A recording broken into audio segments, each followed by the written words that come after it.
Hello, my name is Marcus. I'm the compiler of a collection of therapy quotes entitled 1001 Windmills of the Mind. A collection of quotes taken from what's often called the psychodynamic or the psychoanalytic perspective, which long ago, as I understand it, was referred to by some as philosophical medicine or narrative medicine, helping one to be their own story doctor, helping one to make links between the unconscious to the conscious. That link, metaphorized by Hermes flying across, or a bird flying across in myths and fairy tales, that link of making something that we don't know about ourselves, something that's been repressed, denied, disavowed, etc., into our consciousness, that little flight of transaction, that's considered our narrative medicine. That's our story, our consciousness, our unconsciousness, and the process of making what's unconscious conscious. And that interpretation or link or bridge or whatever we call it, that's sort of narrative medicine, to make the unconscious conscious. So to that end, 1001 Windmills of the Mind offers 10,000 advanced self-help quotes. Most of the quotes are from the shrinks, but there's no Freud because of the translation problem, no Jung and Lacan because of the obscure jargon, and likewise, similarly, no Kohut and Adler and some of the other big names. On the self-help side, roughly 10% of the quotes are from the self-help authors. But we don't, there's already an abundance of the magical thinking, motivational pep talk kind of. So we don't really cover that. But there are some self-help authors that are psychoanalytically minded. So those ones we include. Recently, Tina Gilbertson's book, Constructive Wallowing, and another one, Jeanette Paris's book called Wisdom of the Psyche. An experiment here, new venue. I just found this little coffee shop. It turns out the seating is on the upper level. So the cashier's below me here, the barista's below me here, and this is the upper area.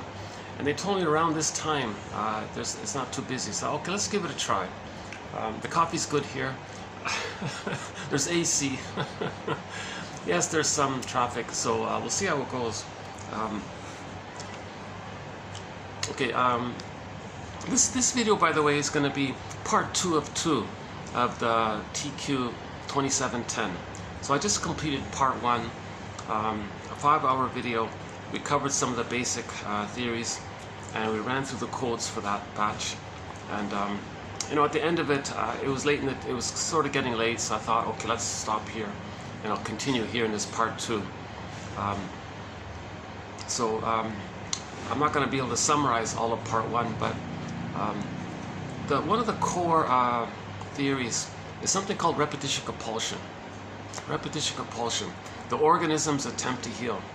So in nature, if something's wounded, there's this natural drive for healing. For humans, it's called repetition compulsion. Okay? Repeat what happened with the fantasy that we can change the past or get the love that was needed in the past. Because when the baby's traumatized, he doesn't understand time. So in the present, they still think emotionally it's the past. So they're still waiting for that love that was needed. Repetition compulsion. So our main author on this is Paul B. Russell in TQ 2119. So TQ therapy quotes. I guess I am going to get distracted here. It's a tiny little place here. So whatever staff have to do nearby, it's going to maybe throw me off a little bit here. So let me get used to this setup here. Maybe I won't come here after all. Let's see how it goes.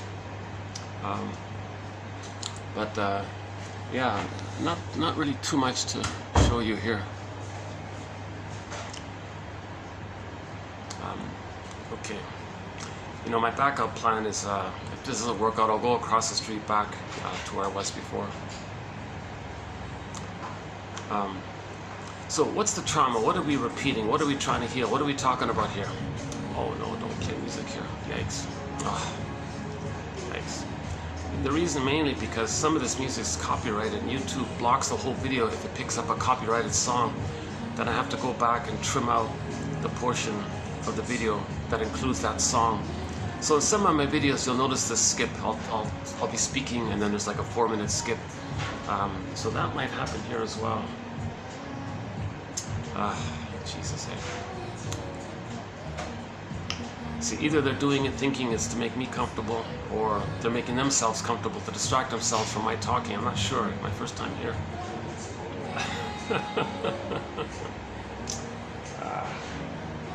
I'm hesitant to ask them to put her off here. Let's see. Hold on a second.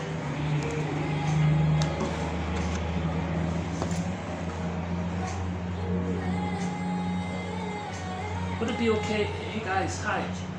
Hi there. Hello. Would it be okay? Would it be okay to maybe lower the music for a little while? The radio or the music, whatever it is. Is that okay? Maybe just for about an hour. Hi there. Hi there. Would it be okay just to maybe lower the music for one hour or something like that? Yeah. Okay. Okay. Great. Thanks.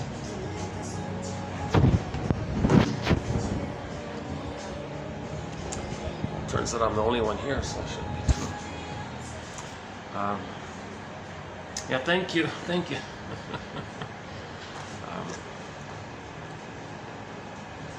Yeah, embarrassing moment, a little bit awkward moment there. Yeah, thank you. Thank you. Yeah. Is it okay?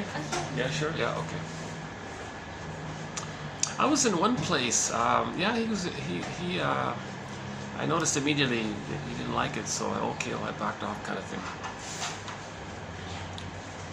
Oh yeah, this is starting to get awkward. Yeah, this is too tiny, this place. For a minute, when I arrived here, I thought maybe this might work. It's a cozy little spot here, but there's like 5 staff here for this little place or something. It's a newer place, yeah. So maybe just opened up.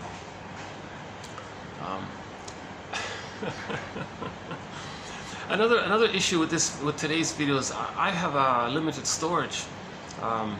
So this is going to be a shorter video. I think I might just keep talking until the camera stops it automatically. It's taking forever to upload my videos, so there's like a bit of a backlog there. Yeah, it's taking almost a week to upload a video. Yeah. Oh, here we go again. Yeah, this is not working.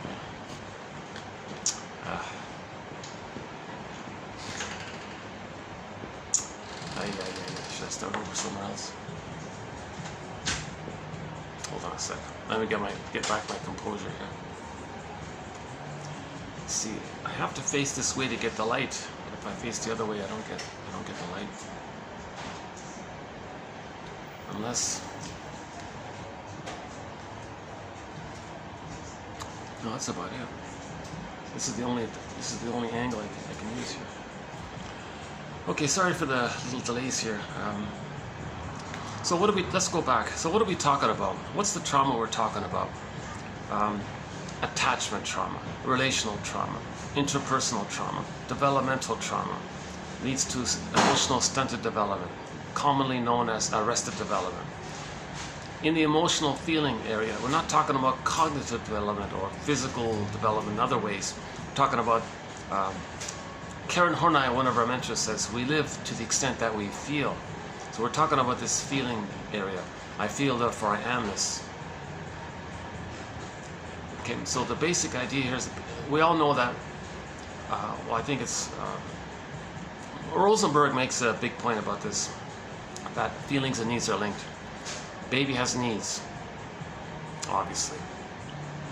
If his needs aren't getting met, or if the mother's misunderstanding what the baby wants and all this, he'll be afraid.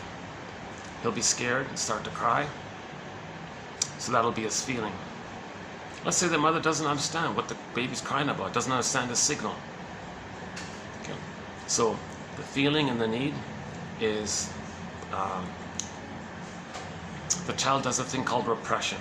It gets flattened, so to speak. The child then feels unreal. Jeanette Paris calls it emotional hyperthermia. The shrink in one sitcom referred to one person as having emotional catatonia. Those are dramatic phrases. Generally, it's the common image in myths and fairy tales is the freezing. Something's frozen. A character turns to stone. For example, Echo becomes a statue. Petrification is another image. In the Velveteen Rabbit, the story how the rabbit feels unreal. So a person might feel unreal. And in the story about the woodcutter guy, who took a block of wood and carved out this little boy and was praying for the boy to come to life. Likewise, a person with trauma might feel like that wooden flattened. So the jargon is alexithymia. What am I feeling? I don't know. Words for feelings? I don't know. I don't have my feelings. That's the issue. So that's the trauma we're talking about. This feeling of flatness, feeling of frozen, stuck. Okay, common terms for it is when we become aware of it. Now this awareness is usually delayed onset. We're not often aware of it. The child's not aware of it consciously. The conscious awareness of this typically takes place in midlife. When we get a little experience, develop a more ego, more in touch with ourselves. Hey, something's off here. Something's wrong here. I feel like I'm stuck or something. I feel like I'm doing the same thing over and over again. I feel like I'm living in the past or dwelling in the past or something. I'm not enjoying the present. I feel like I'm living the provisional life, the unlived life. When does life begin? Life's not supposed to be a dress rehearsal. Okay, feeling like they're sleepwalking through life, going through the motions of life. Life is passing you by. Common expression. So that's how it's sort of communicated at midlife, when there's a delayed onset or a delayed conscious recognition of the trauma back then. So that's the trauma. We dwell in the past. One shrink in the film Greenberg, the shrink said to the guy, you know, you have trouble living in the present, enjoying the present, loving life in the present, enjoying the present, trusting people, knowing your interests, knowing your hobby, just really enjoying life. You have trouble. So you dwell in the past, you linger in the past because you feel like you never really lived it. The child was overwhelmed to know it. He didn't live it. He couldn't perceive it, couldn't accept it, couldn't metabolize it, couldn't symbolize it, couldn't recognize it. It flooded his system. He froze up. He froze up inside. That's the trauma. And then he's stuck there, lingering there, dwelling in there. Okay, so in the emotional realm, in the feeling area, okay, there's a freezing there.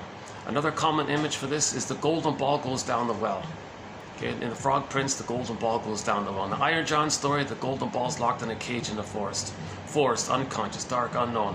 Golden ball's there, and is locked in a cage.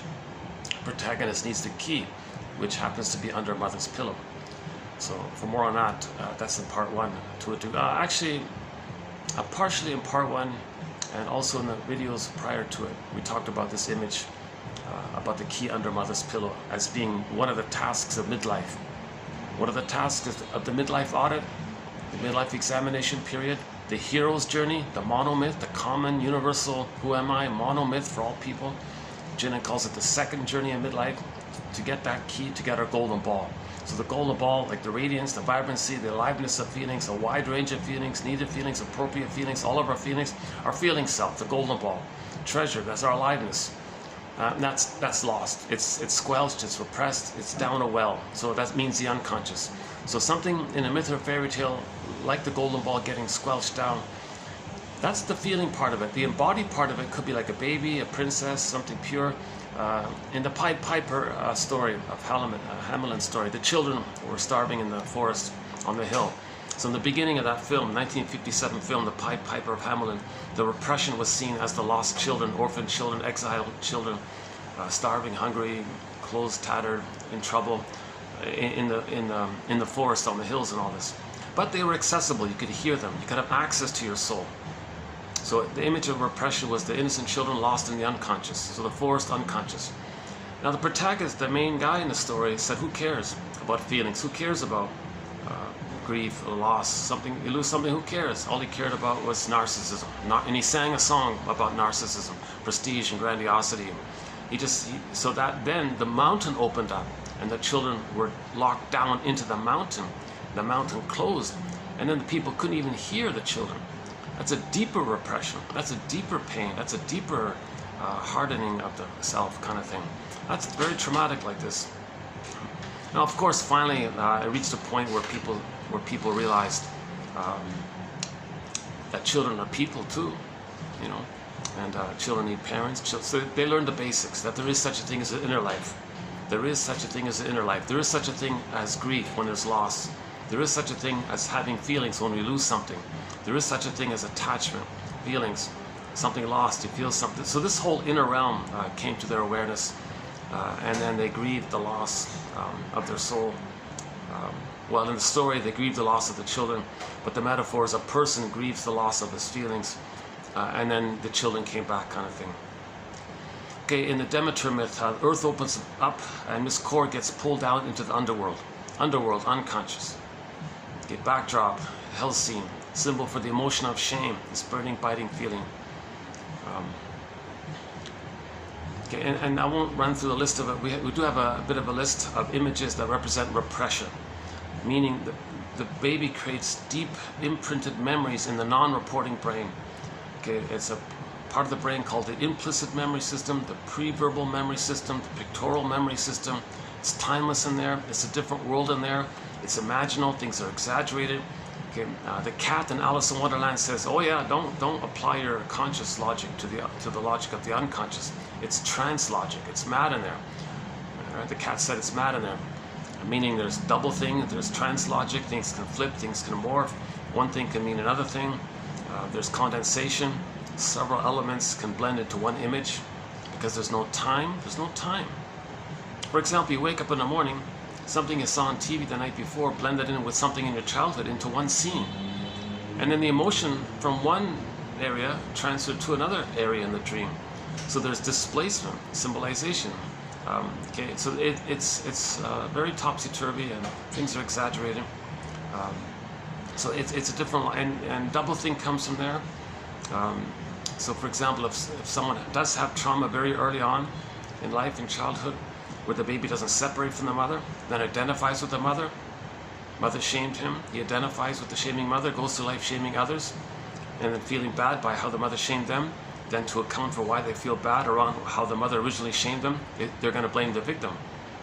Because the self-image and the other image are blurred and it's one. Self and other are fused in the beginning. Baby and the mother, from the baby's side, they're psychologically one. He identifies with the mother, acts like the mother, repeats onto others what had happened to him. He's gonna be negative towards others to treat himself the way his mother treated him. He'll feel badly by this, and then because he's protecting the mother, because he is the mother, he'll say the one he just shamed is the cause for why he feels bad. So he'll blame the victim, and he won't be conscious of the reasonable, how it's reasonable. So doublethink comes from this primary process mentation. So a lot of people with distinctive personality patterns are very much engaged in doublethink.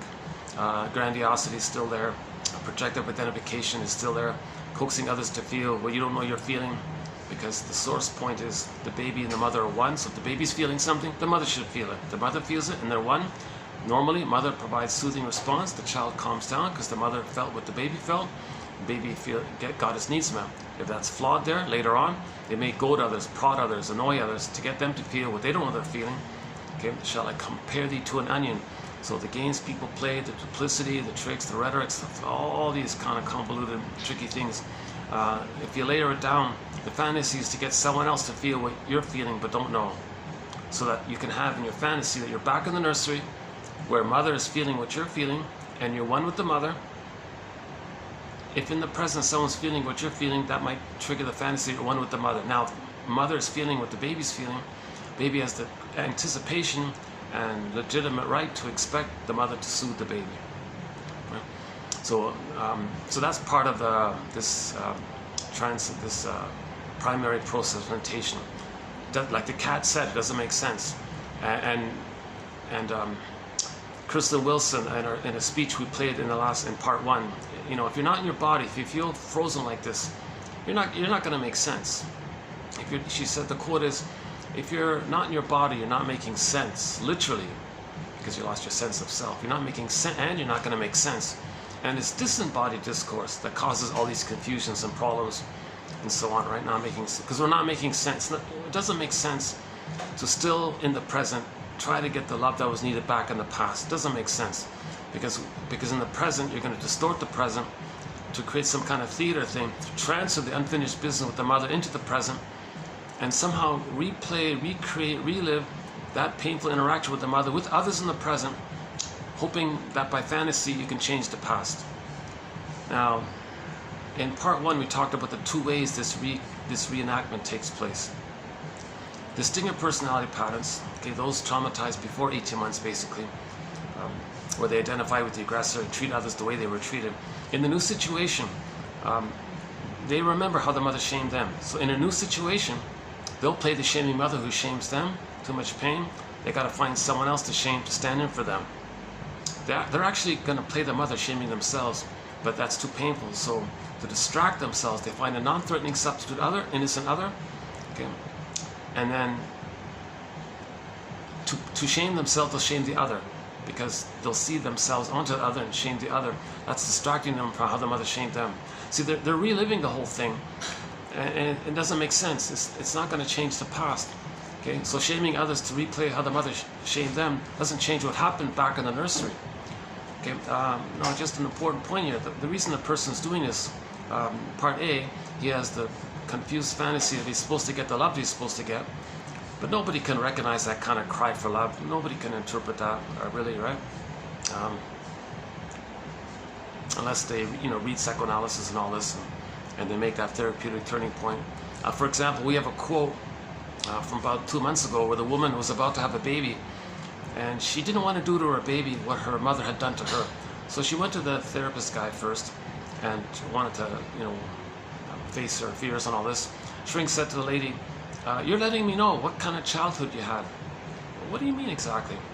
"You're letting me know what kind of mother you had and how it felt being with her." "Go on." "You're putting me in the role of you and you're acting like her, and I feel a pull to feel what maybe you felt with her." And she got it, and she understood it. Later on, she reported when she had the baby, she was emotionally available to be a mother to her child. She didn't need to repeat onto the child what had happened to her. The mother didn't need to shame her child to replay the record of how she had been shamed by her mother, again, in this process called repetition compulsion. If the mother's traumatized, she's going to repeat what had happened to her onto her child. Repetition compulsion. Every time you repeat what happened in the past with the fantasy, you can change the past. So the mother shaming the baby, really, it's not going to change what happened to her in the past. That's called intergenerational trauma, the transmission of trauma. The intergenerational transmission of trauma. We heal this when we become conscious.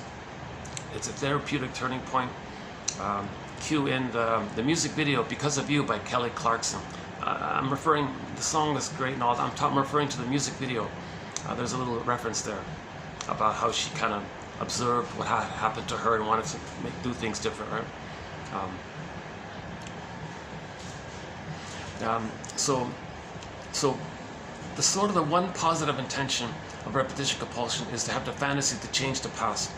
But the more practical positive intention of repetition compulsion is that our unconscious self, our secret self, our second self, our unknown self, our denied self, the puppet master even, okay, the id, whatever we want to call it, okay, our double self, okay, all of us that we don't know about, create a character, let's call it the double self, our double. Our double is communicating to us, our unconscious double self is communicating to us. Okay? So the positive intention of repetition compulsion is that the unconscious double self of us is going to act like a puppet master, get us to replay the past and the present, to get us to see what happened in the past. It's as if it's communicating to us.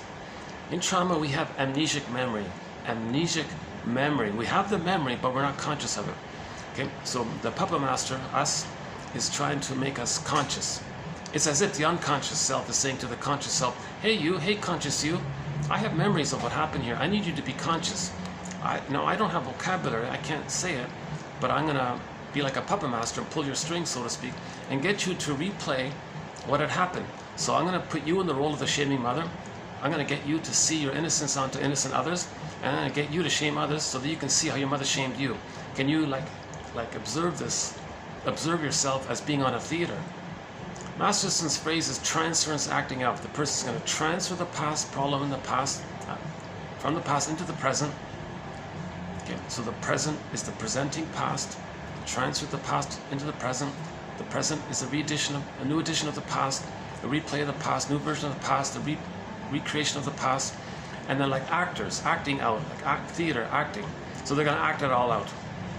Okay, the stingers act out the past interaction by playing the shaming mother and casting others into their innocence, and that's how they replay the record. Another way the repetition compulsion takes place is if the trauma takes place post 18 months. The personality patterns there, we're calling them the clingers for now. So it's more benign with them. They got enough love to get past that crucial 18-month mark. The stingers were stuck before that, so they're considered to have more work to do, I guess.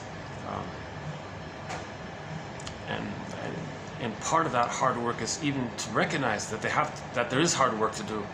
They're just so addicted to the repetition, compulsion, and the grandiosity, and playing infantile God, being stuck in that babyhood place where babies think they're little gods, and they're kind of stuck in that. Karen Horney calls it the search for glory. So we talked about some of this in the part 1. So the clingers who are traumatized post 18 months, when they replay that trauma, they also have the trauma. Mother shamed them, mother didn't meet their needs and all this. But they do it directly. They play themselves in the drama, just find others to play the rejecting mother. So, and they'll expect it, and self-fulfilling prophecy, they'll goad them to do it. Now likewise, their unconscious puppet master is saying, hey you notice how I'm getting you to interact with people, to annoy people so they will reject you? I'm trying to tell you that your mother rejected you. That's why you're choosing these people, that's why you're acting this way, you want them to reject you. Okay, because I'm getting you to do this because I want you to see how your mother rejected you. We're going to keep on repeating, either in the stinger way or the clinger way.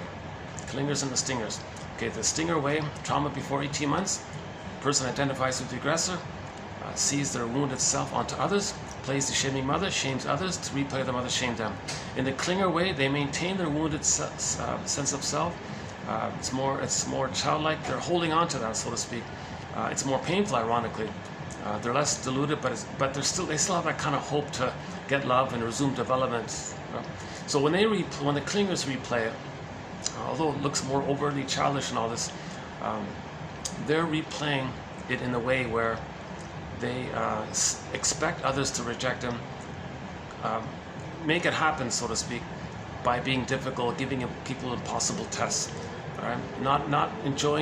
Not seeing the people in the present for who they really are, seeing them through your projection. You're going to project the rejecting mother onto the innocent person, okay, and then interrelate with them with that belief. So that's their identity. You think that's their identity, that their identity possesses the thing that you projected onto them. That puts a pull on them to reject you, to reject the projector. So a key element in this. Okay, I'll just keep it in its most abbreviated form here. This is an important point about the two ways we replay the record. So what I just talked about is the record. Okay, so when the baby's traumatized, he creates a metaphorical 45 music disc record. One song. Side A, one song. 45, one song. Side B, same song. Or if it's one of those floppy 45s that you get in magazines, there's only one song on the side A. Side B, there are no grooves on the back side. There's just one song. One song. Now, a person would love to. Normally, in normal development, we would have many songs in our life, many feelings, many joyful present moments. Okay, so Burglar's quote is: "Every neurotic is a music enthusiast, but he only has one record." He carries this record that we're talking about, this one record. Okay, the grooves on it, we're calling it the cry for love. Mother, I need love. Baby, shame. So love, not shame. It's just one record. He carries this one record with him everywhere he goes. Every time he sees a record player with never-ending fiery ardor, he spins that tune. He plays that tune. Means he relates to others, creates with others, that interaction with the mother, okay, and that's all he has. It's called transference. Neurotics don't really love love is in the present. Neurotics are stuck in the past. So neurotics mainly are engaged in transference love.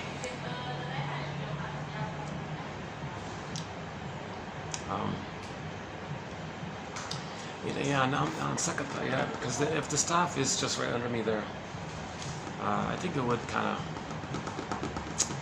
put a strain on them, right? Okay, 1 second. But they got great coffee here. Oh my God, yeah.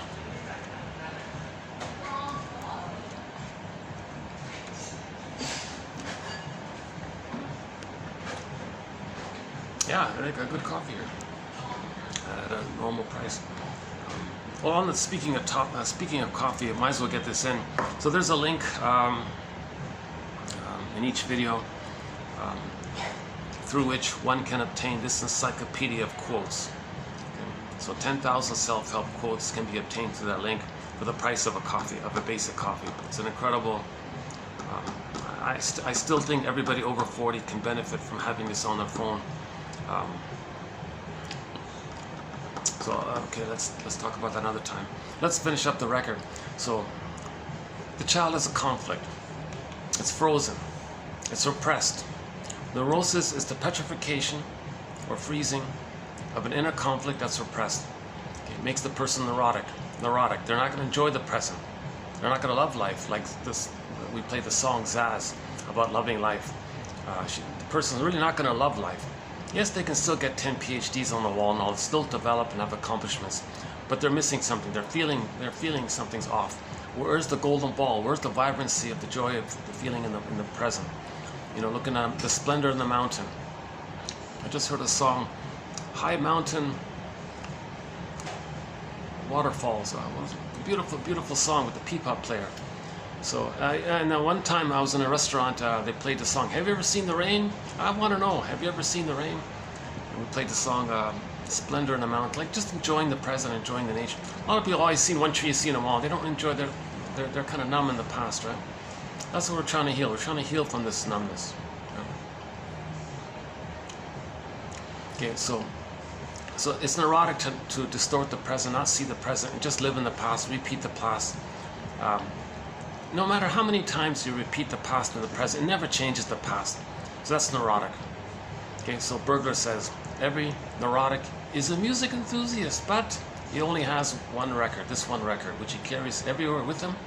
Every time he sees a record player with never-ending fiery ardor, he spins off that tune. That's the issue, right? So,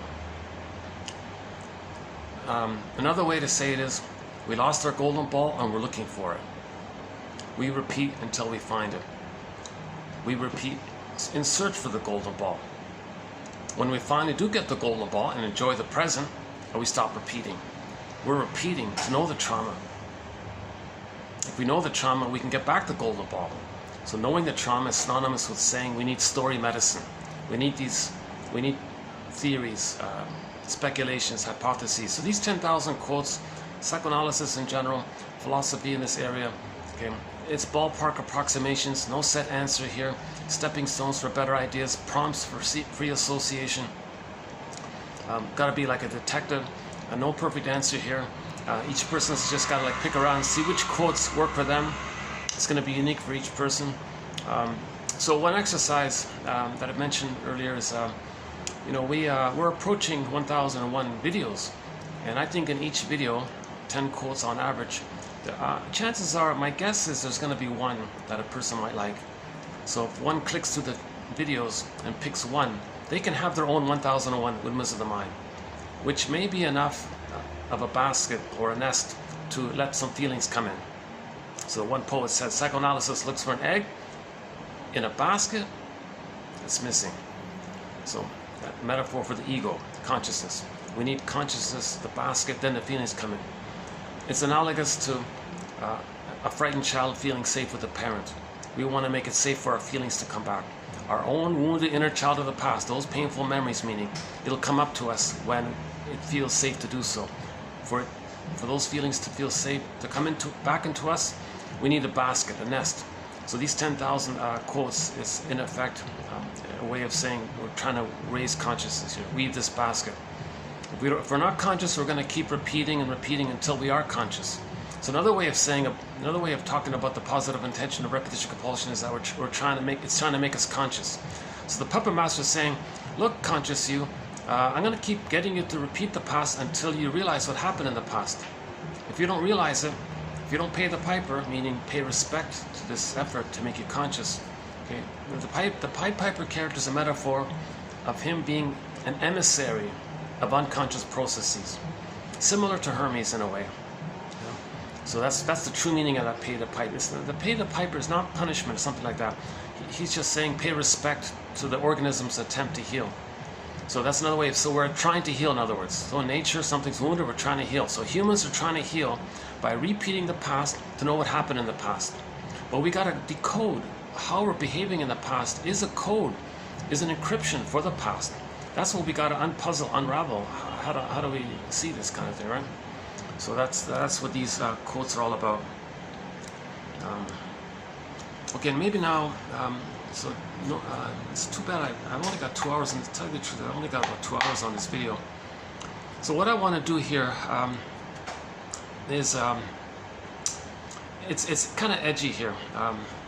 It's not really an official TQ quote yet, because it's a work in progress. It's got a long ways to go. I know it's going to sound far out and all this, but keep the famous phrases in mind. As below, so below, inside out. Okay, so if we're healthy, our doing is going to be normal. If our feelings are wounded, our doing is distorted. Makes sense, right? A person's loved, their actions are going to be loving. A person's unloved, their actions are going to be anger-based. Right? So in the Disney film Inside Out, we see this when Joey and Sadness get zooped away. Right? That's the feeling, symbol for the loss of the feeling self. Then anger's at the console. First it's fear, but you know, when the baby's afraid, he's cornered. It'll quickly turn into anger and then finally rage, which he can't control the mother, so he just ends up with fantasies that he can control the breast mother. The first mother's the breast mother, so he'll want to have the fantasy, can control it, and because of his rage, it now turns into oral greed, and his fantasy has a devouring like quality. So now he has a fantasy that he can devour the breast, possess the breast. He's like a hungry wolf image. Okay, now that's too much excitation for him to accept about himself. Okay, to protect himself, to not receive too many stress hormones, he projects the image of the hungry wolf onto the mother. It says the mother's a hungry wolf. Okay, so in myths and fairy tales, any kind of frightening witch character or a cyclops that eats the people, any kind of frightening monster that wants to hurt the person or eat the person, these kinds of things, that's not real. That's just a metaphor, like a placeholder, like think of it as artwork. It's not, you interpret the artwork. It's the projected traits of the child. Okay, so first the child had a need, it turned into oral greed with the rage, too much excitation, puts it onto the mother image. So that image in myths and fairy tales of like the Cyclops, let's say, or Hansel and Gretel, the witch wants to eat the children, etc. That's not real. So when Dorothy throws water on that wicked witch and all this, she disappears, because that wasn't real. It was never real. Okay, when we feel that we were enraged and had unmet needs, the image disappears. We accepted it. So that's part of it, right? Really doing okay. I'll check in later. I'll read their temperature. I just read this morning about the. Okay, the next video, we'll do some quotes on this whole PR thing. There's a lot of psychology in this public relations area, so it's an undeveloped thread. I think I'll start to add some more quotes to it. I just as I was coming here, I saw a cat startled and ran away, and then actually a little later on, I saw like a dog just startled and ran away. That's the first response, is fear. Okay, so the cat and the dog I saw, like the first response is fear. So when the baby's nursing, and the mother's misattuned, malattuned, and not getting it, and frustrating the baby's in a double bind, the baby's emotionally hungry, mother gives him food. No, I don't want food. I want your motherly, emotional feeding. I want your reverie and your presence and your sweetness and your acceptance. I want you to soothe me and be present for me. I want a relationship with you. I need a loving relationship with you. I need a positive internal experience with you. Oh, here's some food. Oh, he's enraged, right? But before he's enraged, notice how quick that is. Before he's enraged, first he's afraid of the mother. Oh, mother, I'm scared, mother. And then he's cornered, then he's enraged, kind of thing. So if that cat and dog, if they couldn't run away and they were cornered, then maybe they would growl back or whatever, right? So that's why in the Disney film Inside Out, anger seemed to be sort of the main guy there, right? Fear is overwhelmed.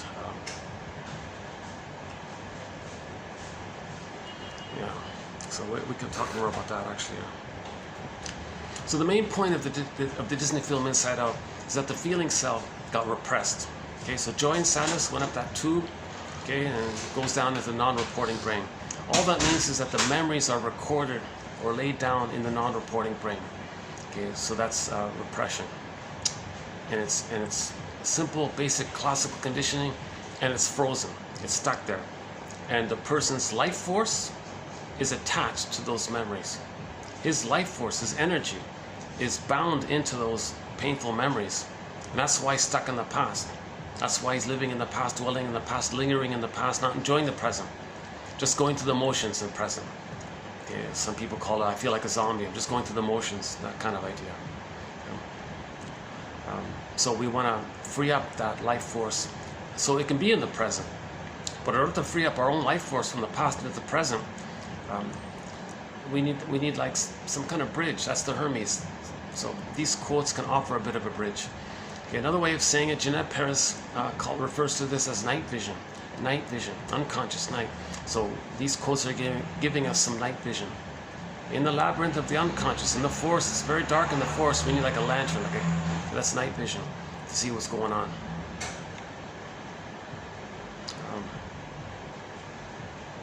Okay, hold on a second, let me switch arms here. Geez, I just realized, geez, if I had the funds, I'd buy this place and I could just do my videos right here. It's not a bad little spot, actually, Oh, this would cost it. Yeah, this is sort of in a prime area. Yeah, this would be too expensive. Yeah, that's too bad. I'm kind of reminded of that show. There's a comedy show from the 50s, I Married Joan, starring a Joan Davis, famous female comedian back then, regarded by many as the funniest female ever. Most people say Lucille Ball. A lot of people say, no, I prefer Joan Davis. She was funny. Only 3 seasons, though. Anyways, there was one episode that was kind of funny. Her husband, so in the story, her husband's a judge guy, and he had to make a decision regarding the inheritance of some rich guy or something who left all of his money to his pet monkey. And some distant relative said, that's not fair, the money should go to me, kind of thing. So the judge had to ponder all this. Long story short,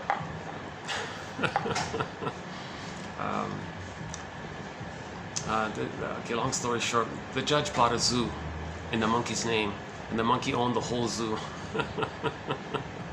So I had this fantasy, I wish I could just buy this whole thing and I could enjoy the whole venue myself. That was a funny episode, yeah. There are some great episodes in there, yeah. Okay, sidetracked there. We do have a thread on humor. We do have a collection of quotes on humor and some excellent jokes on there. Yeah, it'd be fun to do them now, but I've only got about an hour and a half left here. Okay, I'm going to lunge into the 43. No, now it's 43. A work in progress. So what am I referring to? What am I talking about? Okay, so if I've laid down this theory that repetition compulsion, if that's not convincing, a good reference is TQ 2119, Paul B. Russell, and then the follow-up quotes by him up to 2129 mainly. Also the thread on transference, another one on projection, another one on negative magic gesture. I think those should do it. Just type in repetition compulsion in the search engine for this channel. You'll get the best quotes on it. And a self-help author says, we repeat in the present the pain of the past because the pain we're still feeling. What did she say? We recreate the past in the present because the pain we're feeling. One quote said, what are you talking about? I feel nothing. So the reply was, Elvin Semrat says, well, first of all, you're never not feeling anything. Second of all, if you think you're feeling nothing, that's when you're hurting the most. Enter Emily Dickinson's poem, there's a pain so utter, it swallows substance up. Our substance, our sense of self, our golden ball, oh my God, right? Our soul, right? It swallows it up. And then one goes in a swoon, like in a trance. That's the endorphins. So, shall I compare thee to an onion? Underneath the numbing sensation is the pain. If a person's like numb all the time, there's pain underneath. That's what's driving all this. And this pain clicks in with the organism's cry to repeat, to get the love, to not be in pain. So the organism says, well, because it doesn't understand time, well, mother, I need love, mother, I need love. So it's just going to replay that record. But when they replay that record, there's 2 ways of doing it. It's an important point here. If the child is traumatized before 18 months, when they replay that record, they play the shaming mother and shame others instead of just getting others to shame them the way the mother shamed them. Okay, then the benign one is just mentioned, they'll get others to shame them.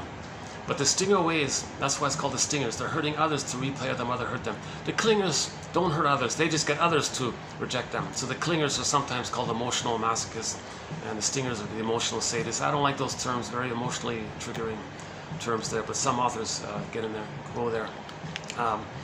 Another phrase for this is perverse thinking, perverse logic, psychotic logic. It doesn't make sense. We're not making sense. Back to Chris and Wilson, we're not making sense. Okay, so here are the 43 ways we're not making sense, collectively. Okay, collectively. So one estimate is that 90% of the babies in North America are not getting a secure attachment style. 90% by one estimate. Half of them are in the stinger category, bully pattern, Iago pattern, the various forms of the narcissistic pattern. Okay, the famous cookie cutter one, the star one, the closeted one, the turtle version of it, the clinging vine version of it, and so on. So half of the traumatized babies develop a stinger personality pattern. Okay, one of the stinger personality patterns takes various forms, as just mentioned. Lower functioning BPD in there. We don't cover the more extreme ones, like the criminalic area. That's unfortunate. Edmund Berger does sort of address it in his book called Curable and Incurable Neurotics. Sort of out of my zone. Once again, I'm not a shrinker or professor. Okay, my disclaimer is in the part 1, so I'll just refer you to that, to my disclaimer there. I'm not a shrinker, an analyst, right? I'm only the compiler of the quotes. So yeah, my full disclaimer is in part 1. I'll refer you to that.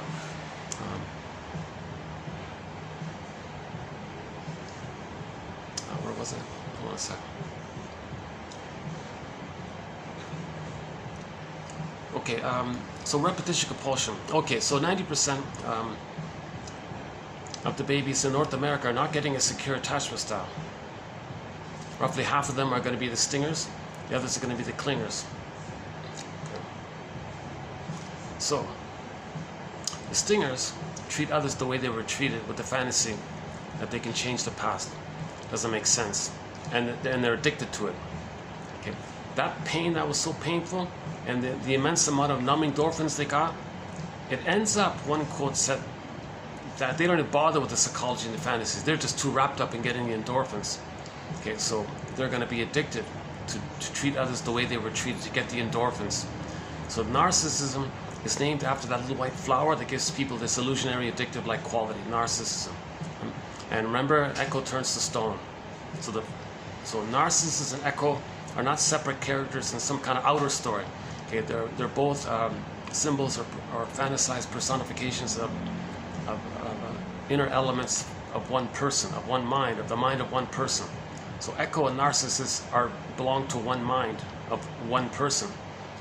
Okay, if the child's not loved, he's stuck thinking it's all about him. Right? Narcissus looks into, so we know the story. He looks into the pool of water, sees a reflection of himself, he's transfixed there. That just means that all babies think it's just them. Everything's them, everything's for them, everything's about them. Does it sound familiar, right?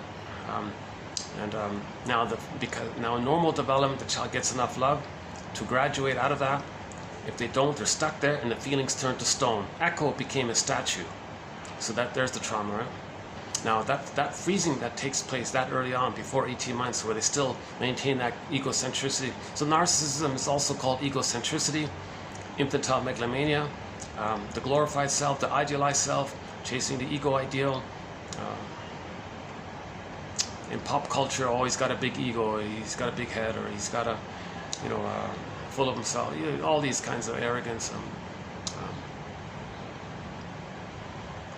Okay, so Sanford uses egocentricity, Berger uses infantile megalomania. So it's solipsism, the thing is just them. Remember, the baby in the uterus thinks he's just them in there. He's one with everything. He hasn't reached the developmental accomplishment of recognizing that he's a little person with a feeling self, a psychological self, an ontological self, his human rights. And the mother, likewise, is a person with her feelings and rights and history, and personal history, and her trauma, her memories, her dreams. She's a person. Her personhood, his personhood. Okay, the thou. He didn't get that yet. In the beginning, it's just all him. He's a little god, infantile god. And if that trauma is, and if he's frozen before 18 months, either in the uterus or at birth or somewhere between 18 months, he's stuck in that place of thinking he's little God.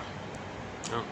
And that's called, Karen Horney calls it the search for the, Jeanette Paris calls it the search for the throne, this infantile throne, right? Or Karen Horney, one of our mentors, calls it the search for glory. But when she says that, she means it in the way that the Playboys and the Don Juans and the Peer Gynts, okay, the shorts, you know, we'll get there, the short sellers, you know. Fiduciary responsibility, got to get greedy more because they're stuck in the search for glory. They call it fiduciary responsibility. So we'll get there. That's what we're leading up to, actually. And that's one of the points on here, this fiduciary responsibility. Yikes. Okay, that's the addiction to the grandiosity, the egocentricity. In normal development, with the child's love, he gets to graduate out of that egocentricity to I'm okay, you're okay, mutuality, okay, relationships.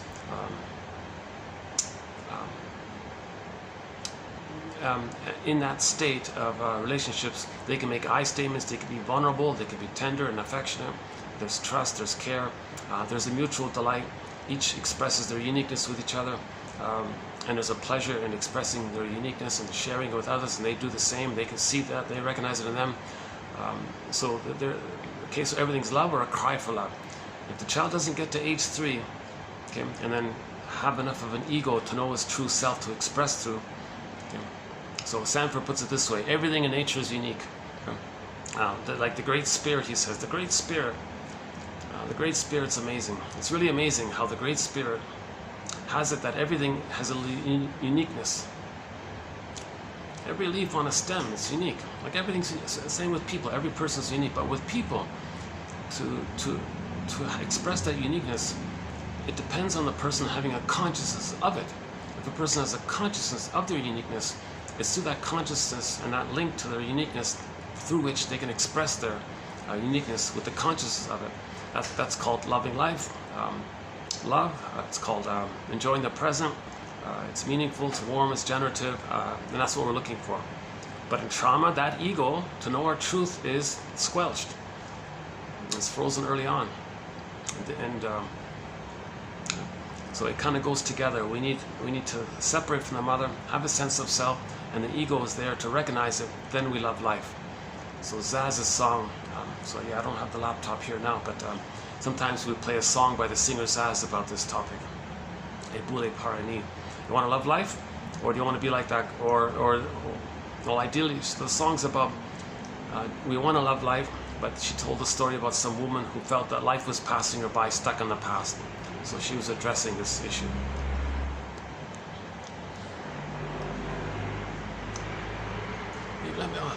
Let me stretch my back here. Hold on a second.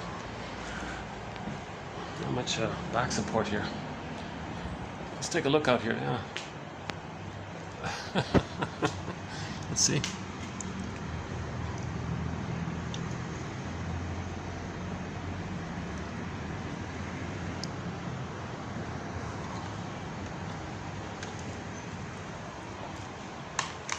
Yeah, how's the lighting here? Is the lighting? See, the lighting's not good here either. Oh, how about that?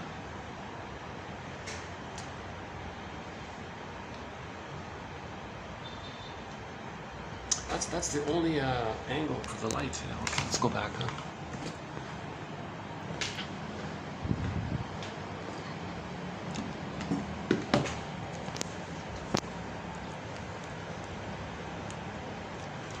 I know when I leave, I'll buy another item just to soften that. Maybe I'll come back earlier. Like, what time is it? Let's see. What is it now? Oh, it's 5:30 already. Yeah, okay. It's gonna get busier, I assume. Maybe I should come earlier. Yeah. I'll try this spot again. See how it goes. I gotta make sure I'm not annoying any of the staff or cashiers here.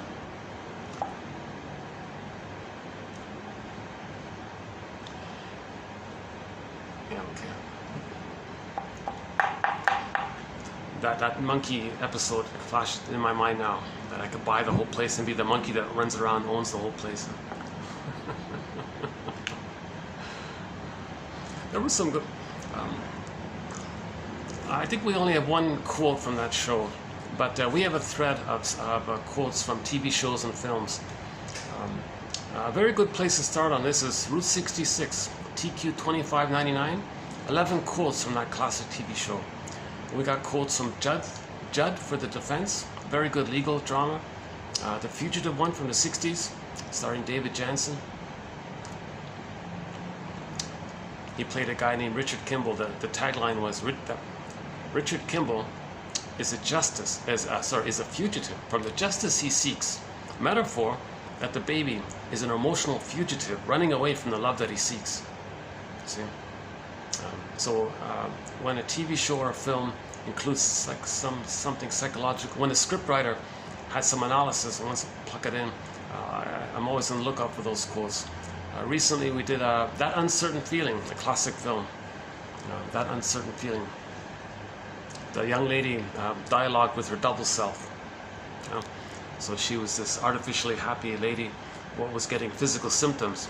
She met this tortured artist guy, this brooding, depressed, tortured, talented, smart, otherwise, but a metaphor for her disowned self. When she befriended her double self, so he was a symbol for her double self, befriended that guy, that means she was getting to know herself, how she was sad and learning about her life that the artist was representing. Then her symptoms went away. So similar to the Phantom of the Opera motifs. That's a common motif, right? Phantom of the Opera. Like, so the singer on the stage went into the basement. Basement's unconscious. The scary dude is not a separate character. It's just a fantasized personification of a character that embodies her own disowned pain, shame, rage, upset, and all. So she befriended herself. Herself means she got back more of herself, was more embodied, made more sense, was a better singer. So in that classic film, That Uncertain Feeling, likewise, she got back more of herself, her symptom went away. You see, she got the physical symptom because she was repressing. She was denying her real feelings. She was squelching her real feelings, and she put on this fake, happy smile. So cue the song Dreamboat Annie by the classic rock band Heart. There's a line in there, sad faces, painted over with those magazine smiles. I wish I could sing. So she was like that, right? A sad face with a painted over magazine smile. Then the symptom came up, saying, hey, you're ignoring me. Pay the piper here. It's Poseidon coming up. It's the unconscious coming up. So the physical symptoms reveal the emotions. The physical symptoms are trying to get your attention about your repressed emotions. Okay? So another major thread. The body bears the burden of one, right? So the repressed feelings turns into a physical issue. So just as water converts to ice, a physical, emotional dynamic that's rejected, it hardens into a body symptom. So our lead on this is Johnny Sarno. If you can look up his quotes. Okay, so I'm gonna maybe start in on this. Any other preamble I can give? Yikes, this is on my back here. Yikes, let's try this pillow here. Hold on a second. It's hard to find. It's hard to find chairs. Oh my God, maybe I can go across the street. They've got comfy chairs over there. Okay, what's a thought? They've got these Star Trek chairs across the street. Now it's a busy hotel lobby, but okay, let's see how it goes. Okay, 1 second.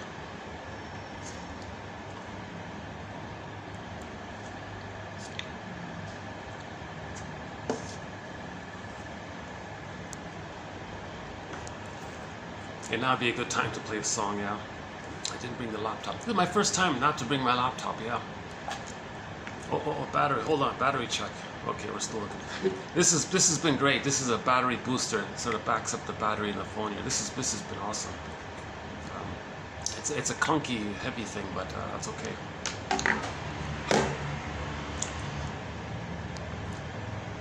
As beloved, so below. So we're all so we have a major thread. One of the top threads of the 60, now 60, we have 60 threads, 60 threads. One of them is prejudice. Now in that prejudice thread, we're doing it mostly on the psychodynamics of prejudice, stranger anxiety, you know, if the child's scapegoated, so he learns it from his parents, projection, okay, the passion, denial of the passion, okay, wanting to see what you deny onto others as part of it. So projection is the main one. Stranger anxiety, the scapegoating phenomena. Some parents scapegoat their child to keep the parents together, so their prejudice can be sourced from there. So we have about a half a dozen good theories on prejudice. Then a quote came along about a year and a half ago that said, no, come on, if you want to understand prejudice, you can't be one-sided and think it's only about internal psychodynamics. Likewise, you can't be one-sided and think it's only about sociological factors and you're conditioned by outer sociological forces. It loops around. So sociological factors traumatize, create a prejudiced personality that reinforces the sociological factors that give the prejudiced personality. It kind of loops around like this. So we're trying to cover the two sides. The sociological factors that contribute to prejudice are, I'm doing it as a sub-thread, not as a main thread, to make it clear. Because on that sub-thread, again, sub-thread, not a main thread, on that sub-thread, we do the pillage system. Okay, education, religion, jam-pack. Okay, quick footnote here. Whenever we do the psychoanalysis of religion as one of the sociological factors that contribute to prejudice, we're talking about from the aggressor side, okay, not from the victim side.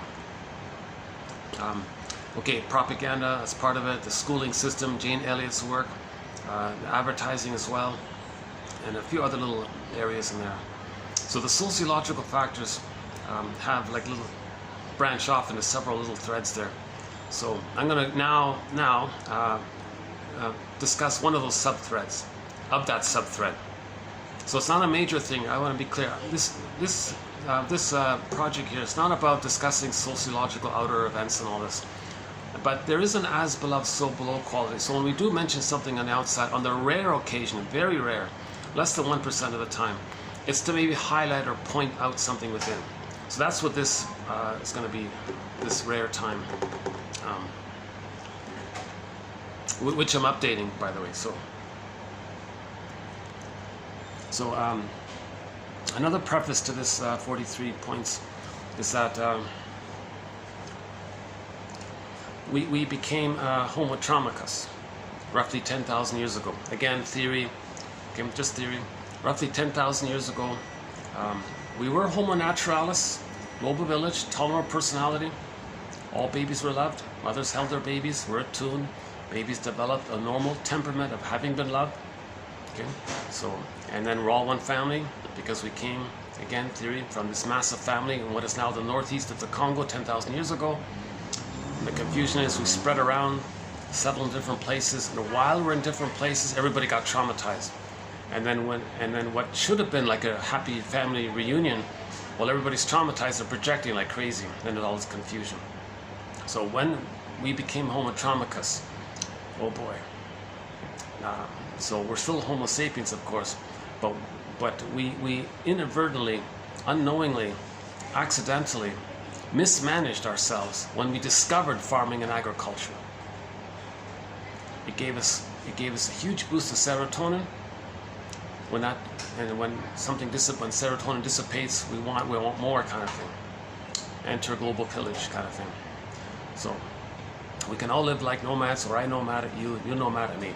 Okay, the basic idea is we had a tolerant personality. No one was mad at anybody because we were one family. We're all from this one hominid. Huh?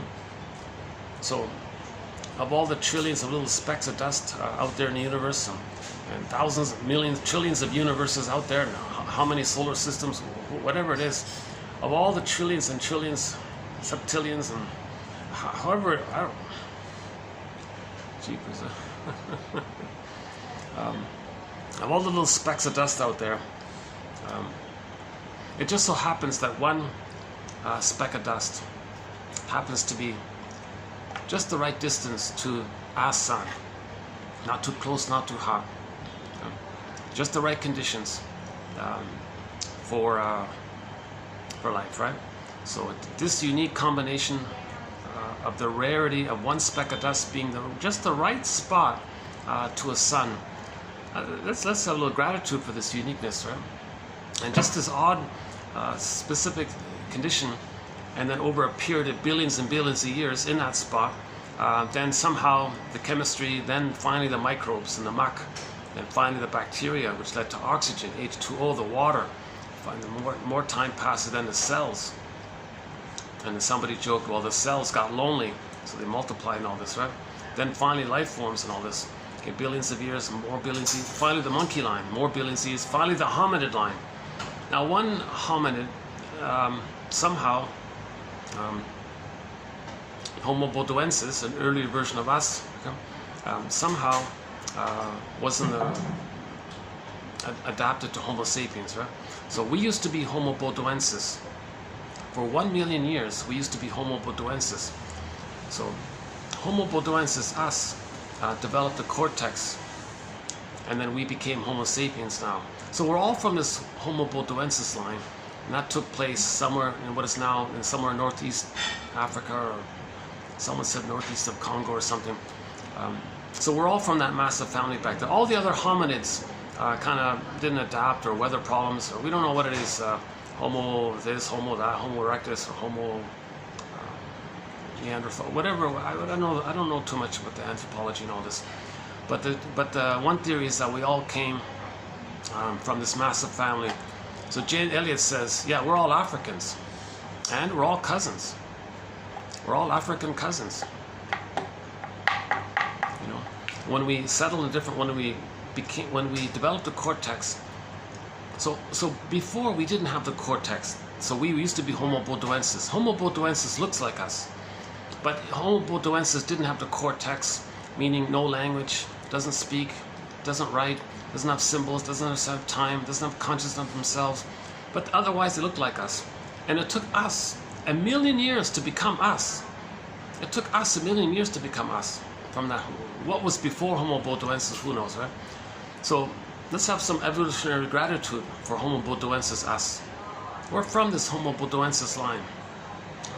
Homo bodoensis had a calm temperament, a warm, affectionate, caring kind of temperament. Somebody joked, were they like the bonobos? Just a joke there, because the name is Homo bodoensis. But the link was that the temperament was warm, caring, and affectionate. We can all live like nomads, or I nomad at you, you nomad at me. So there was no one was not mad at anybody. The theory was maybe the worst anything ever got was some kind of jealousy of the mating area, relationships area. But there was no cynicism and any aberrant like greed, envy, these kinds of disturbed, my greed to your greed, and vindictiveness and grievance collecting and petty, these kinds of black humor and dark humor. One group is good, one group's not bad. This splitting mechanism, that didn't exist. Because all babies were loved, then I'm okay, you're okay. One family, reality recognition, we're all one family. And everyone was loved. So it was a calm temperament, long life, very healthy, easygoing, warm temperament, affectionate, song, dance, and ritual to deal with environmental anxieties and all this. And that was enough. For 100, so it was like that for 1 million years. And when we became Homo sapiens, we continued in that tradition. Okay, so the temperament of Homo sapiens, the natural temperament for Homo sapiens is likewise calm, warm, easygoing, relaxed, friendly, trusting, tender, affectionate, no prejudice, like no irrational, disturbed projections, no terrifying images in your brain that you project. Okay, so when the baby's traumatized, he's gonna have all these crazy, wild fantasies, right? And all these boogeyman images, but babies weren't traumatized. Babies weren't traumatized. Mothers held their babies. It was a natural instinct that took place, right? Oh, well, if there's going to be a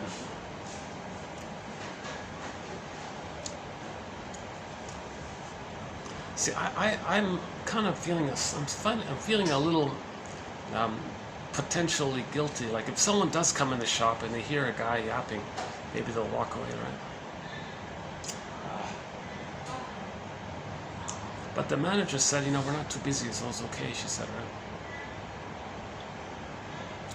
And I met the owner on the ground floor. He said, oh yeah, sure, knock yourself out. Talk all you want. He said, we're new here, we want to promote it. Tell your friends.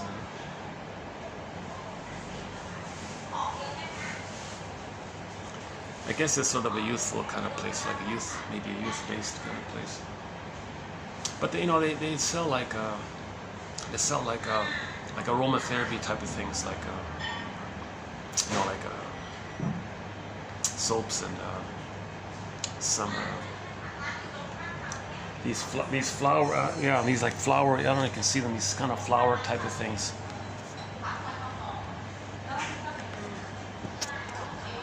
Oh, diffusers. And it's a coffee shop at the same time. Oh, the music's back on. Yeah, fair enough. Okay, I'm tempted to go across the street. Yeah, maybe you'll do that. Let's go across the street and we'll get into the 43 points. Maybe I'll just okay. Give me a minute to pack up a bit, and we'll go across the street. There should be some spots. Yeah, I'm bound to find. Yeah, there's one spot with the AC I can use. Yeah. So it'll take me about a good 5 minutes to get there, but yeah, let's do that. Hold on a second.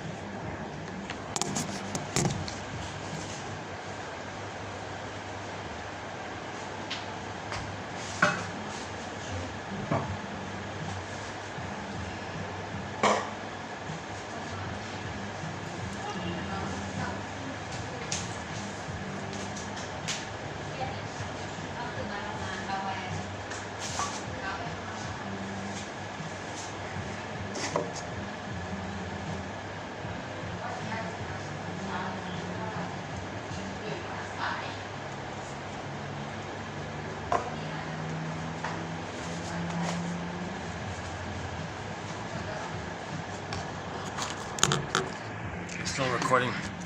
Always got to be careful with this thing, doesn't shut out. Okay, let's get this. Let's check the battery. Let's see. Okay, we're okay.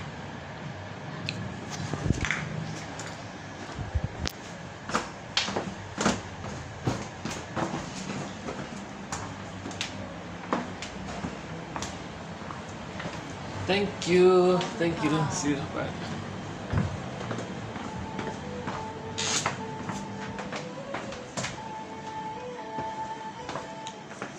Yeah, oh yeah, here's the store I was telling you about, the soaps and things, and health type of things. All right. Cosmetics, herbs. I see. Oh, there it is there, right? Candles. All right. Yeah, nice little place. Diffusers. What else? Skincare. Hand sanitizer. Soaps. Ah. That's a nice place. It smells great in here. Okay, hi, thank you. Bye.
Let's try the pool area, see if we get lucky.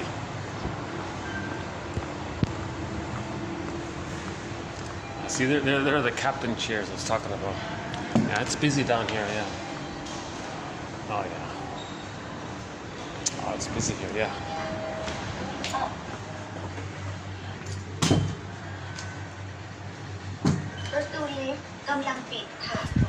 So first on the list is pollution. So we'll get there. Yeah, that's a big one, pollution. So the theory that we're experimenting here is this, how it looks in its sort of summed up way. So if a lot of people have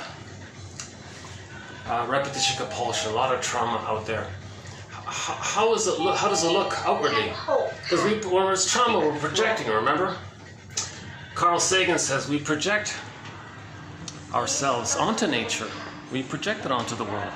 So the first one is the phantom placenta. So here we go. So phantom placenta. If the cords are moved too early on the baby, okay, and the cord's still pulsating, okay, the cord and the placenta belong to the baby, and it's removed prematurely, actually, you know, here it's not bad. The lighting is just, I always have such a lighting issue. You know, I can never find good lighting anywhere. So here it's all, yeah. Well, that's too bad about the lighting. Let's try outside.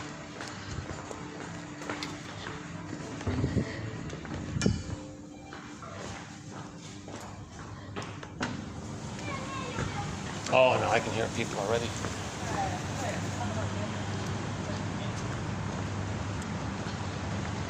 Okay, let's try the other side.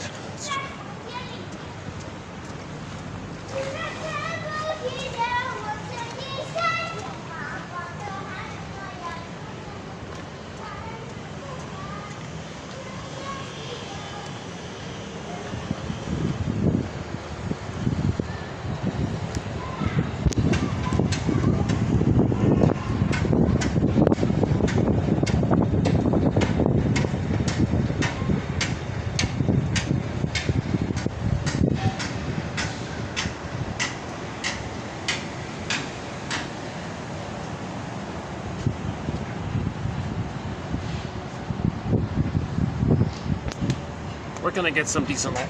Lighting okay here? Yeah, lighting's okay here, right? Yeah, okay. Let's do it here.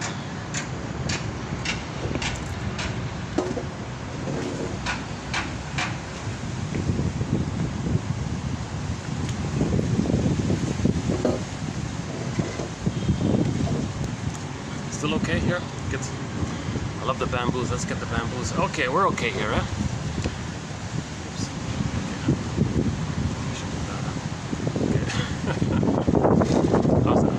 Okay, okay, good enough. So, just to be on the safe side, somebody said, leave the cord, leave the placenta. The placenta connects the baby to the mother, it grounds him to the mother, connects him to the mother. If he feels safe and one with the mother. So leave it all there. Okay. He's making a transition from the water world to the land world. He needs all the support he can get. So leave the cord, leave the placenta. Forget about weighing the baby. Don't remove the baby, barring emergencies and all this kind of thing, right? Hand the baby directly to the mother. Okay. He might latch on right away and start suckling, and then the nerve lines line up with the mother, and a connection is, and then his paradise continues. Babies need an extended paradise, an extended oneness with the mother, called a social womb. Okay, this baby needs an extended paradise. This extended paradise is established if a line can be created between the child and the mother. With that line, there's a rhythm of safety, there's an attunement, there's an interaction, back and forth. It's smooth, it flows, and it meets the baby's needs automatically. Unconditional hallucinatory omnipotence. Whatever the baby needs, mother provides it automatically, just as the baby's needs got automatically met while he was in the uterus. Okay. In the uterus, baby, cord, placenta, mother, mother, placenta, cord, baby, baby, cord, placenta, mother, 1, 2, 3, A, B, C, do, re, mi, rhythm. Okay, so there's like a flow there, back and forth, right? When he's nursing, it kind of continues. Baby nerves, mother, mother nerves, baby, baby nerves, and there's like a flows there. Okay, and then during that interaction, so we don't want to break there, like we don't want a birth trauma there, right? Because remember, the baby doesn't understand time. If the cords are moved and all this, poof, no mother. He freezes up already. It's called birth trauma. Why risk that? Right? So if he's suckling, leave the cord in the placenta, they said. Somebody complained it looks messy. Oh, seriously, big deal. Just put a bed sheet over the cord. The placenta, they say, comes out a day or two later. Okay, it can be put in a bowl, they said. The bowl can sit beside the mother on the bed. You can put a lid over the bowl, allowing some space for the cord. So the baby's still connected to the old times, and he's making the transition to the new times. Okay? So the water world to the land world. And then when he's established that kind of security with the mother, that secure base, okay, maternal holding environment, positive maternal experience, okay, secure attachment style, the normal development, then the cord to placenta drop off on their own accord, they say. Then all is good, his paradise continues. Now, when there's trauma, remember, when there's trauma, we repeat. So now, in the uterus, the placenta literally metabolizes the baby's waste elimination. So in the cord, 3 veins, center one. Okay, the medical profession bases as a symbol for their profession, that's Caduceus. So look at the medical profession. They got the staff and the 2 snakes. Okay, they base that on the cord. So in the center vein in the cord, according to Francis Mott, yeah, by the way. Okay, so this the center vein is straight. It sends down the food to the baby. The other veins spiral helixly upward up to the placenta, and it sends up the baby's waste elimination to the placenta, which then metabolizes everything. Cleans it all, metabolizes it perfectly, right? It's all cleaned up, whatever. Okay, it's all good, and it flows, it's smooth. Okay. Then as the baby needs the oxygen and food or nutrients from the mother, it gets sent down that center vein to the child. And it's all automatic, it's all, everything's, nature's amazing like that, right? Now let's say the cords are moved. Then where's the placenta? And his waste metabolization gets blocked or something. What's going on here? And he's frozen there. His needs aren't met. His needs for his waste elimination to metabolize aren't met. And when there's trauma, he's freezing. When we freeze, we repeat. But how is he going to repeat?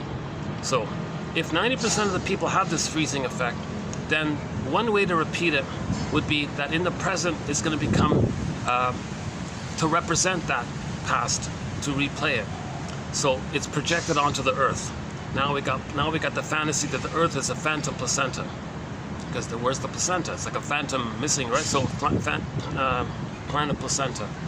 So pollution, waste elimination, okay, moves over to pollution. So the fantasy is, well, we're going to pollute.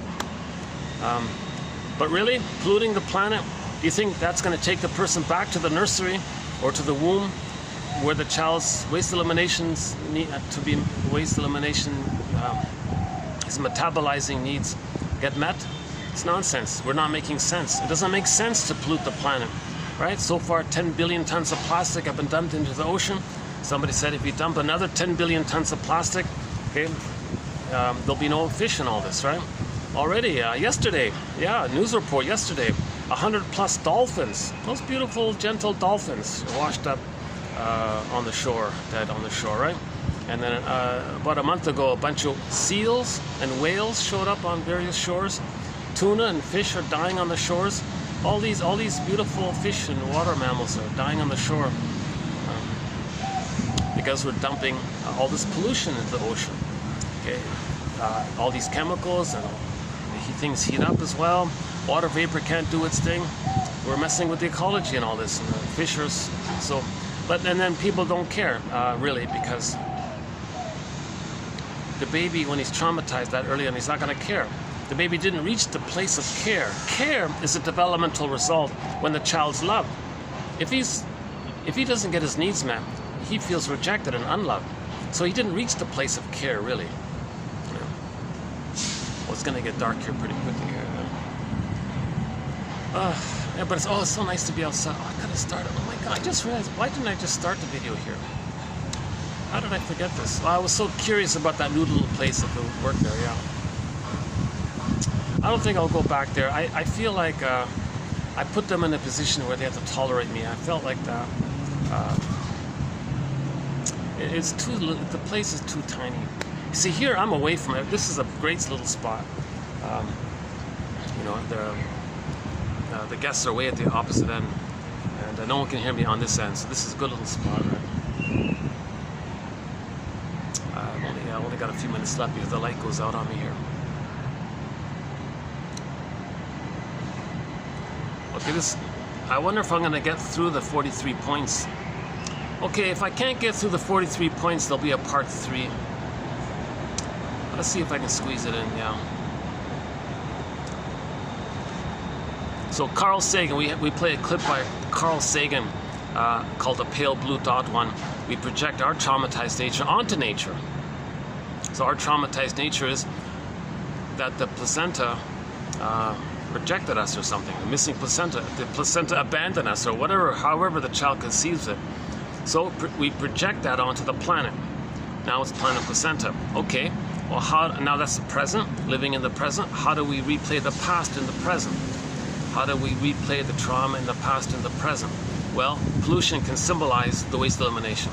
So people are dumping and polluting, but it doesn't make sense. Polluting the planet is not going to zoom the person back to the nursery where the mother says, no, doctor, leave the cord of placenta. I want a natural birth. I want my child's needs to get met. Just leave it. Now, if you don't like the idea of the placenta, it metaphorizes in its continuation when the mother doesn't soothe the baby. It metaphorically metabolizes the baby's distress, metaphorical, unwanted, wasteful emotions, hate, and all this, right? So it transfers over to the extended womb. So the basic biological womb, it's a similar dynamic in the psychological womb. If the mother doesn't soothe the baby, doesn't metabolize the baby's distress and all this, it's the same kind of area. So now we can say phantom breast. Come on, planet breast, soothe me and all this, right? Doesn't make sense, right? Okay, so a person might pick up so a person might think, gee. So a person might pick up the phone. They call their short seller. So I'm going to talk a little bit about the short selling thing.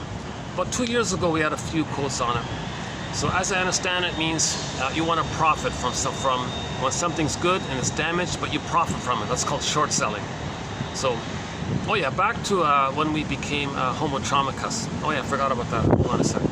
Let's back up a second. The light's getting dark here already. Or am I gonna? Yeah, the light's gonna go out on me already. Let's see what's back here. Let's see. Okay, it's just, oh, maybe it's a little better here. Let's see.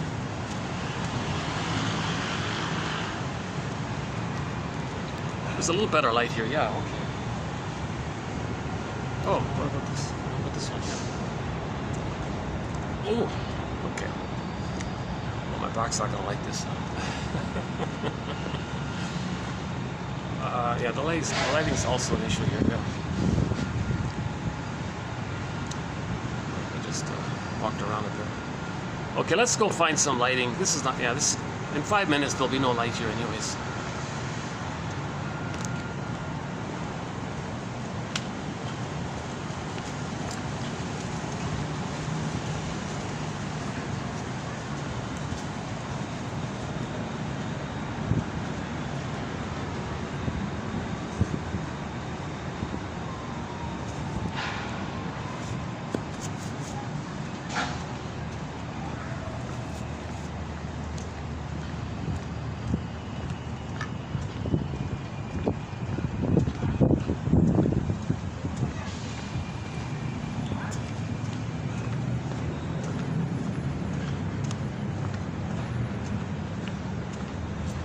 Let me go to the.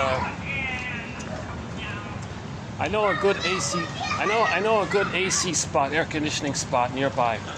Let's go. Let's go there.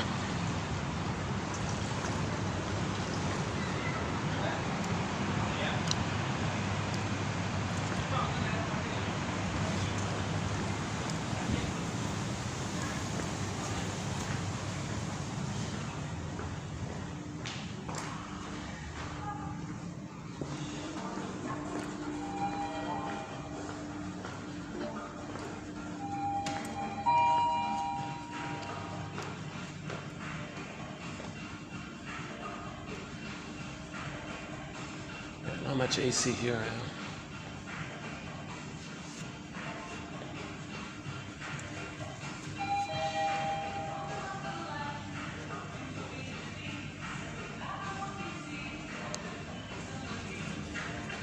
Oops, hi there. Thank you.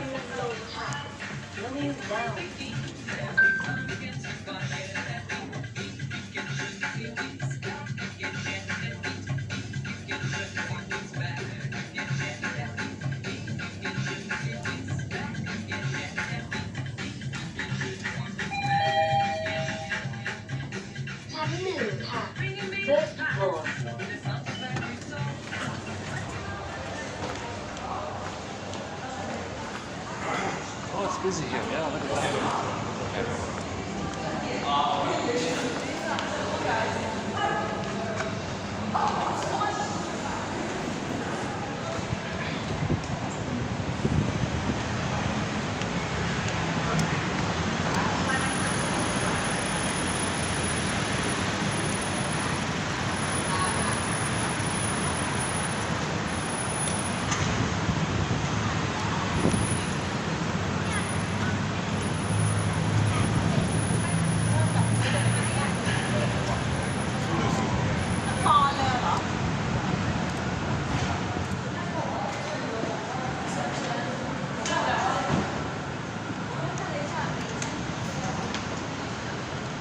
Okay, here's some AC here. Yeah, they've got AC here.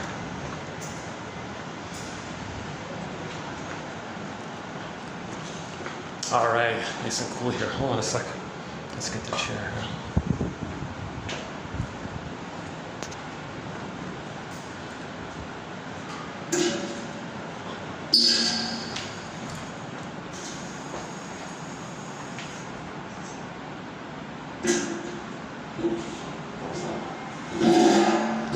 How's the lighting here? So it's okay, good enough, huh? Okay.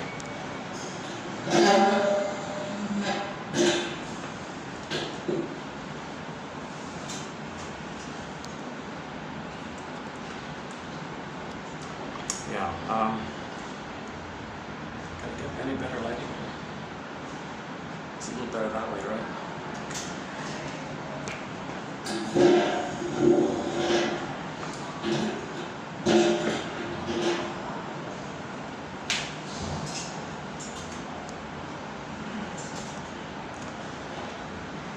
I know it sounds, Lloyd Demas, our main quote on this idea of the phantom placenta is Lloyd Demas. Yeah. You know, he says, you know, sometimes the speaker at the podium, when religion's being used as a brainwashing to maintain prejudice, the speaker at the podium says, "Oh, I found your phantom placenta, it's in the sky. Imagine a chord, and feel pretty good, right?" But other people usually use, "Oh, it's getting dark here already. What happened to the lighting here? Jeez, you know, it's still light." Ah, do this one. Is there any good angle here? Yeah, okay, okay. Let's do it here.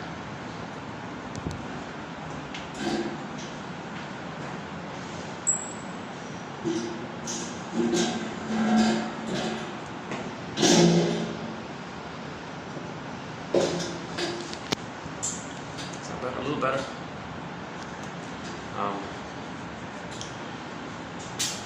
Yeah. Okay, so I won't go in, and one author says, well, usually it's the phantom breast in the sky. Imagine a link, imagine you're being soothed to trigger the oneness of the mother. You feel good, put money in the basket, but in that gambit, it maintains the splitting, which is the prejudice. So let's go back to when we became homo traumicus. Okay, one guy calls it homo economicus, meaning homo short-sellicus. So short-selling means something's good, but if you profit by its damage, you short-sold it. So babies were short-sold 10,000 years ago, and then we've been stuck as homo short-sellicus, a specific reference to homo economicus. Okay, but the broad term is homo traumicus. It doesn't make sense to pollute the planet for a quick buck, thinking it's going to change the past. The only thing that changes the past is the idea that when we're conscious of the past, we change the effects of the past. So we reorganize the effects. The ghost becomes an ancestor. So the Furies become the Unemities.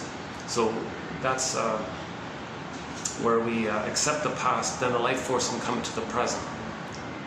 That's the only way we change. We don't change the past event, we change the effects of the past. If we witness the past, okay, recognize the past, understand the past, know how it's influencing us, knowing how it's telling us of what happened in the past, that kind of thing. Then we can enjoy the present, love life in the present. Until then, we're going to repeat again and again until we make that conscious recognition and get back to our more natural self of I'm okay, you're okay. Anything other than I'm okay, you're okay is trauma. When people say, in order to say, if someone says I'm okay, you're not okay, that's not right. It only works if others are okay. If you say I'm okay, you're okay, that's natural. Anything other than I'm okay, you're not okay. See, the stingers, they reject their original feeling of being shamed, not okay, and just put it onto others, and then revert to the infantile megalomania and say they're okay from that. Okay. So that's trauma.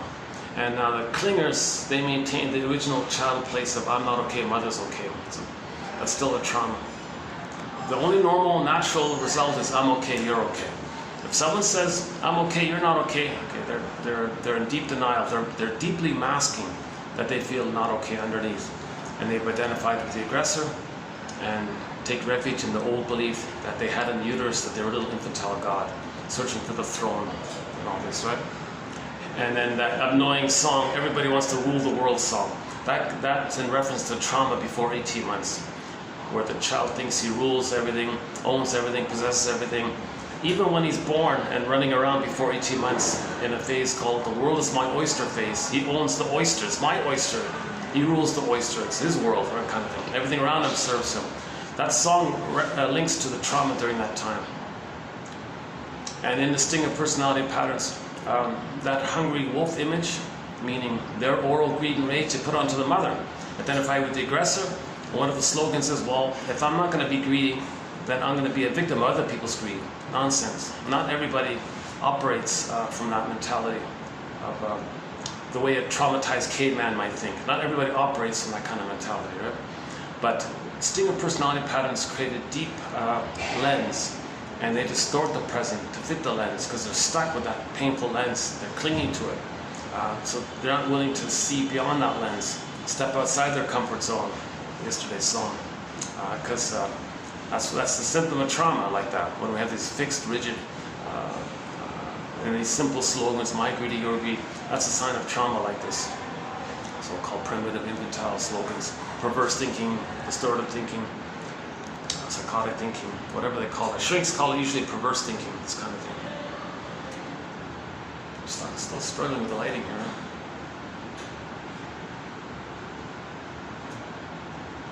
Oh, the AC. They got a 20, it used to be at 18, look at that, now they got it at 22 now. What happened? Oh, what a pity. They had it at 18 before, now it's only 22. Oh, come on, put it back to 18, will you? This used to be nice and cold here.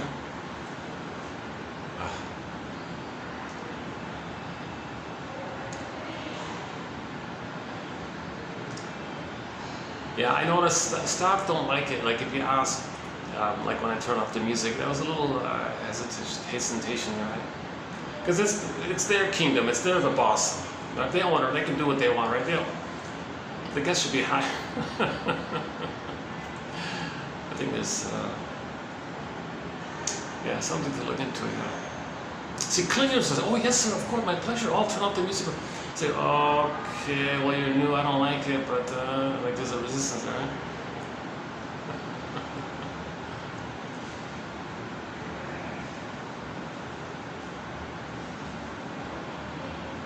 That's the second time I felt a little uncomfortable. I got like an uncomfortable response when I asked for some little thing like that. Yeah.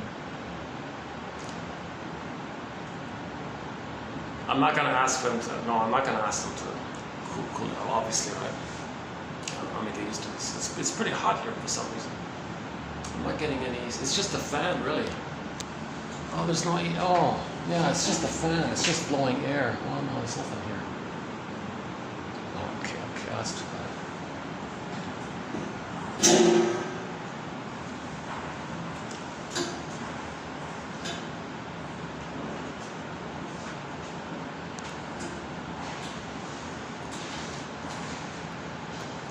Okay, in part one we talked a little bit about the primitive, infantile, barbaric slogans of those distinct personality patterns. Okay, me good, you no good, or my greedy, your greed. This is severe trauma. This is the way a traumatized caveman might think, I'm guessing. Now a lot of people have that. When there's trauma, we repeat.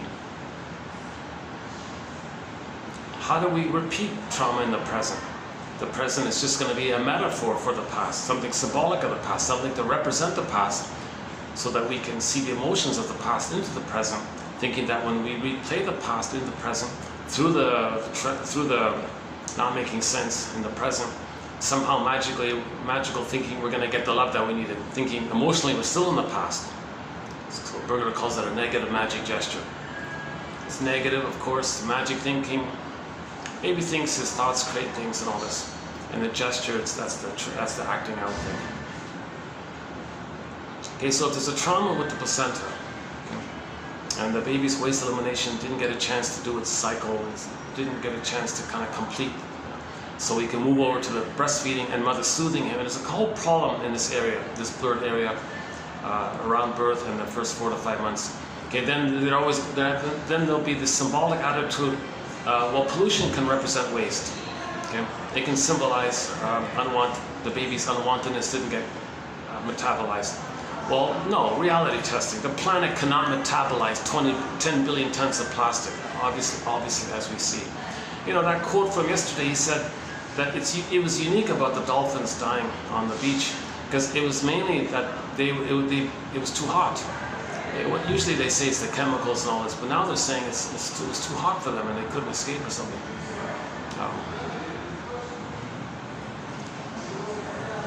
Yeah, so the planet cannot metabolize pollution. Right? Now, we're not making sense. People don't want to think this because the emotionality is, I can't think about this. I'm in this compulsion to play the past in the present because I want to change the past. The compulsion is they want to get their feelings. They can't think about, they don't have the conscious ego and the feeling to care and all that because that's why they're repeating to get to a place where they can care. That's why they haven't reached that place of care and all this, you see. Care is a developmental result. Okay, let's just leave it there for number one. That's number one about the pollution. I feel like I'm missing a key one. There's something else in there. Hold on a second. I feel like I'm missing something. Let's see if I can remember what it was. Pollution, the cycle, profit. Yeah, so the cycle was baby sends out the waste, gets in the good. In the cord, the waste elimination, it receives the good. So hey, stock lady, who pollutes and I want a profit? Really? Polluting the planet and wanting to get a profit, you think that's going to change what happened in the past? A person with this mentality or expectation or compulsion, it's for them to observe that the cycle didn't take place properly with the mother. The breastfeeding interaction didn't take place properly, where the baby sends out its waste and receives the love. So that's a communication of the failure. Right? Somebody with an entitled expectation to pollute and make a profit, okay, that's a mirror. That's like the puppet master saying, look at what you're doing. The puppet master is saying, I'm trying to tell you that the cycle of sending out your waste and getting love in return was failed. And that's why you have this entitled expectation to still do that. You still want to send out waste and get a profit. See? So pollution is part in that area as well, right? Now, the person gets someone else to do it, so to speak, right? They call the stock lady or whatever it is, or use the app or system or whatever it is. So that's the proxy. So proxy is when someone else or something else now feels for you. Well, just generally speaking, proxy means someone feels for you, does something for you, or plays a role for you. Okay? So that when they pick up the phone and get others to do those, and you're causing it, you can feel like that the proxy is doing it for you. So the person doesn't literally have to dump plastic in the ocean and want money. He just gets others to do it for them. It has the same sort of fantasy expectation. Yeah, I was very disturbed about that hedge fund manager waving the phone in the air saying, oh yeah, you want to plunder, you want to pollute more efficiently, and you want to make more money by polluting? You want to, okay, well, I got an app for you, and it's going to be AI generated. Now remember, AI accelerates things. So you want to more quickly, you want to pollute more quickly, you want to get more money, use this app, which will be and AI will tell you how to do it quickly. So one theory about AI is just going to accelerate the thing that's already taking place. So we don't even know what's taking place, and we're going to accelerate it. That's one risk about it. The other point about AI was that it's going to be technology's unconscious. Technology's unconscious. And technology already is for pillaging and plundering. So that's another topic actually. Yeah. Okay, number 2, ecology. So there's a certain ecology between the mother and the baby, right? There's a certain natural ecology. The two of them, mother-infant dual unity, smooth ecology, natural ecology, rhythmic, attunement, music, let the music play on, sings Barry White. You know? And if that ecology is broken, hey stock lady, my ecology was broken. My mother broke the ecology. I want to break the ecology. Who breaks the ecology? Stock lady says, oh yeah, oh sure, yeah, oh yeah, we can break the ecology. And then they'll invest shares, buy shares in those who break the ecology. Okay, those who drain lakes and mess the ecology up. And then the fish die, and then there's a reaction, chain reaction in the ecology. The ecology's all messed up. Oh yeah, buy me shares in that. Number 3. Now, okay, it's a fantasy, nonsense. Contributing to breaking the ecology doesn't take the person back in a time machine where the mother gets the message. Oh baby, I got the message. I see. You're showing me by your investment in breaking the ecology that I broke the ecology with you. Oh, I'm sorry baby. So we'll back in the time machine to the nursery. I'll provide the proper ecology. Doesn't make sense. Number 3, feeling diversity. Remember the golden ball? Diversity, a wide range of feelings, needed feelings, appropriate feelings, aliveness of feelings. Kind of like a diversity, loving life. Okay, every neurotic is a music enthusiast. Okay, that area. Well, the child lost his golden ball. He lost his feeling diversity. He lost his feeling diversity. All he has is that anger. The main emotions are hate, greed, envy, spite, vindictiveness, schadenfreude, grievance collecting. Bergler calls it injustice collecting. Okay, the grandiosity is constant. The cynicism gratifies the grandiosity. The schadenfreude. The pleasure is the schadenfreude. So that's an aberration. That's an aberration. That's not real pleasure. Okay. Person can't more losses, so they use denial, contempt, and sour grapes. Didn't eat them anyways. So that's all hate-based. So they lost their feeling diversity. Hey, stock lady, diversity, and yeah, who breaks the diversity out there? So they'll transfer, okay, the feeling diversity is squelching. Find something in the present that kind of can stand in for it. Well, there's biodiversity. The stock lady says, oh yeah, we can make the black-billed woodpecker extinct. Well, that's breaking that diversity, isn't it? Yeah, buy me shares in that. What else can you make extinct? Because they want to break the diversity. Okay?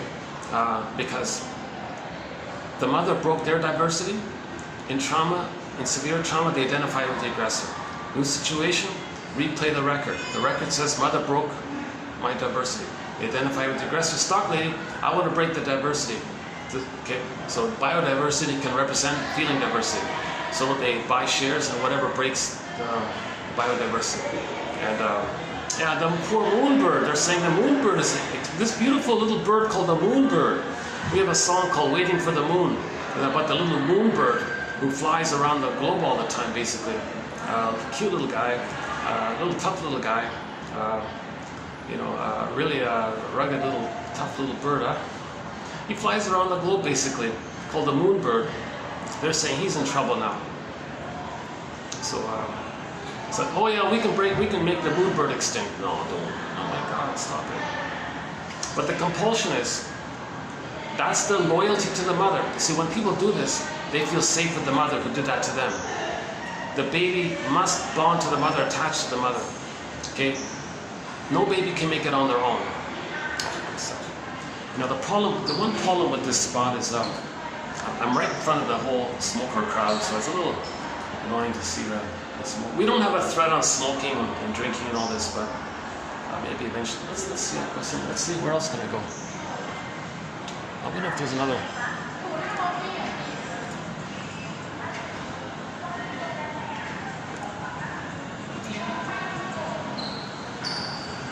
Does it work if I sit here?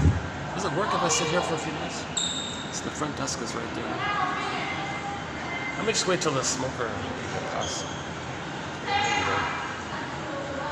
Oh yeah, it's a busy lobby here. It's not going to work.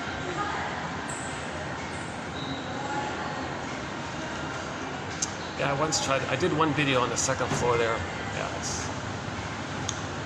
my search for a regular venue continues. It's tough to find a nice spot. Yeah. The other hotel I was at, it's getting a little awkward. The staff always have to do their things. Now it's high season, so there's more groups and tourists and things.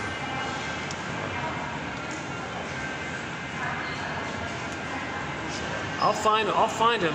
It's going to be in some nice little restaurant where the guy says, "Oh yeah, you can use that room. We don't use it."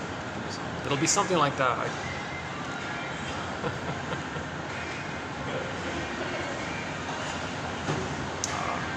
My phone's going to cut out. Look, you know what? This is going to cut out pretty soon. So there's going to be a part 3. This will be continued in part 3. Okay, let's do so somebody, okay, number 4, about well, we mentioned the not caring part. Somebody might say, don't you care? You're polluting and you want to make a profit. You're breaking the ecology, and fish are dying, and birds and flowers are becoming extinct. Don't you care? They'll be enraged at this. Where's your empathy? They might say. I didn't get enough love to care, and you're expecting me to care? You're supposed to give me empathy for the pain of not getting enough to care. So you're really disconnected. So they'll be enraged at this idea. So that's not going to work, right? Okay, number 5, the greed. So repetition compulsion. The baby only had a basic need. When the basic need's not met, okay, as mentioned earlier, he ends up with oral greed. But later on, the oral greed, okay, so in the present they'll find something that's symbolic, that metaphorizes mother. Usually it's money, material, matter, nice things or whatever, something that's considered materially good. That can represent mother maternal goodness that was missing. So they can gobble up all these things in the present and be greedy in the present. It's never going to be the needed transformative loving breast for the nursery. No greedily thing you gobble in the present can take you back in the time machine, whereby that thing you gobbled in magically morphs into the good breast mother to provide the baby's the positive experience from which the baby lays down proper neural wiring. The baby needed neural wiring, normal wiring, of memories of mother loving them. That leads them to the ultimate result of the psychological birth of I'm okay, you're okay. If the baby got an insecure attachment style, it's a painful wiring and they're stuck there. And then we're not making sense, repeating that stuckness. So part of the positive intention of greed is to unravel that wiring. That doesn't make sense. No thing in the present can be the good, needed, positive. You can't travel back in a time machine and change the past kind of thing. So it's not going to work.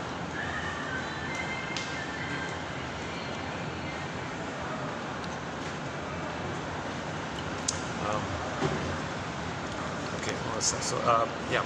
So the trick about greed as well is when you do possess a thing in the present, the mammalian part of the brain possesses that extra possession as the person being safe, so you get a bit of serotonin. Okay, so serotonin, okay, the chemistry of safety. When you feel safe, relaxed, safe. It's a good feeling to feel safe. So the chemistry behind this is called serotonin. So when you gobble in something out of the greed, you're gonna get a blip of serotonin. It just lasts for a day or whatever. Okay, stock lady, more, give me more, because they want to get that serotonin. So they may be addicted to greed. Because when the serotonin dissipates, suddenly you don't feel safe anymore. If serotonin makes you feel safe, when the serotonin is gone, then you don't feel safe. Then you feel stress. When you feel stress, click, dopamine. Dopamine for the chase, serotonin from the catch. Dopamine for the chase. So dopamine is that exciting anticipation, the motivation, go get it kind of thing. It's exciting because there's a thing that you believe that if you get the thing that you're chasing, that is going to give you the serotonin. So when the serotonin dissipates, click dopamine. And then you get it, you feel a little better, you stop, and it's a cycle. And it's addictive and it's greedy. So greed doesn't work.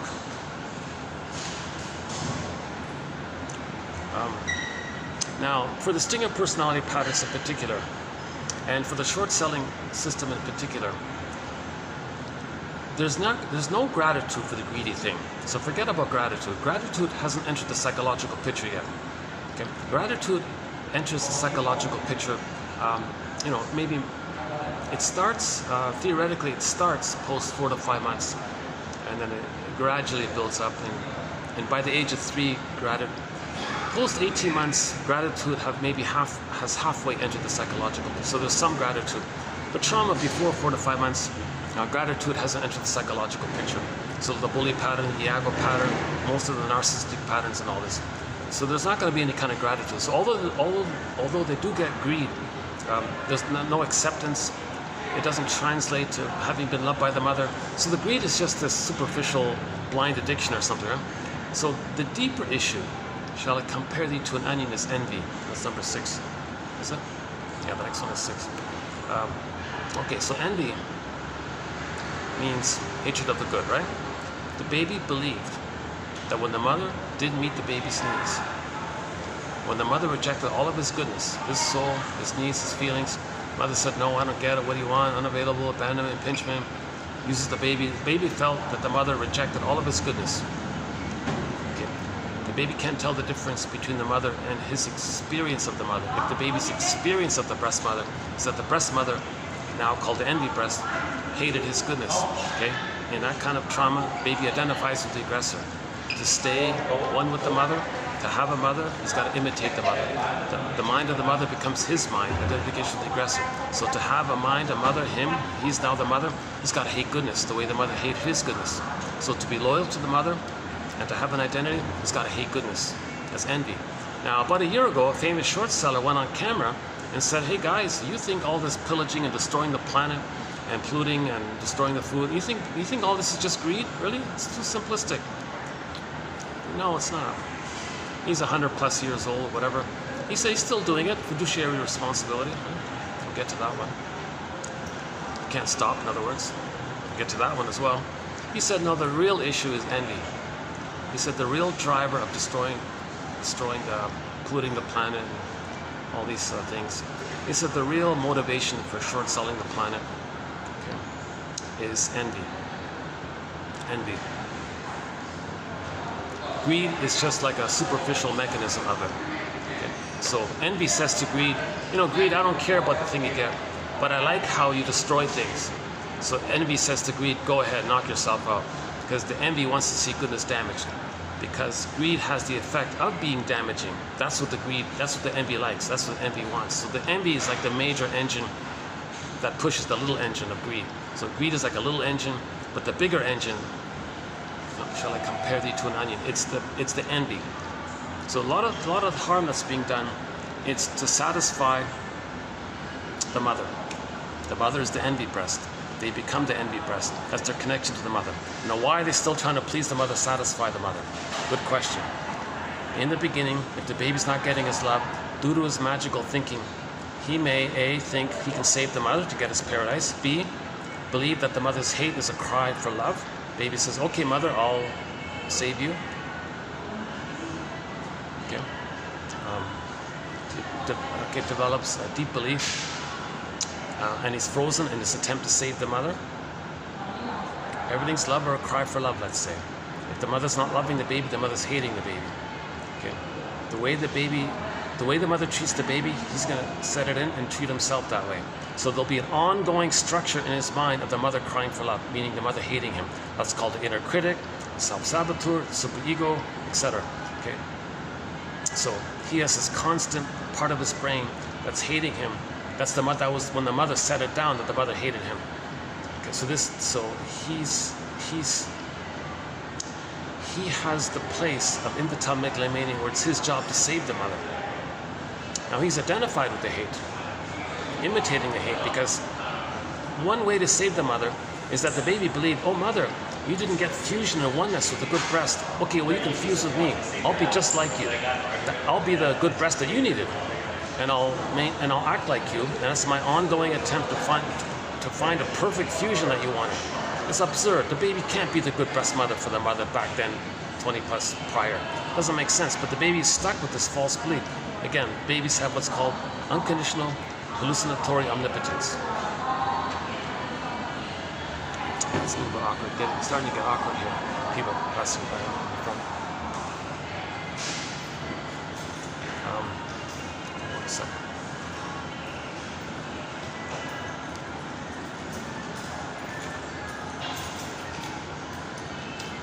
Yeah, my best videos are when I'm in a closed room, no interruptions, don't need to bounce around. Those are the best videos.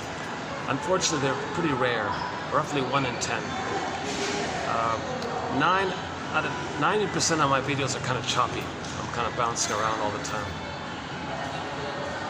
I got my bag over there. Oh no, that bag's right underneath the camera. No one's gonna take it. Yeah, it's not much in there, anyways.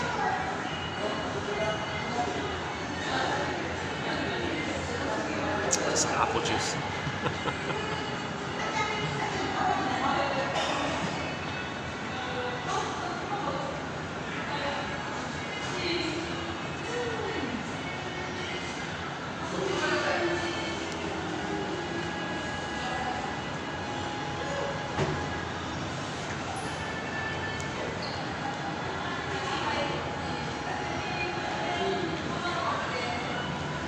Oh, can you see the sculpture there that I still have some kind of clover, isn't it? Some kind of cauliflower, that silver one in the middle. I still can't make it out. Let's let these guys pass around. So.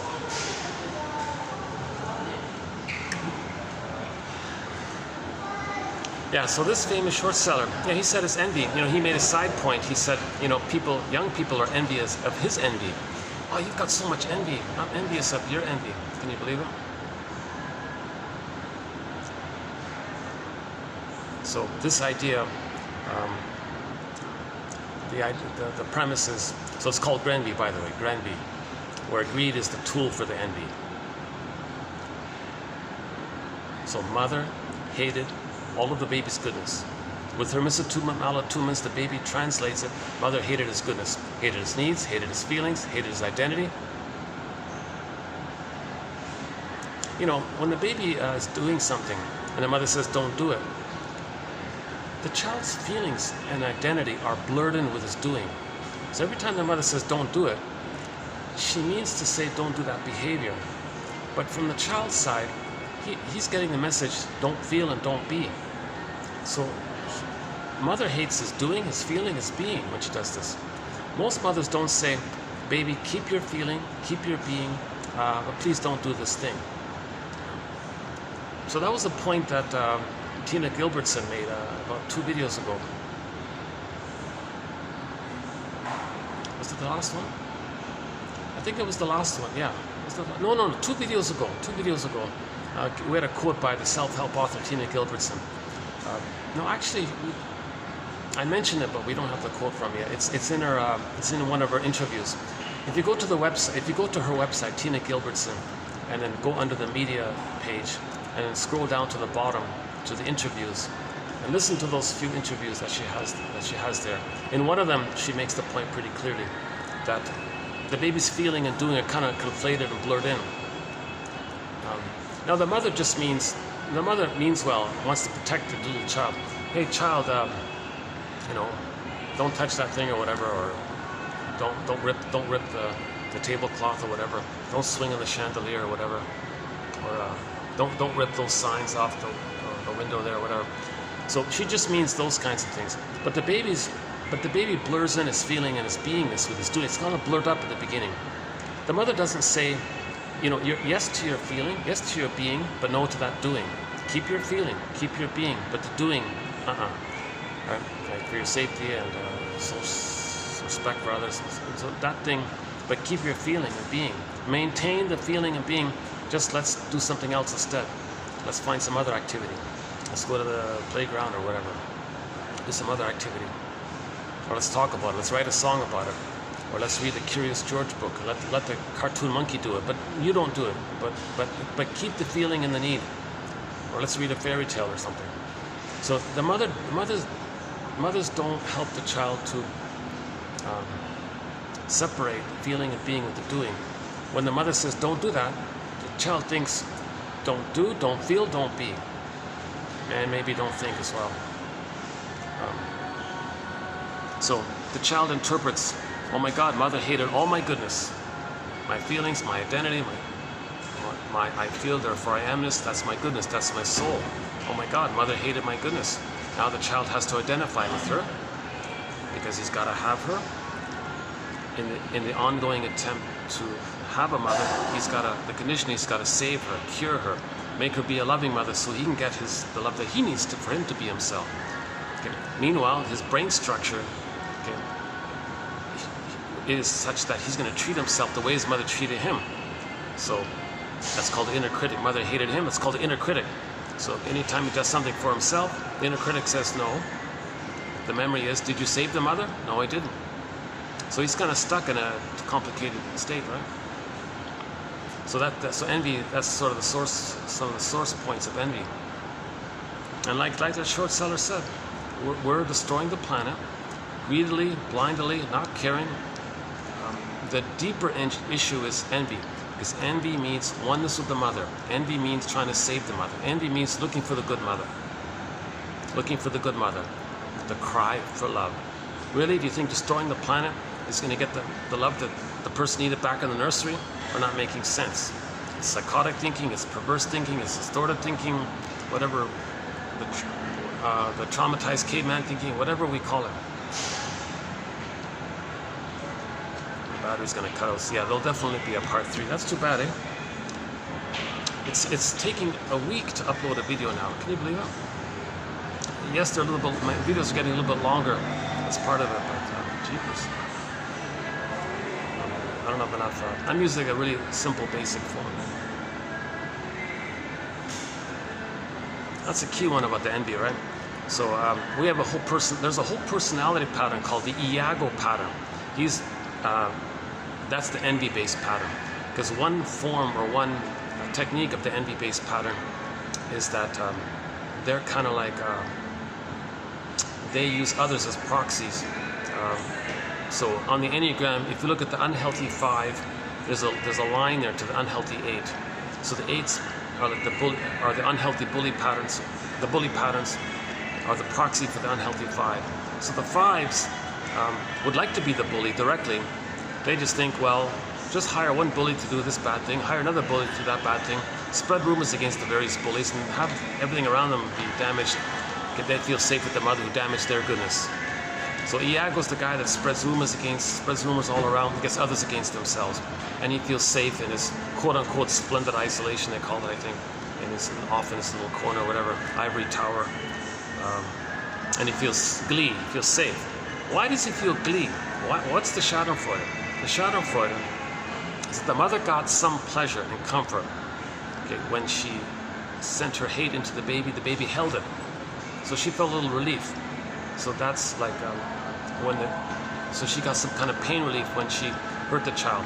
The child identifies with the hurter, okay, treats others the way he was treated, and when he sees others hurt, he feels that pain relief, which he then calls Schadenfreude, because in the adult grown-up version of it, it ties him with the addiction to the egocentricity, and the egocentricity is the oneness of the breast, the oneness with it all. So there's like a great excitement, like in the honeymoon, you're one. That excitement, right? They call it the unico mystica, one with the big powerful mystery. Okay? So the baby's one with the mother. Okay? So imagine a baby cloud blurred in with a bigger cloud, and the baby cloud thinks the bigger cloud is him. So he thinks he has the power of the big. So that's an exciting feeling. So the Schadenfreude sort of seems to tap into this unmet symbiosis. Symbiosis is a very exciting, blissful feeling, right?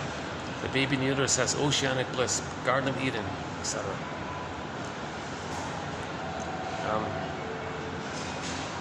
Okay, so what we've said so far taps into loyalty. So what we're talking about is so far is that that dysfunction means being loyal to the mother. He's going to stay loyal to the mother so he can have the ongoing chance to save her and cure her. So he's got to be loyal to her. So Morton Keysen, 2291 and 2, very important quotes in our collection here. 2291 and 2 by Morton Keysen, K-I-S-S-E-N. It comes from his book called Affect, Object, and Character Structure, chapters 8 and 9. That, by the way, is won a Golden Windmills of the Mind Award, those two chapters as a unit. Key point there. He makes it very clear how dysfunction means being loyal to the mother. So that's part of it. So part of this perverse thinking is being loyal to the mother. See, if a person heals and they know themselves, they're going to be disloyal to the mother. But they can't do it because they first need mother's love to feel safe to leave her. So they can't be disloyal. That's called the furies. They're afraid to feel those. It's called persecutory anxiety, abandonment, depression, massive anxiety. The way any baby would feel if you had no mother or truly felt how the mother hurt him. So those are hard feelings. The story of Orestia, one author says that's really the true founding myth for psychoanalysis is Orestia. Orestia, the metaphors, he separated from the mother, felt the furies, but Orestia saw the two sides of the mother, the famous courtroom scene. Athena said, okay, you did it. You saw the two sides. You recognized the two sides. You forgave the mother by seeing the two sides. Then the furies became the Eumenides. The feelings served him. First, he was afraid of his feelings. Then the feelings served him. She said, that's the true starting myth of psychoanalysis. It moves in the healing area. The one about the Jocasta, Laius, Electra, it just means we're kind of stuck there. But Orestia shows like a progression out of it. It's a more active healing direction, right? Like the Odyssey kind of thing. Next one on poverty. So the baby got emotional poverty. Hey, stock lady, who gives others poverty? That can symbolize and make them feel safe with their mother who gave them emotional poverty. So the mother who gives the baby emotional poverty, they identify with the aggressor, pick up the phone. Well, giving others poverty, that can make me feel safe with the mother who gave me poverty. There's a correspondence there, right? So we know the horrifying results. 80% of the population in poverty, some in severe poverty, many on, what is it, $10 to $30 a month, $300 a month. Just, rough living conditions there. That's always a tough one there, right? Billions of people in poverty because of this. We're not making sense. It doesn't make sense to inflict poverty on 80% of the people so the 20% can feel safe with the mother who gave them emotional poverty. So them giving, so as beloved, so below, creating outer poverty, as beloved, so below, inside out. That's the theory, right? Heal the inside, then our doing will be normal. But to make that transition, interpret the outer poverty as a mirror and a communication that we received emotional poverty from the mother. And we don't need to act. A person can have 20 lifetimes trying to create poverty. It doesn't change their emotional poverty that they got. It doesn't work. It's a negative magic gesture. The unconscious is getting us to know that we have emotional poverty when we create outer symbolic physical poverty. So that's why it's so damaging. That's why this whole thing is so damaging. So that's why we need these theories to kind of help us. Now, in 100 years from now, this theory might be vastly updated. And I don't have a PhD in linguistics and languages, so I speak kind of basic way, right?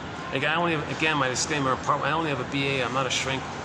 Again, this is just brainstorming here, just brainstorming. This will be updated. Plundered soul. Okay, So we went. Okay, so we went from global village to global pillage 10,000 years ago.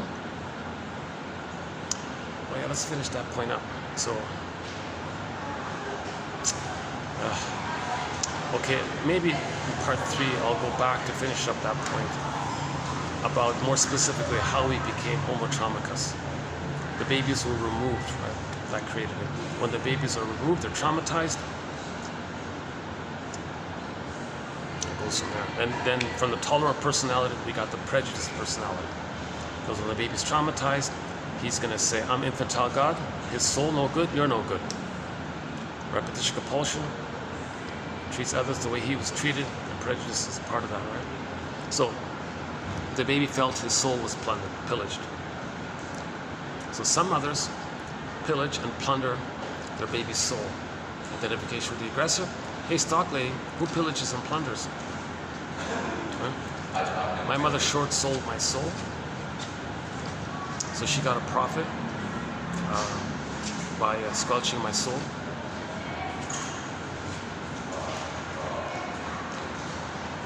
Doing okay here still? I wonder if this is still the best spotting. Let's see.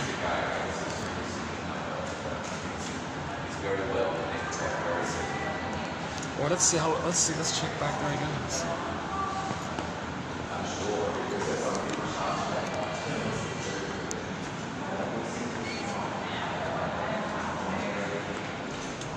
Oh, he took my chair. That was cool. He took my chair away. Hey, where's my chair?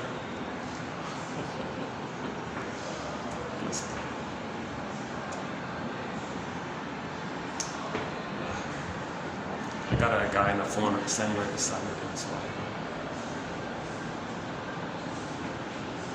It wasn't a bad spot for a little while. Okay, how about here? Let's see. What's this? Okay, let's just continue here. Actually, that fan is starting to blow warm air. Can you believe it? It's actually hotter here than it is over there. All right. So, different ways of saying it. The mother short sold the baby's soul. Hey, short seller lady, buy me shares in the short selling. So what does short selling mean? Well, you make a profit at the destruction of something that's good. Well, when I was a baby, I had goodness. My mother profited from the destruction of my soul. So the baby's soul was short sold. Or the mother pillaged and plundered the child's soul. It's a similar idea. Here's one that here's a tough one. So there was a kind of a trade block, like a trade flow block between the baby and the mother as part of that broken ecology. So maybe because there wasn't like a proper trade and exchange between the baby and the mother, maybe that could be called a sanction. The mother sanctioned the baby. No, baby, you can't trade. I'm not going to give you something that you need. Say, stock lady, who does that kind of blocking on others? Because the sanctions very hurt. They're very damaging, right? Yeah, who creates, and indigenous people say, why are you putting all these sanctions on us? It's very hurtful. Well, the short seller might say, well, me and my client, when we were babies, we were sanctioned from the love from our mother. My mother sanctioned us. So they're just being loyal to the mother, and we're just being loyal to the mother. Well, this doesn't make sense, acting like this on us. Well, we're stuck in the compulsion to replay that record that we had. It's called a compulsion. So again, this compulsion, see, the pain of trauma compulses the person to get out of that pain. That's Homo economicus. But what we're doing is symbolic of the present for us to know the actuality.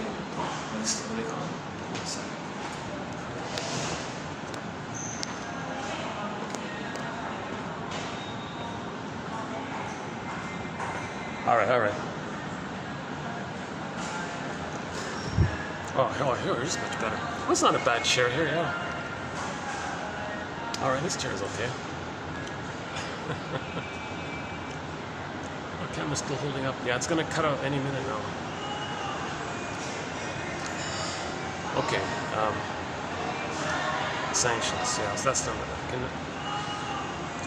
Okay, the whole boundary one. Yeah, Jesus Christ, another tough one.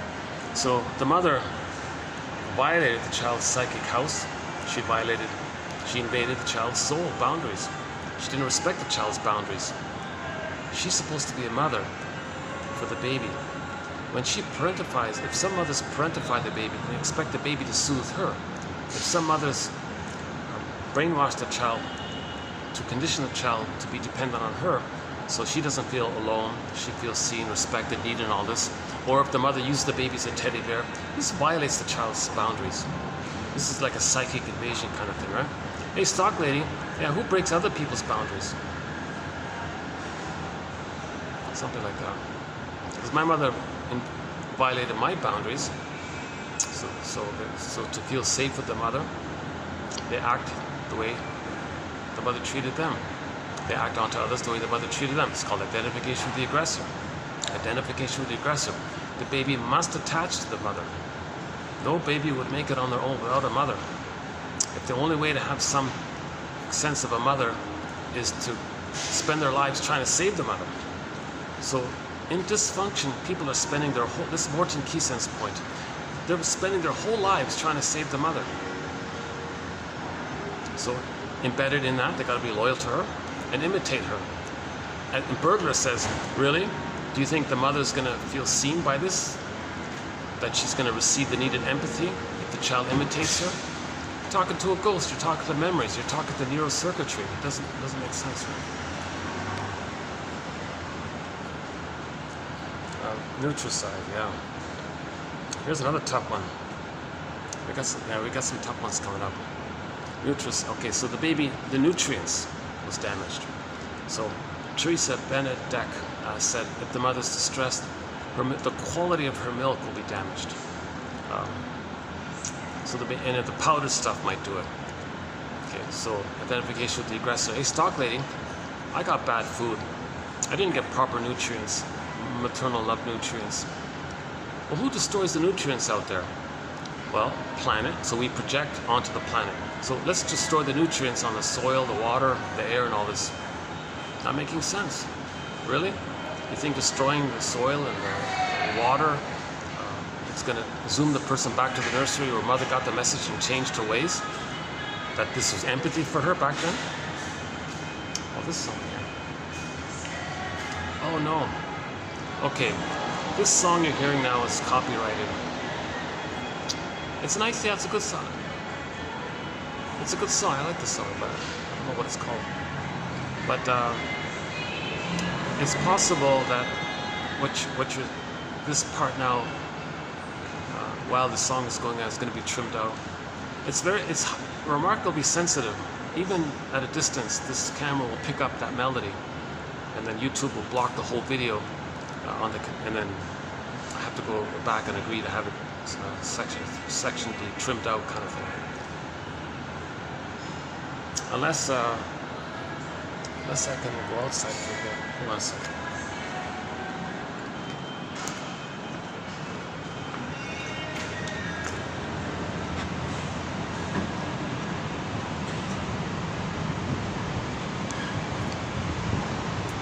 Oh, I don't want them to get worried about my apple juice. Jesus. Jesus.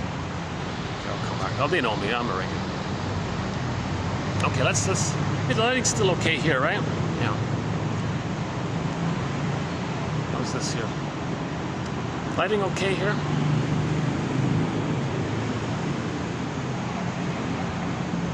Let's see.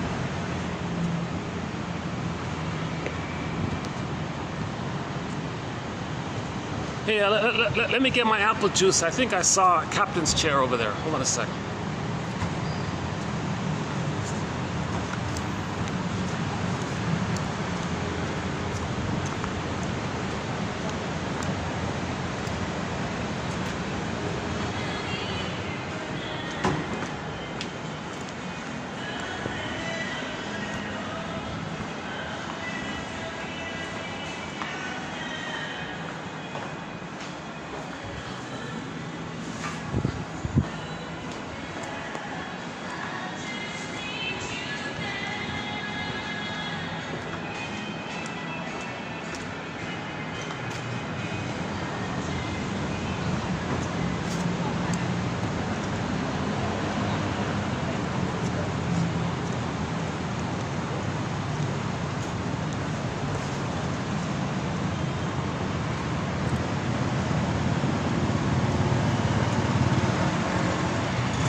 Oh, look at this.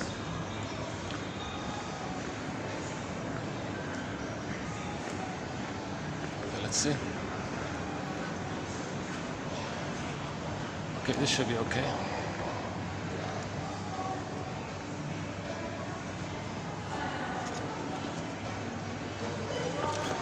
All right. Well, once in a while, the chairs are available here. Yeah. Okay, let's finish up here. Oh, it's a nice. This is a great little spot. Eh? It's my favorite spot. Yeah, it's a nice. Has like a big living room kind of feel to it. So, okay, let's pick up. Let's go back to our 43 points. Work in progress.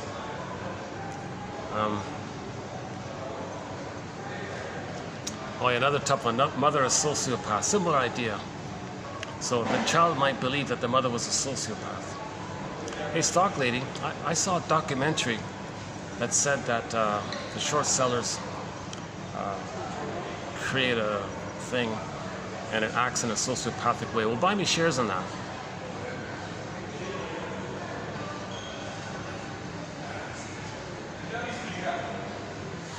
So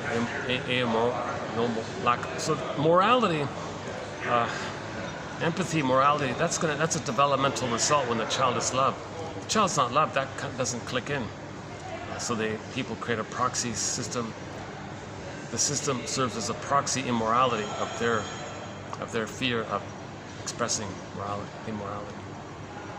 So was the mother a sociopath from the baby's perspective? From the baby's perspective, the child might think his mother was a psychotic sociopath. From the baby's perspective, I'm not trying to insult them. I'm trying to say, from the baby's perspective, he's helpless, he's powerless, completely trusting. And what does the mother do? Brainwash the child. Because she wants the child to be dependent on her. Or the mother shames the child because she wants to replay how she had been shamed. Or the child is crying, says, look, the baby hates me. The mother thinks the rejecting mother puts it onto the baby, so the baby hates her. What's going on here? She's crazy, right? The baby might think these kinds of ideas, right? And embedded within that, maybe the mother thinks, doesn't she care, have empathy for the baby? Doesn't the mother see that the baby has rights? The baby's a person, the baby's human. Doesn't the mother see that? The mother objectifies, thingifies the baby. That's the whole area there. That's a tough one. Eh? So the goal is to forgive our marriage. So we do a thing on forgiveness. How do we forgive the mothers for this? How do we forgive them? Because remember, it happened to them. Them doing what they're doing is a communication of what had happened to them. Intergenerational trauma. Intergenerational trauma. Okay, if the mother herself was traumatized herself, she's going to get, if the mother got an insecure attachment style herself, she's going to give her own child an insecure attachment style to be loyal to the mother who gave her an insecure attachment style. So she's loyal to her mother, trying to save her mother. So, but the poor child, the youngest one, the grandchild here, thinks, how is he going to, he doesn't have the sophistication to think these things, right? So he just thinks, oh my God, my mother has so empty disregard for me. Oh my God. Hey, stock lady, who has disregard out there? Yeah, that's a tough one. Okay, the PR one. So some short sellers hire a PR company, make me look good. So they're expressing their greed, they're expressing their envy, they're maintaining their grandiosity, the search for the throne, saving the mother, detachment to the mother. But at the same time, the baby wanted to be seen in a good light.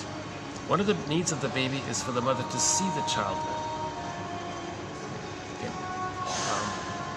If the mother sees the child with delight and acceptance, he'll have that for himself. If that was missing, hey, stock lady, refer me to one of your buddies who will make me look good.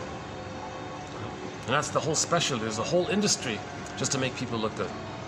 So a short seller who pollutes and all this will hire specialists to brainwash everyone to think good of them. That'll be touched upon in the next video about the PR thing.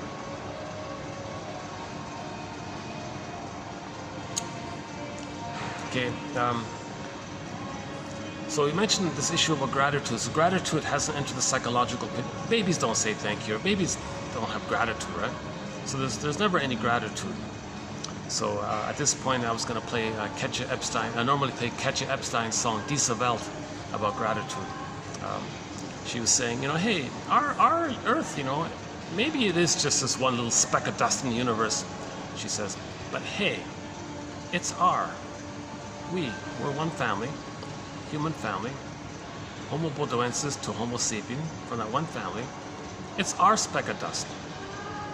Besides, all of the other specks of dust are so far away. So what do we want for our speck of dust, this pale blue dot? Do we want our children to play happily on the beach? Or do we want them to be exposed to rotting fish and all this? I mentioned a little bit about doublethink. Okay, so when the, because of the fusion, that's the source point for doublethink. Okay. So the victim's voice, they'll say, is their voice. Okay. They'll think that the victim has the aggressor voice of theirs. Like they flip it around, it's doublethink. So this is most noticeable in the bully pattern, right? So when they shame others,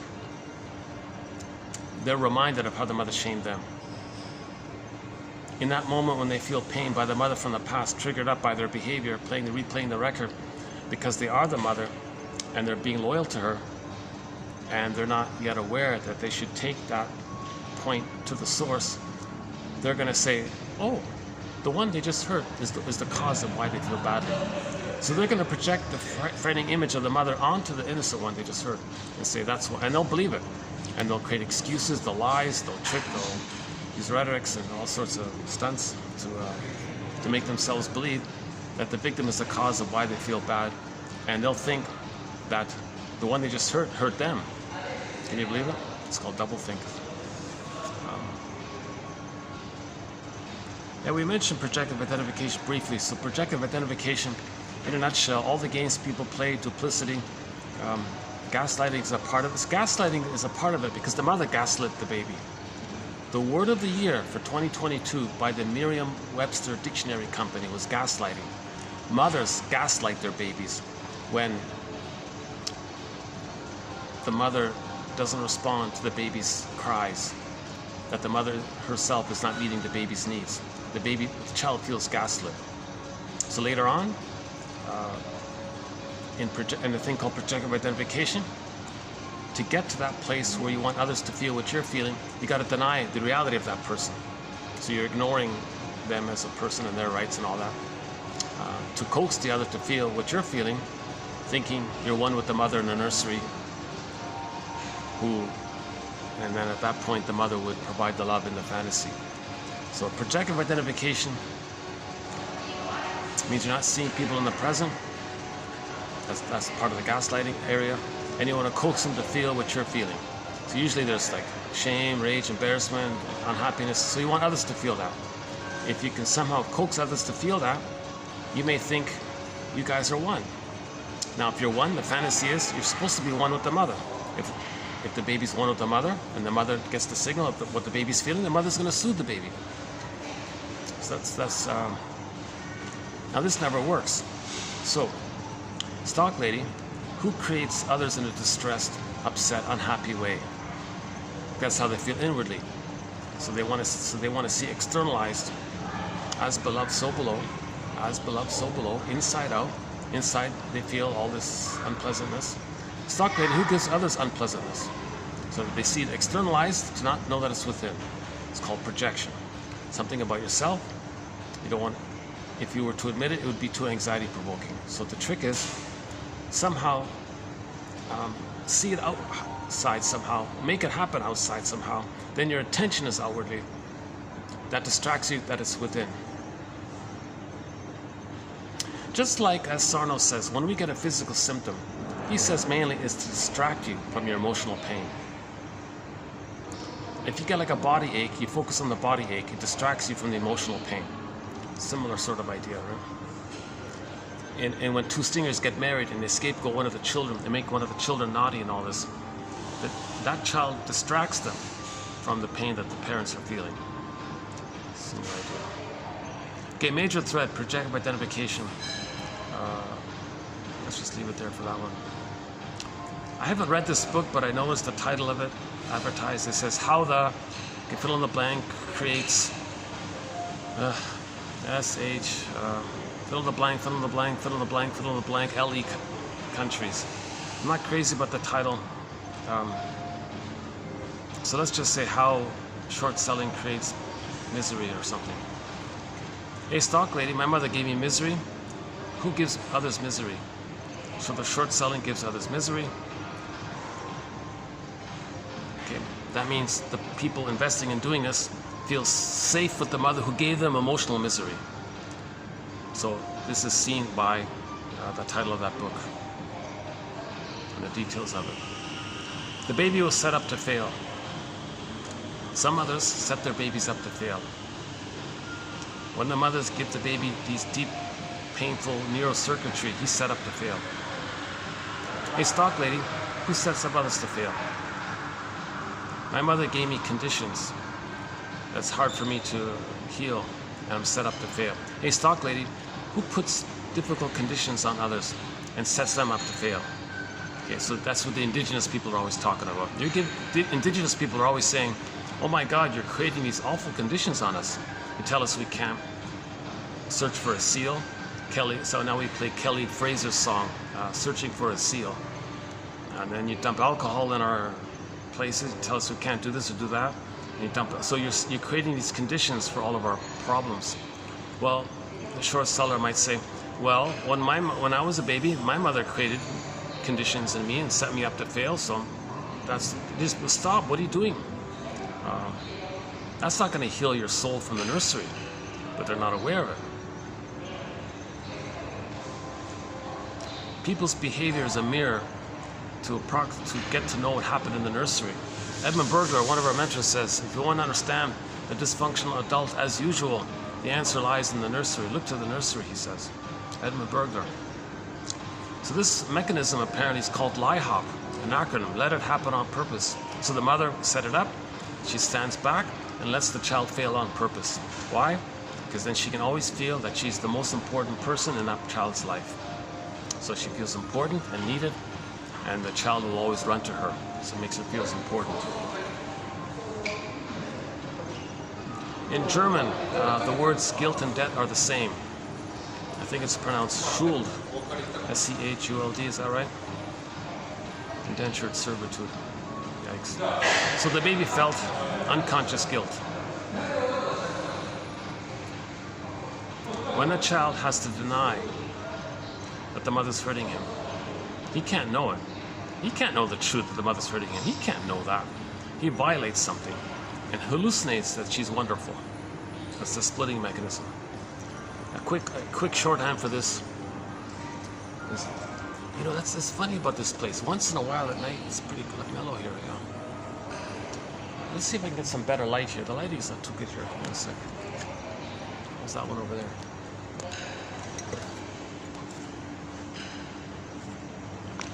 Oh, wow.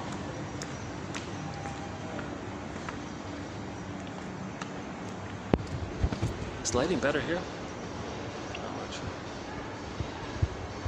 How about this one?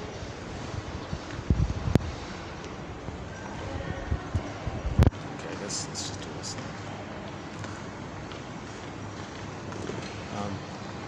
This one. It's always hard to get good lighting, eh?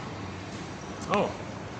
What about this? Oh, then I'm gonna get people in the background passing by. I'm trying not to get anybody in the camera. Okay, let's just.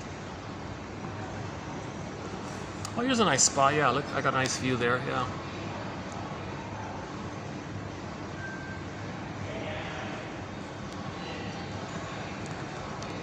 That's the front desk over there. You know, I like this. There's a real kind of calm, mature tone here. I feel like maybe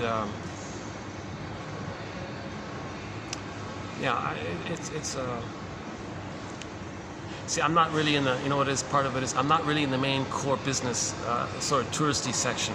I'm sort of in like a suburb kind of thing, like in a nice residential suburb type of area. It takes me a while to get here.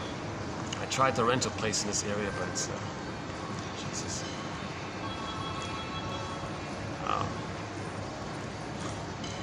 They have these little studio. Oh, it's too small. I couldn't do it. I'd rather travel here. The only thing I could, yeah, they have some studios in one building that you can get these little studios. 26 square meters or something. Oh my God. Jesus Christ. And the walls, paper thin walls. No way I could. Oh my God. The greatest invention, one of the greatest inventions would be soundproof walling. When the construction workers build their buildings, put something in the walls that offers some kind of sound barrier. I think if there were a hotel chain that offered soundproof walls, I think it'd be sold out instantly. And people need peace and quiet. Better yet, all apartment buildings should have this thin, papery, soundproof material. It's got to exist. It's got to be out there by now, right? Some kind of soundproof material. People need peace in their homes. People are too triggered in their homes. They're not going to think reasonably, right? Their amygdalas. Then they're going to look for soothing somehow, right? And then they're distracted or something. Yeah, maybe that represents prenatal distress syndrome. Maybe prenatal distress syndrome is more common. So people make buildings, make it stressful for people. People who make it say, well, when I was in the uterus, it was stressful. Maybe something like that. Okay, and the fugitive story. Oh, it's gonna come out soon. I'm surprised it lasted this long. So there'll be a part 3, as mentioned earlier. When the baby hallucinates a goddess. Oh yeah, if the mother's feeding properly, the baby might go, oh, there's my mother. That's great, everything's normal. When she's doing it wrong, the child projects his rage and or greed onto the bad breast and thinks it's a monster that wants to devour him. Then he's going to say, oh no, that's not my mother. No way, that absolutely cannot be my mother. It is his mother. But he'll do the splitting mechanism. He'll deny, repress, disavow, split off, disassociate, compartmentalize, etc. No way, that's not my mother. What's going on here now? That's not my mother. This is some kind of monster thing. I'll deny it all, and then click. Okay, in the Alice in Wonderland world, unconscious world, they'll just hallucinate a goddess, an ideal breast, and he's safe with the ideal breast. So now the act of doing this, maybe he feels guilty doing this. On some level, he violates some kind of truth. He lies to himself. Maybe he feels guilty by all this. So, children feel unconscious guilt. Also because they couldn't save the mother. They feel badly. They were supposed to save the mother. They couldn't save the mother. They had to betray themselves, lie to themselves to survive. Maybe there's this whole area of guilt. So they always feel guilty to the mother. Repetition compulsion. Hey, stock lady, who puts others in guilt debt? So debt means guilt. In German, it's the same. It's the same. Guilt equals debt. Hey, stock lady, who goes around and says, okay, you're in debt to me, and makes it happen? Because if others are in debt, I can feel safe with the mother who gave me emotional debt, guilt. See? As beloved, so below. So doing this is a mirror to know what's going on within, inside out. Right? We can learn from this concept. And now, if the baby feels, guilt, this can translate into indentured servitude. Yeah, who gives others indentured servitude? So now you got billions of people sort of in a condition. It's really sad, right? We're homotraumicus. We're homotraumicus.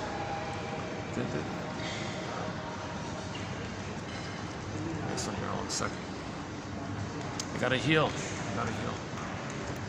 So yeah, so after we became homotraumicus, the storytellers came on the scene and started telling us stories, metaphors for inner life. Myths and fairy tales are metaphors for psychological dynamics. Myths and fairy tales are true on the inside, not on the outside.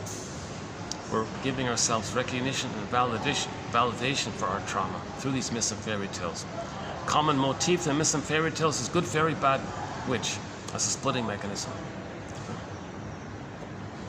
Okay, the loss, the exiled baby, that's repression. Missing golden ball, repression, and so on. Get back to the reality testing. Yeah. Okay, so if the planet is seen as the breast, and we're trying to gobble in all the goodness, reality testing, plundering and pillaging the planet, it's never going to translate to being zoomed back to the nursery to getting the proper love-feeding experience. So reality testing, the planet is not an insatiable breast. But yes, in the breastfeeding time, the baby could be satiated with a proper breastfeeding experience. The baby could be very pleasantly satisfied with if his needs normally get met. Trauma there, repetition compulsion. Planet, breast, gobble, gobble, doesn't work. So we're stuck in this greed. Enter Joy Harjo's poem, Rabbit is Up to Tricks. That one there about greed. So reality testing, the planet is not a placenta, it's not a breast. Reality testing. But reality testing is damaged. Reality testing is one of the ego capacities. When the child develops a conscious ego, one of the capacities of the ego is reality testing. They don't have that. They have perverse thinking, just perverted thinking. Says Lee Grossman about 2 months ago. This issue of the nonverbal, I noticed this. So the baby can't make requests, right? The baby doesn't have vocabulary. So let's say people in town A, need some workers to come. So there's town B over there. They don't pick up the phone and say, hey, people in town B, we've got jobs for you. That's verbal. They don't have verbal skills. So they might destroy town B to compel the people to run into town A and get the people in town B coming into town A and say, oh, how can we serve you? Okay. So it's as if they're saying, hey, mother, now mine, you see how we got these people to ask us what they could do for us? Well, I, as a baby, wanted you to ask me what I needed from you. I wanted you to respect that I had needs, and you would reply. You see, these people are saying, how can I serve you? I wanted you to say to me, when I was a baby, how can I serve you, baby? This is nonverbal. So doing such a thing, it's this nonverbal issue, right? Some people are lonely, they block your path, they want to create some kind of connection or something. It's a nonverbal thing. They don't use words, they want to create some kind of, they're doing a nonverbal communication, right? So a lot of these things are nonverbal. Undeveloped, that point's undeveloped. I'll have to pick up on that one. This so-called controlled opposition, and those that don't even know that they're it. Yeah, so the theory is about this, that the child who's being abused by his mother had the hope that maybe the father would oppose the mother and protect the child from the abusive mother, so he'd be a genuine opposition. But the father often says, mother knows best, leave me out of it. So the child believed that and had hoped that the father would be a genuine opposition to the abusive mother, where the father says, what are you doing? Talk to me. Why are you abusing our baby here? What are you doing here? Let me help you. Talk to me. Use words. Communicate to me. Don't abuse the baby. Don't take your frustration with me to the baby. Talk to me. The father's supposed to oppose this area. Fathers back off and are passive and say, mother knows best. Okay? So the child had hoped that the father would have been a genuine opposition, but it was fake. It was controlled. The mother controlled him. So now in the present, you'll often see this phenomenon of the controlled opposition, right? And usually, so people might think, oh, are they really opposing this greedy thing? No, they're just pretending. It's controlled. Usually their family members were putting on an act. Okay, so the baby felt that the father was a fraud in his opposition. So a lot of present-day controlled opposition. Usually, you'll see it a lot in the environmental topics, right? People who own shares in the pillaging, they'll put it aside and not tell you about it or something, or have it in their family's name or whatever, you know. And then, oh yeah, doing this is no good. We're hurting the planet, and now, you know, we're killing the dolphins and, you know, the seals and the tuna and the crabs and whatever. So it's fake. It's fake. What they're saying is, well, when I was a baby, I had a fake opposition. Now I'm going to be the fake opposition. Some babies have a near-death experience when they're born. Okay, if the mother's arguing, maybe he's kicking around, distressed. The cord gets twisted around him, has breathing problems when he's born, and all this. Hey, stock lady, who pollutes the air? Because I got a bad breathing experience. Passivity, resistance, emotion. Oh, this guy's going to sit right beside me here. Hold on a second. Yeah, let me move over to the next one here. Hold on a second. Oh, okay.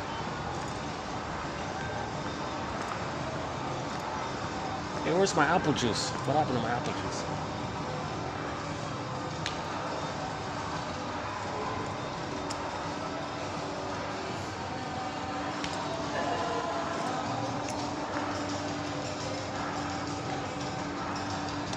Oh, I must have. Oh, it's over there, is it?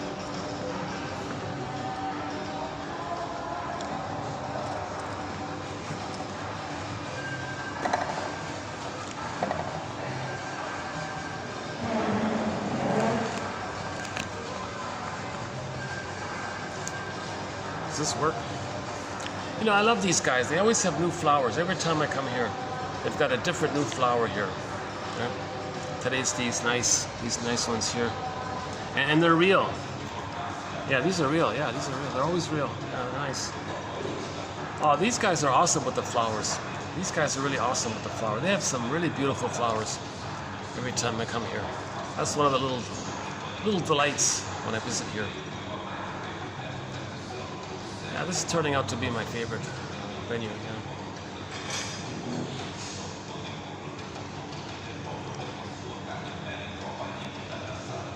Coffee's okay here, yeah. Oh yeah, you're paying triple the price for the coffee.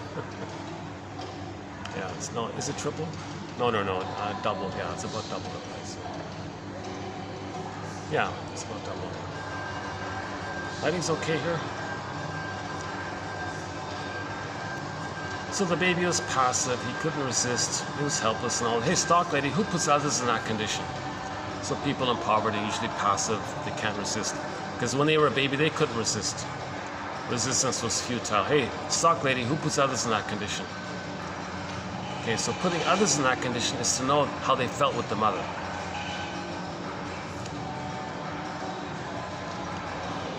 Emotional surrender. The baby had like an emotional surrender. Others are in a passive, emotional surrender kind of place. The baby was dependent, was at the mercy of mother's goodwill. Likewise. Okay, people in the poverty are sort of at the mercy of the goodwill of others.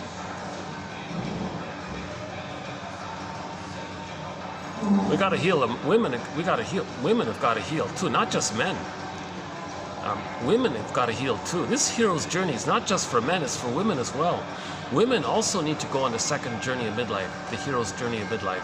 Okay, this midlife audit, this midlife examination period. Women also need to engage in this.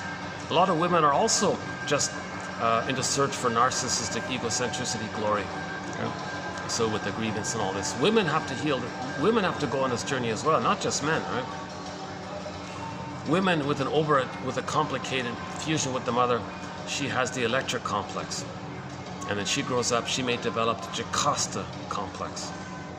If she has a son, he ends up with the mother complex. The son grows up, he ends up with the Laius complex. So this means no one's getting enough love to know themselves. So we got to heal this by giving ourselves consciousness. It's an act of self-care, self-love, and we can heal through the mourning process. See the two sides of a situation. Give your parents, heal yourself. As you're getting a sense of self by this, now there's a floor for sadness to stand on. Sadness has got to first appear and run the console. Sadness runs the console first.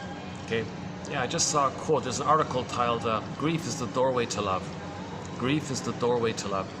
Robert Bly, it reminded me of Robert Bly. He always said grief is the doorway to our feelings. Grief is the doorway. So sadness has got to be at the console, but sadness needs a floor to stand on. That floor is called differentiation. In fusion, we don't have differentiation. There's no floor there. There's a hole there, a pocket. Sadness and joy get zooped down. They get zooped away. Either zooped down or zooped up, same thing. To get the floor there, we got to have some kind of self ideas about ourselves. Then sadness has a place to stand on. Okay, then we engage in the mourning process, mourn the loss of the mother that never existed, mourn the loss of all the time lost, mourn who we would have been had we been loved. Okay. Mourn the effects of our confused behavior, and so on. And then when sadness does its thing, finally it can step aside and joy can run the console. We want to get joy to run the console. In normal development, joy runs the console. The serene, inexhaustible fullness of being, enjoying the present, expressing the real self, that's pleasure, that's joy. Okay. When joy runs the console by differentiation, mutuality, relationships, person becomes an elder, generative, spontaneous, warm, caring. Empathy is there, reparation is there. The quote-unquote more human side of being human is there. Okay? If joy is not at the console, we're stuck in this perverse thinking and this painful cry for love by repeating what happened and all the harm, accidental harm by that.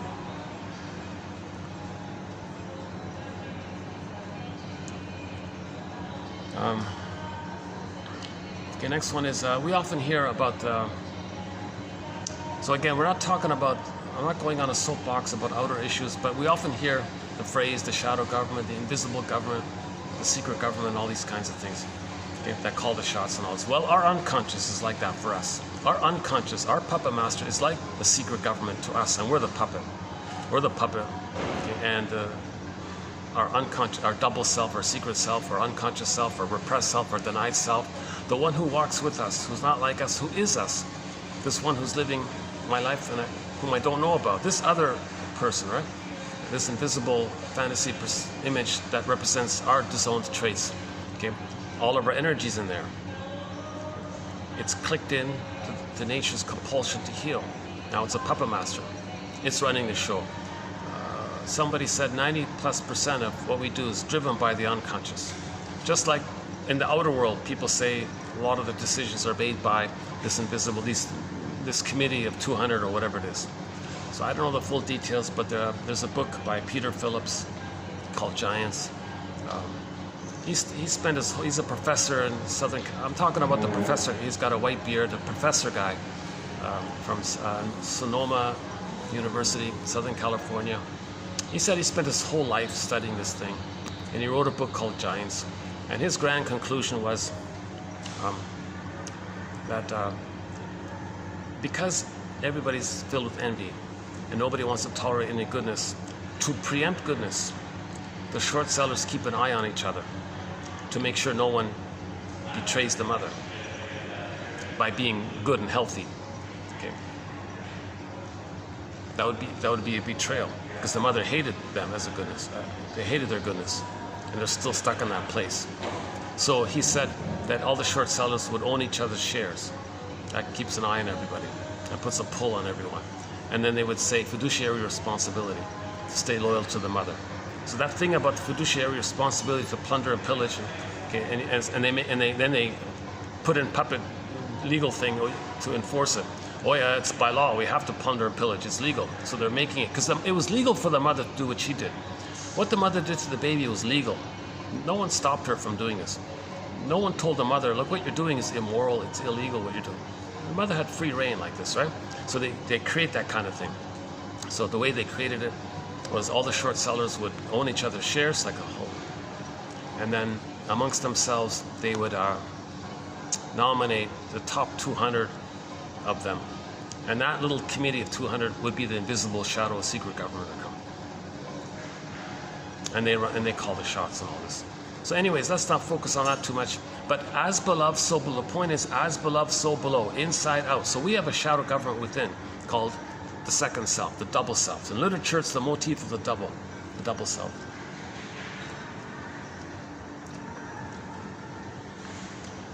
Yeah, nobody seems bothered.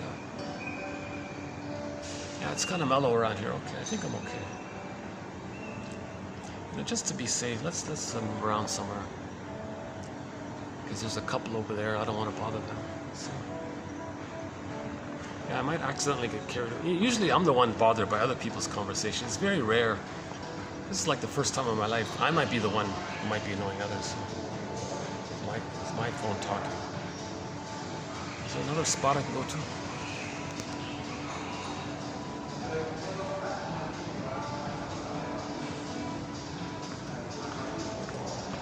You know, what about over here? Let's see.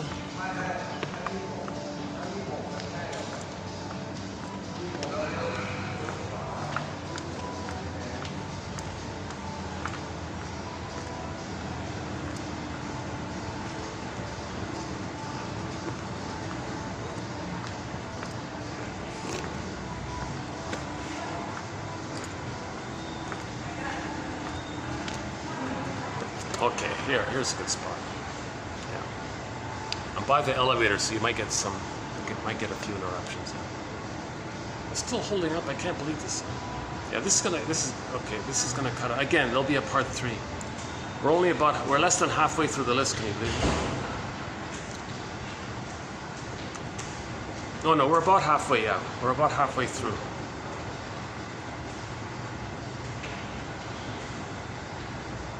Mother's Rights. Oh yeah, that book now, Voyager. It's a key one here. Not a great film. I don't recommend it per se, except for that scene with Dr. Jacquith, who confronts Mrs. Vale, the abusive mother, who tortures her daughter, Charlotte, played by Betty Davis. Shrink had to intervene. What are you doing to your daughter here? She said, I have a right. It's my own fiduciary responsibility to make my daughter take care of me. Nonsense. She's a person. She's a human. She has a right to know herself. So he put a wedge there between the two.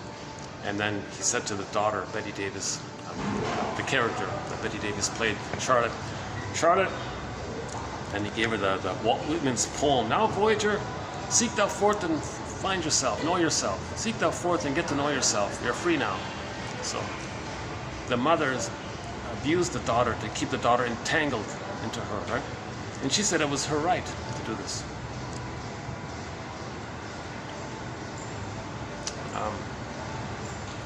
And it was considered like legal kind of thing. So when people identify with the aggressor and they use others, they say, well, my mother used me, so they use others. Another famous short seller says, yeah, we're plundering and pillaging. We can't help ourselves. This idea means if the person has a mother complex, it's hard to help themselves leave the mother when they never received enough love, memories, and support to feel strong enough and safe enough to do so.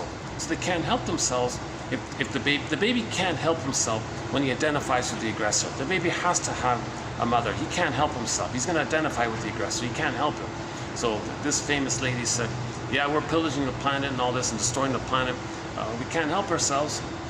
I thought, maybe that was like a confession, like a cry for help, like a little bit of an apology or something. I'm not sure.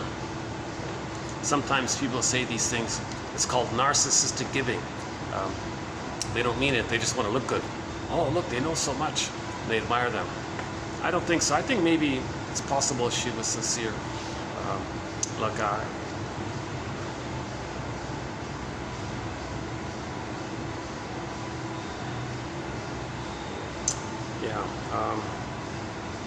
I talked in yesterday's video, another short seller, I won't mention his name, but some young lady interviewed him and said, you're very good at plundering and pillaging.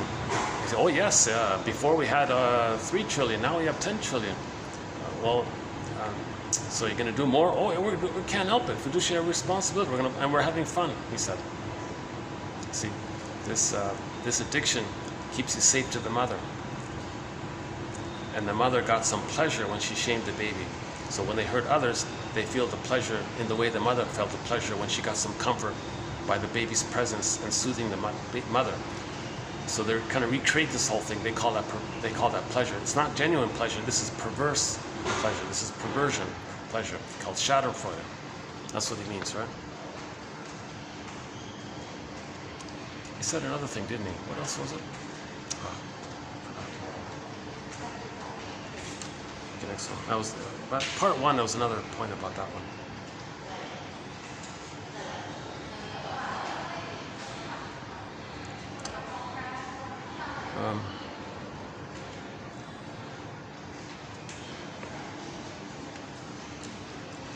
Okay, the bad breast milk. Oh, we did that one about the low quality food. So some babies get low quality food, powdered stuff. If the mother's distressed, her breast milk is troublesome. Baby might become colicky and reject it. So, hey, stock lady, I got bad food. Who gives others bad food? They feel safe with the mother who gave them bad food. Now you got all this junk food all over the place because the baby felt he got junk food. So we're creating junk food outwardly to communicate that we receive junk food with the mother. Meaning, if the mother's angry and upset, Benedict says it affects the quality of her breast milk. Of course, the powder stuff is in that category. It's not the natural thing. The baby needs the real thing, right? I mean, the baby expects natural breastfeeding. It's the essence of mothering is breastfeeding, right? And being there for the child. The essence of mothering is to meet the baby's needs, most in particular from birth to 3, to get him to the psychological birth. First 4 to 5 months, extended paradise. 4 to 5 months to 18 months, don't rebuff the child for his grandiosity. Let him think he owns the world, rules the world. Okay? 18 months, a key transition. He loses the grandiosity, the egocentricity, the infantile megalomania. Now he's in the human realm. But from 18 months to 36 months, that's the now Voyager phase. Now he's going to get to know himself. So again, mother shouldn't rebuff him during that time. Then at age 3, the child has his quote-unquote psychological birth. So that's the essence of mothering. Now the father enters in gradually, beginning when he hatches out from 4 to 5 months. So the father really shouldn't be involved. The role of the father for the first 4 to 5 months is to make the mother comfortable, to maintain the mother-infant dual unity. Pamper her so the child feels safe with the mother. Then at 4 to 5 months, when the child hatches out and he's crawling around, then now he can interact with the father. Right? And then the child will go back to the mother. And this goes back and forth kind of thing, from 4 to 5 months. And then, yeah, post 18 months, the child might start to spend more time with the father, post 18 months. Right? But the father shouldn't separate the baby from the mother during the first 4 to 5 months. That's another theory about that. Because then the child thinks that the father took away his mother. And then he'll hate the father. Create an image of the father as a monster. That leads to stranger anxiety later on. Oh, here's a huge one. Oh, Jesus. I could do a whole video just on this euphemism one. Oh my God, this euphemisms one. Jeepers Christ. Oh man. Oh, okay, yeah, that's quite a doozy. So maybe when the mother says to the baby, I'm here for you, but she wasn't, maybe that leads to euphemisms later on. People give euphemisms to cloak over the harm that's underneath it. Okay, so Amy Bair's book, something about when Prince Charming becomes Prince Harming. So in the last video in part 1, we ended up with a euphemism called Principle of Discovery. So mother's rights, right? The mother thinks she discovered the baby. It's hers. No respect or consideration or regard for the baby's feelings. Mother's rights, it's mine, mother says. Okay, mother's desperate to get a mother herself, so she parentifies the baby. And this goes back to when the mother herself wasn't getting love, that she had the fantasy that she could own the breast, control the breast, possess the breast, right? So she's doing that to the baby. Baby experiences that, identifies with the aggressor, grows up, and says, well, it's mine. So they create a slogan called Principle of Discovery. Okay? So that means, so that translates that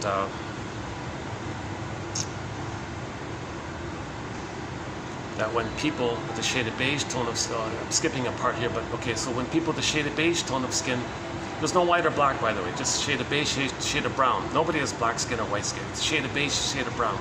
This is because sonics interrelation with the sun over time, it affects the melanin in the eyes, hair, skin tone.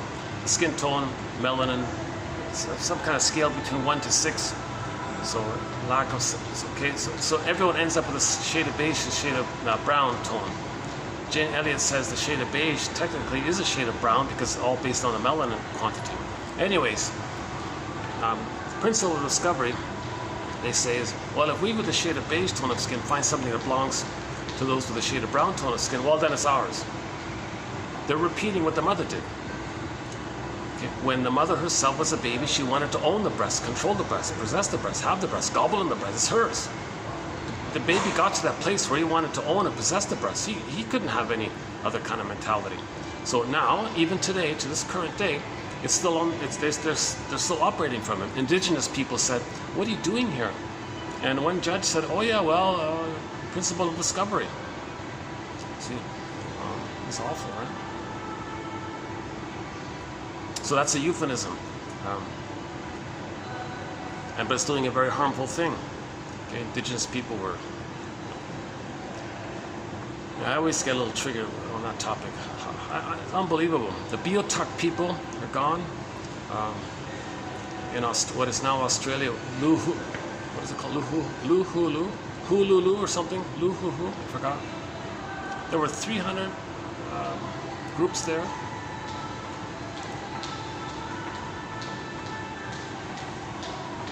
So all that they had, it was ignored. It was just taken. Principle of discovery. Can you believe it? They just made a phrase. Because of that phrase, it compulses to the it's the voice of the repetition compulsion. That phrase is the voice of the repetition compulsion that the mother plundered and stole from the child. So they go and steal from others.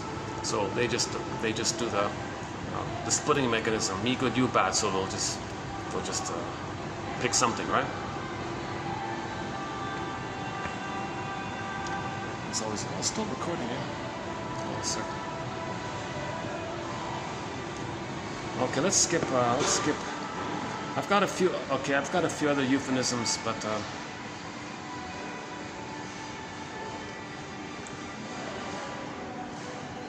no one made it illegal for the mother to abuse her. Pillage is legal. Yeah. So no one made it illegal for the mother to pillage her baby's soul. That's why pillage is considered legal. It's immoral. It's cruel. But we'll just say it's legal. They're just making it up. Of course, it should be illegal, right? But the morality is behind it. But where's the morality? We need empathy. We need forgiveness. We need consciousness. So consciousness leads to recognition. Recognition leads to empathy, understanding, forgiveness. Forgiveness is the healer, right? Forgiveness is the feeling you get when you recognize and understand. Forgiveness is a feeling. Forgiveness is a feeling. Okay? To get there, we need the recognition and the understanding. Or we can say understanding and forgiveness are synonymous.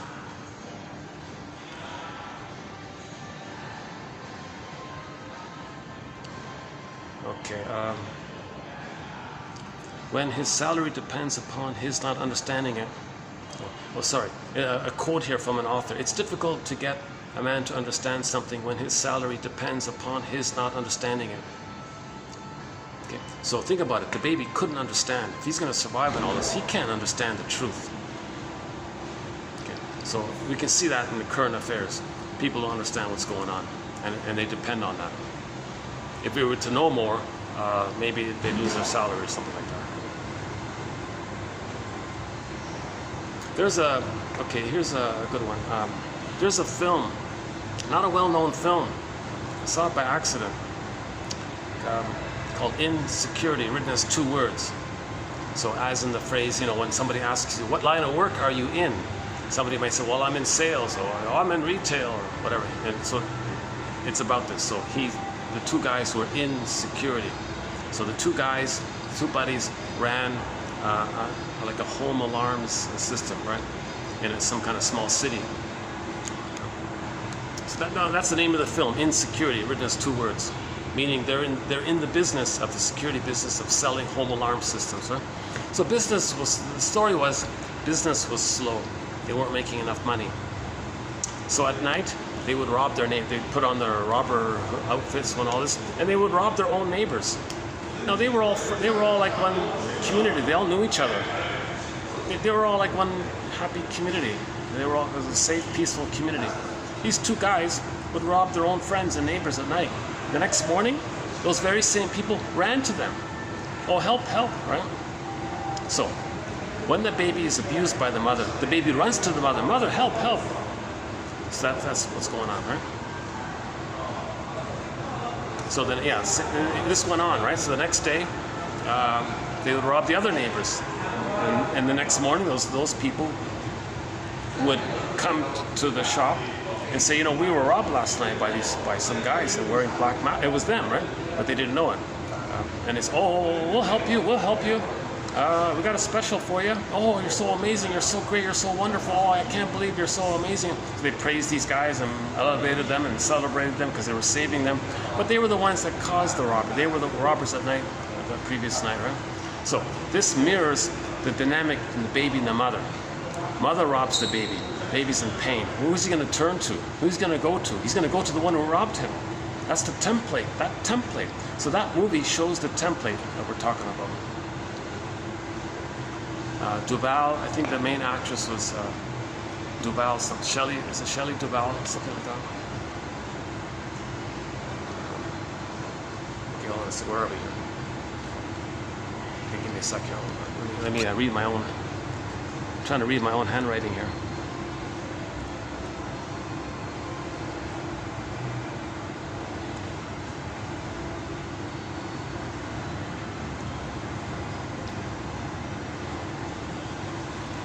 Oh yeah, another short seller uses the phrase, he said short selling is the dung of the devil. That's what he said. He's a short seller. Okay, he's an officer or leader of the short selling. So again, religion is a tool of the pillaging system. So religion is a tool of the short selling, plundering system. So what he's talking about is that the mother's hate is the mother's waste. Okay. The baby sees the bad breast as the guy with the horns, meaning the baby's rage and shame. Well, the baby's shamed, then he's enraged, but he can't know that rage. So he puts the rage onto the image of the breast. Now, I'm not sure, to be honest with you, why the baby thinks the mother, with the horns part, I'm wondering maybe there's a condensation between the breast and the mother's eyes. So the baby sees the breast and the eyes, puts it together as a body with the spikes, right? The hurtful eyes might be like the spikes of the horn or something. I'm not sure. Or maybe it goes back to the idea of the maternal. The bull was the maternal. Maybe it goes from there. So I'm not sure why the bad mother, the bad breast, is seen as the guy with the horns. But usually any frightening creature, like the guy with the horns, who wants to hurt the child, that's not real. The mother's not like that. The mother is not that. It's an image. It's called an imago. Imago means image, based on the mother, elaborated by the baby's projections. See, image and imago are different. Image is sort of direct in a way. Imago is the idea that the baby manufactures a mother image. Usually it's a mother imago. But that mother imago is comprised of the baby's projected traits of his rage and oral greed. So the baby's rage of the bad breast, his oral greed of the bad breast, puts it onto the mother and maybe created between a fusion, condensation between the breast and the mother. Maybe baby sees mother's eyes or something, and he's enraged, says the mother's enraged. So the baby sees mother's enraging eyes, but the mother wasn't enraged, but the baby sees that. So he puts it together, and maybe in his brain, he's shame, that's the hell scene, burning, biting, baby's shame, burning, biting, feeling shame, and they got the guy with the horns. Okay? So mother hates the baby, that's the dung of the devil. Okay? So the baby identifies with the aggressor, and what he's doing is the dung of the devil. Okay, doing to others what his mother did to him. Doing to others what his mother did to him. So he called what he's doing the dung of the devil, but he's doing it. It's a confession. These are personal confessions. These narcissistic, poetic speeches they're giving, these are just cynical confessions. These are grandiose, delightful, gleeful confessions. They can say it, brag about it, and be admired for it. See, that's called narcissistic giving. When you think you're giving something, but it's just to inflate your image. That's a tough one, eh? Okay, what's the next one here? Okay, in the next video, maybe I'll skip down a bit. In the next video, I just came across a quote about the PR thing. He said one of the slogans of the PR thing is make it simple, powerful, and seductive. I thought, wow. So the baby, nursing, the breast, simple image, powerful, and promising. So a lot of the PR and advertising, keep it simple, powerful, and seductive. They're talking about the frustration with the feeding. Yeah. If the bottle was used, they're missing the good breast. Okay, advertising, make a good breast. Make something that's simple. He said elementary. I'm just saying simple. Simple, powerful, and seductive. Oh yeah, he said, and these images in advertising and PR, simple, powerful, and seductive, they're meant to excite the nerves. Excite the nerves. So the baby felt emotional catatonia, emotional hypothermia. He feels flat inside. So these ads are meant to excite the nerves. And I noticed as you go to some of the malls, they got these huge, elaborated images in that category. Over the top. Some of the posters are like 3 stories, 4 stories tall, end to end. It's ridiculous.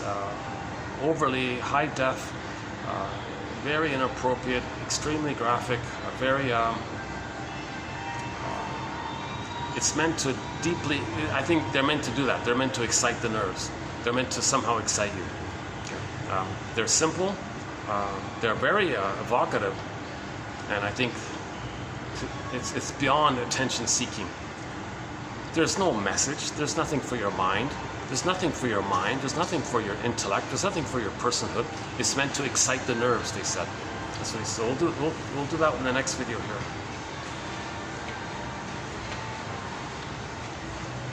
This obnoxious phrase, full spectrum dominance. Yeah, so the mother had full spectrum dominance over the baby. So they grow up and write a song called "Rule" that wants to rule the world. This one.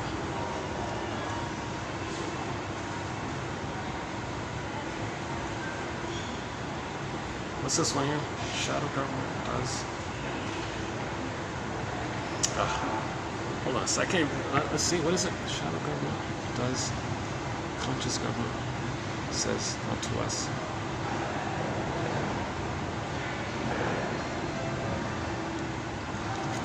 Oh yeah. So sometimes when the unconscious does something, we don't know it.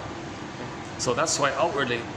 When the shadow invisible government, when the committee of 200, says Peter Phillips, does something, their puppets say, I don't know, I didn't do it, I know nothing about it. That's true, they don't. The puppets don't know what their handlers are doing. It's set up like that. Okay, that mirrors the painting called "Stepping Out" by Roy Lichtenstein. Okay, so in trauma, our feelings go into the bag, our life force are there, it's vibrant, and we're not even aware of it. There's a gap there. So the guy looks bland and clueless and all this, and his soul is on the other side of the painting. It's a cartoon painting, but it's like an animated painting called "Stepping Out" by Roy Lichtenstein. So you'll see people in public, I didn't do it, I don't know what you're talking about, I didn't do that. You did it, no, I didn't do it. No, the handlers did it, but no one knows there's handlers, because another in the coming up video about the PR thing, they said people create set, fixed, rigid beliefs. Okay, those are exploited for advertising and PR. One of the fixed, rigid, unquestionable, compartmentalized beliefs is, no way my mother hurt me. No way. That's what's being used against people, and that's capitalized on. So the healing is the recognition of one shrink's quote, the greatest hurt of all. Mother failed me. She failed to provide a secure attachment style. The truth will upset you free. This is the key layer it down point we got to get to. The mother failed. It's hard to believe that. Really? My mother failed? Well, be objective. Be objective. What? Analyze her. Put her on the couch, kind of thing. We have to analyze our parents, right? Shrink your parents. Okay, find out their favorite jokes, their earliest memories, their personality patterns. Are they stinger or clinger? Does one use projective identification more than the other? Is one like a turtle narcissist? The one is a clinging vine narcissist? The one is a bully pattern? One Iago pattern? Okay, you gotta get a psychobiography of your parents. They're wounded. Okay, they're people who are wounded. Our parents are people who are wounded. Okay, quote, the more I learned of my mother's story, the more of a person she became to me. Okay, next one on YouTube, Bruce Springsteen, Independence Day, Toronto. On YouTube, right? Listen to the intro he gives to that song.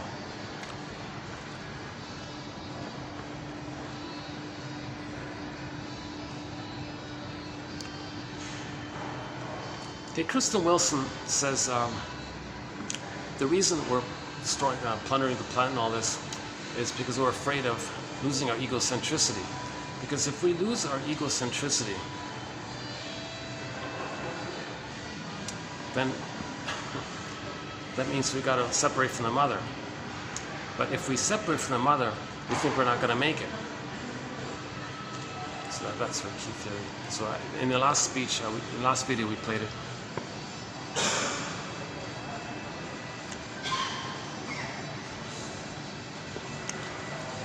And we played the song Broken Spirit by Gianni Luzon. Broken Spirit. Well, the baby had a broken spirit. Hey, stock lady, who breaks other people's spirit?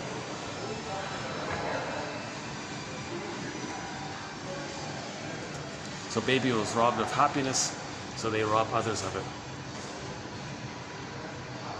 Mother abused her power. Yeah, so Miriam Minerable emphasizes this point, that the mother had all this power, she abused it. She exploited it.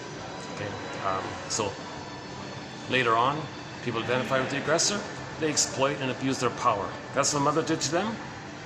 If they do what the mother did to them, they feel loyal and safe and gleeful and attached and excited and happy because they're one with the mother. Remember, when the baby's one with the mother, they're happy, they're in a honeymoon period. So when they act like the mother onto others, they're gleeful, they're in a honeymoon period. They actually feel like the glee and the bliss of a couple in the honeymoon phase of the marriage when they hurt others. Can you believe it?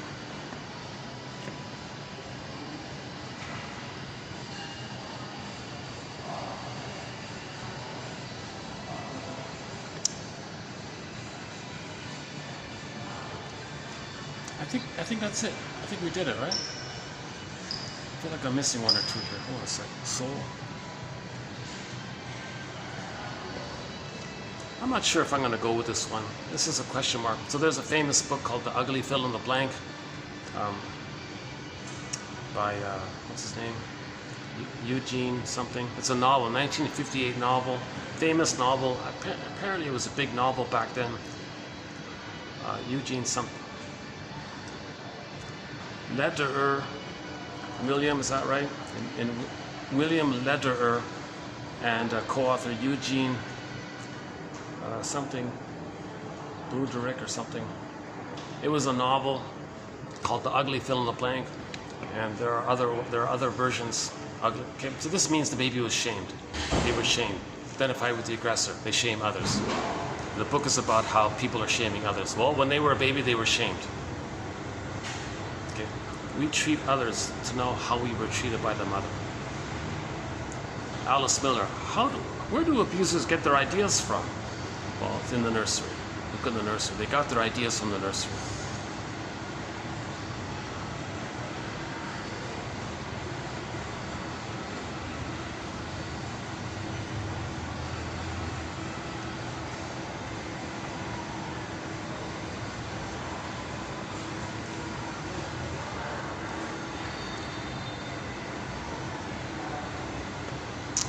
Yeah, some people say PR is the dark arts. Well, the mother used dark arts.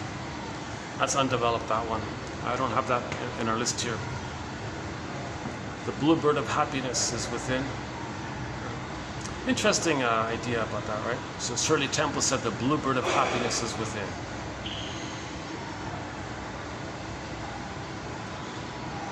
So when we heal, get back our feelings, it can be a happy, beautiful bird flying around.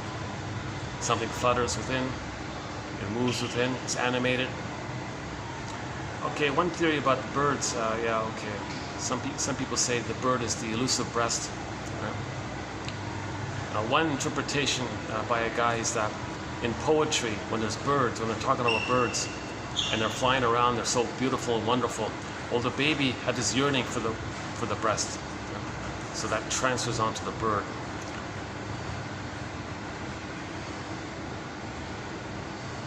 Okay, that one's not on our list. It's the question mark. I think we did it. Did we get it? What else? Hold on a sec.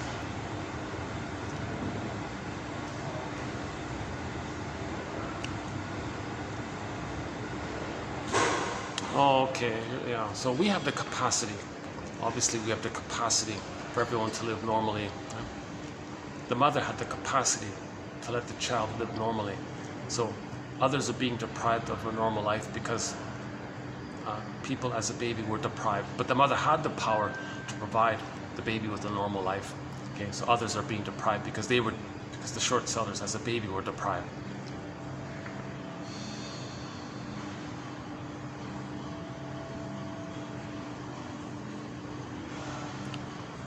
Okay, I think that's it. Let's just leave it there. That's 40. I've lost count here, but that should be 43, right? Okay. Let me find my apple juice because I didn't see it. Maybe they took it. Maybe the staff took it or something.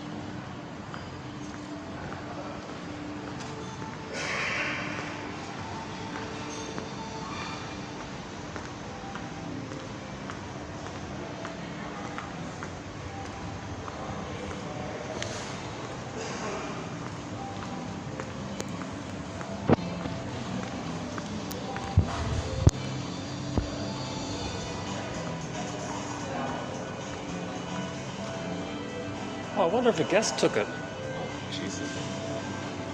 That was quick. Jesus.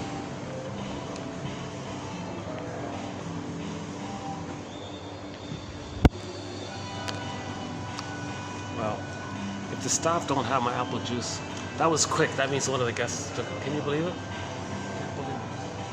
Jesus. I don't know.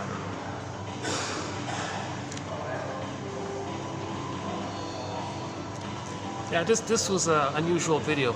This is the first time I've done a video without the laptop and having the quotes. So that's why I didn't play any songs here. But very often I'll include some songs in our videos.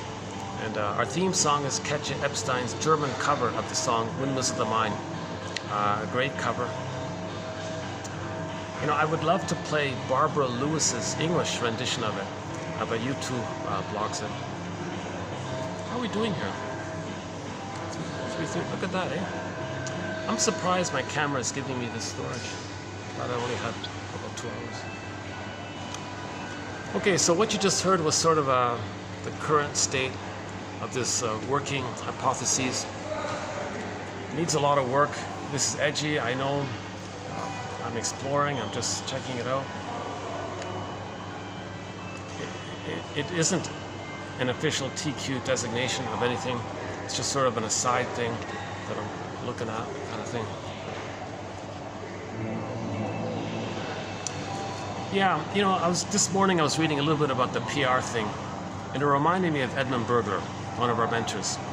Edmund Burglar, in one of his books called The Psychoanalysis of Writing, or The Writer in Psychoanalysis, or something like that, The Writer in Psychoanalysis. You know, he said that a lot of the PR people and advertising people and all this, he said, you know, they have a lot of contempt, these people. And this morning I was reading something by the Bernays guy, right? Freud's cousin or something. He's considered the co-founder or the founder of all this propaganda and all this. And I read about how one guy interviewed him, Stuart E-W-E-N, Ewan or something, Ewan or something. He said that he interviewed him in his home and all this and spent 5 hours together. And he discussed some of the dialogue. Wow, that this guy had a real contempt. I thought, oh my God, maybe Burglar was referring to this. This guy, the founder of PR, has a real contempt for people. I don't want to repeat some of the things they say. They have a real low opinion of the population of people. Jesus Christ. Yeah, it's surprising. I'm very surprised. Or maybe it's part of the grandiosity, you know, to look important or something. But the general tone of it was a very negative attitude. So the advertising is infantilizing, the PR is infantilizing, it's patronizing, and they say, oh no, we'll never put an ad out or a PR campaign out that appeals to people's humanness or intellect. We want to keep it simple, powerful, and tantalizing. And co-opt that in with people's compartmentalized, rigid beliefs that they don't want to question.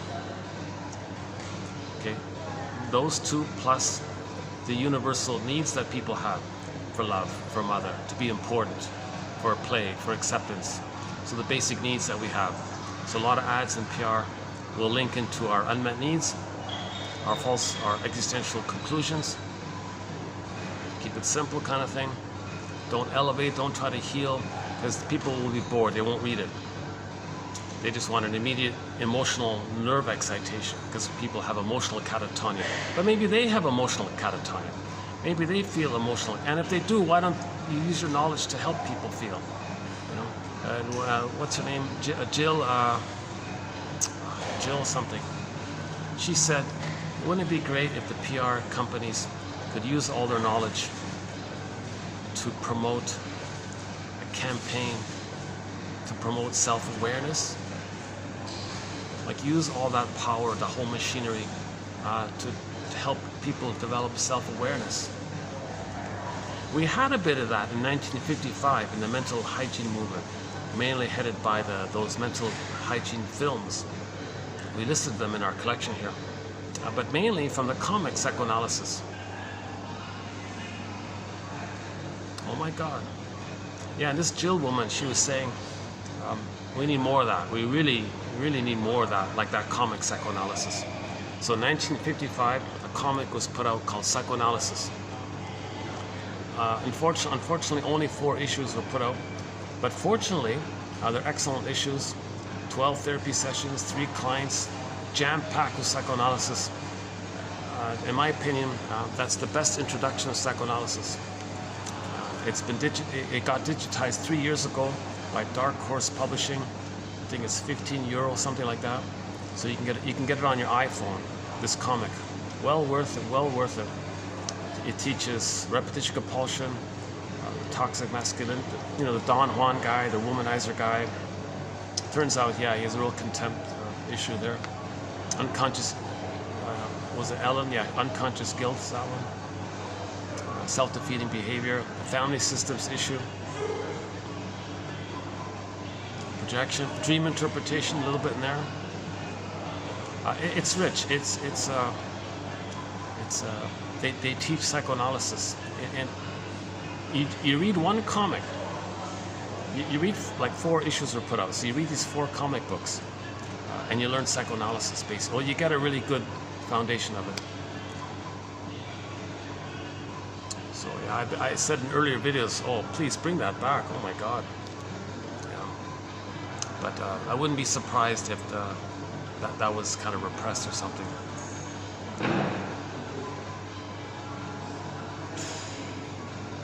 I read one comment, the guy, he said he was a news vendor, like selling on the street newspapers and magazines. He said if you wanted it, you had to ask for it. Like it wasn't like visible, people were to see it, you had to specifically know about it and then ask for it. So maybe he didn't say you had to do it like that or why, but he just described that. So that might be a clue. So I thought it was a huge boost to healing the soul that it got digitized 3 years ago, 2020, February 26th. I think that's a key moment in our healing. Another key moment in our healing was the Disney film Inside Out 2015 when that came out. Very good one. I'd like to think that this collection here, 1001 Windmills of the Mind, 10,000 advanced self-help quotes to help one be their own story medicine doctor, to help one find night vision, to help one make links, to help one weave a basket. I'd like to think that it's making a contribution to healing. I think everybody over 40 can benefit from having this file on their iPhone. And every day, read 10 quotes and pick out one. And just stick to it, kind of thing. That's Robert Bly's advice, to read psychology every day for 10 minutes. The study of the soul, psychology. Hey, hold on a second, there's a light here. Why is it not on? Hold on a second. Oh, it's unplugged, huh? Oh, okay. Let's get some more light.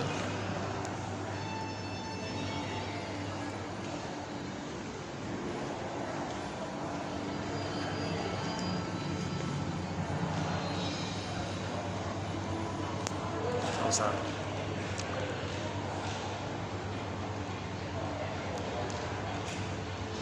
I'll just let this run out. It's got to cut out. It's going to cut out any minute.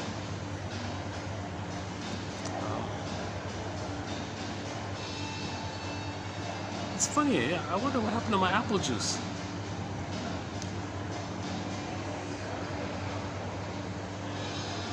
I brought it just in case I needed like a little drink or something. It was a good one. Like it was from the health food store. Yeah. Health food store.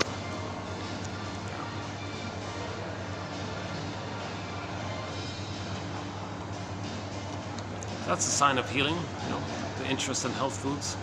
You know.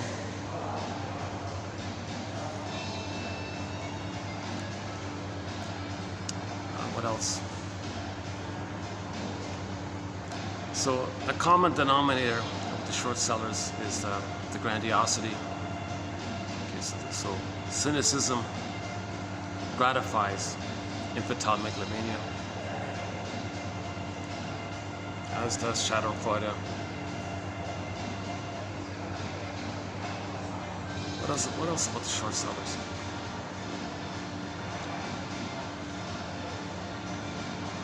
Of course, it's always masked over with some rationalization, with some euphemism, something to make it look appealing or acceptable. So rationalization is when you say something to create the appearance of being rational or reasonable, to hide the extremely irrational, extremely embarrassing truth underneath it. It's called a rationalization. Well worth reading the quotes on. So if you type in the word rationalization in our search engine here, I would dig around for those quotes. So rationalization doesn't mean you're being rational.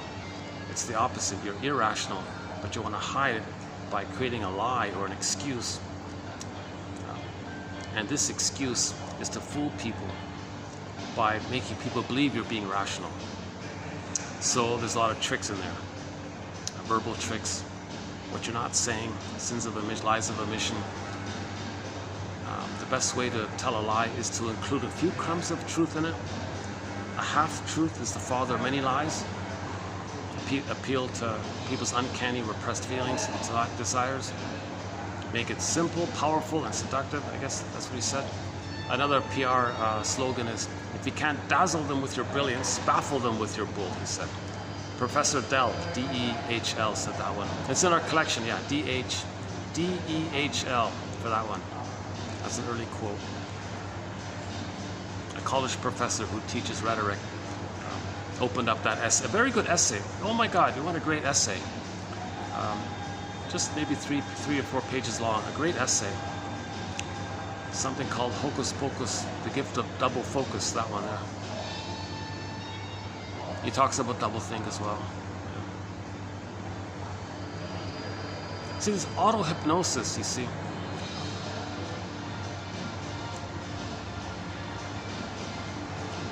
When you're triggered, you're going to blame the victim. Auto-hypnosis. Because you're reminded of how the mother hurt you. So when you hurt others, you're reminded of how the mother hurt you. Auto-hypnosis. Trance.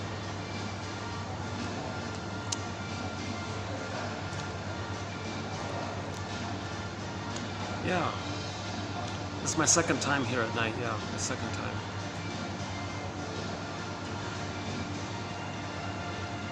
Depends on the groups and the tours and things. Last time I was here, yeah, there were a bunch of people waiting for their flights.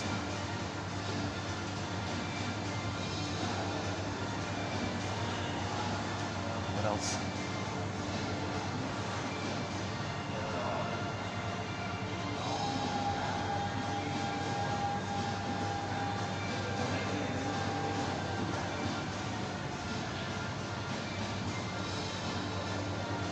Or maybe I can just wind it up here. Yeah.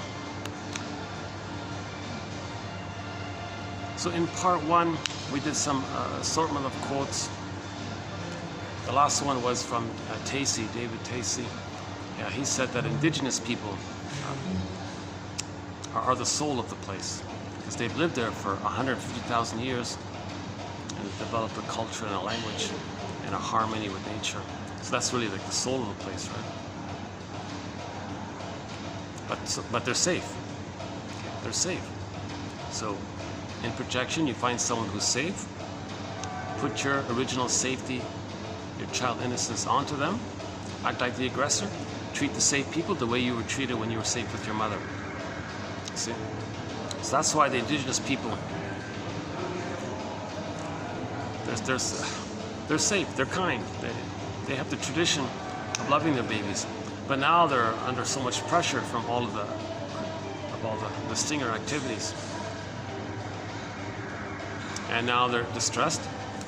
Now it's externalized, the projector's distressed.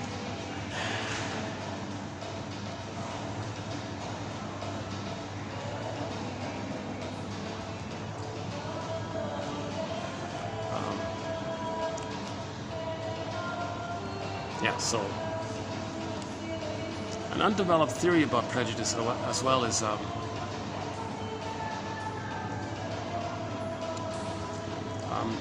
see, the principle of discovery is shade of beige, shade of brown. So why is it, what is it about that? I don't quite get this one.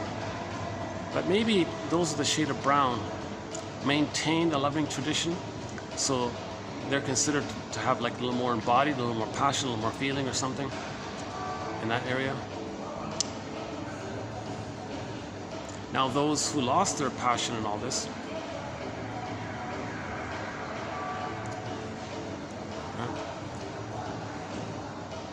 they may see those of the shade of brown as having their lost passion. So mother destroyed their passion, so they squelch other people's passion. So principle of discovery is the cloak for it. But the underlying issue is the repeat of the mother took away their passion. So indigenous people, okay, shade of brown, right? Short sellers, shade of beige usually. What they're doing is, my mother took away my passion. Now I don't know if this is fair to say that those with the shade of brown tone of skin, it by chance corresponds to the child rearing ways where it was more normal. So if the child is raised in a more normal way, okay, then they're going to have more of their feelings, hence passion idea, right? It's just like a correspondence that way. But I don't buy this. I don't quite understand this theory that somehow melanin is something more than the skin tone, the coloring issue. I don't think that. I think it's just by chance that those of the shade of brown just somehow maintain the regular loving parenting style, parental loving style. So they maintain their feelings more. And then when people settle in different places, less than maybe they change their parental style, lost some of their passion as a result. See their lost passion onto those of the shade of brown, because they associate passion in those of the shade of brown. Okay. When they were a baby, they lost their passion, identified with the aggressor. Mother took away their passion. In new situations, they play the mother who takes away their passion. They don't want to feel that pain anymore. So to distract themselves and to be loyal to the mother, they got to find someone with passion and treat them the way they were treated. This mechanism is known as negative magic gesture, identification with the aggressor. So that point's undeveloped. I don't know about that. I mentioned it because Robert Bly actually mentioned it. He mentioned something to that effect about the passion. Meaning the feelings, the feeling diversity, the aliveness, all that area, meaning that area of passion.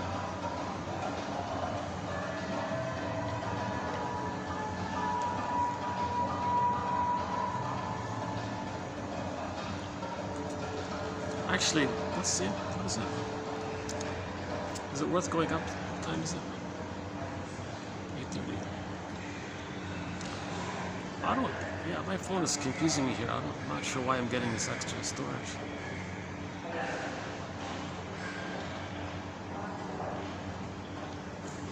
Well, this video will be posted in about a month's time. Can you believe it?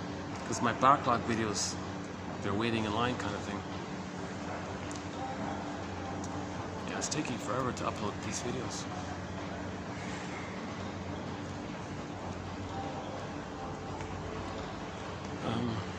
Let's see, any final thoughts here? Where's my apple juice?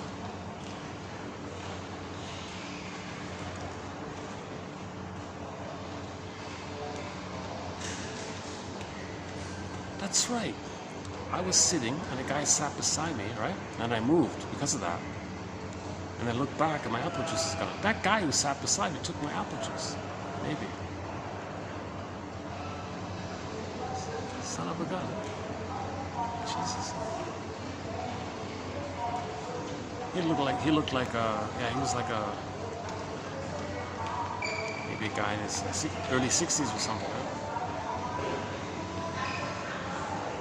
Would a lonely guy in his 60s take somebody's apple juice? What does that mean? Well, apple juice is sweetness. So he's saying, I didn't get sweetness from my mother. But taking other people's sweet juice, it's not gonna let him experience the sweet maternal milk that he needed. It's not gonna work. What if that guy's a lifelong shoplifter or something, or petty theft or something? What if he's a lifelong? It doesn't work, right?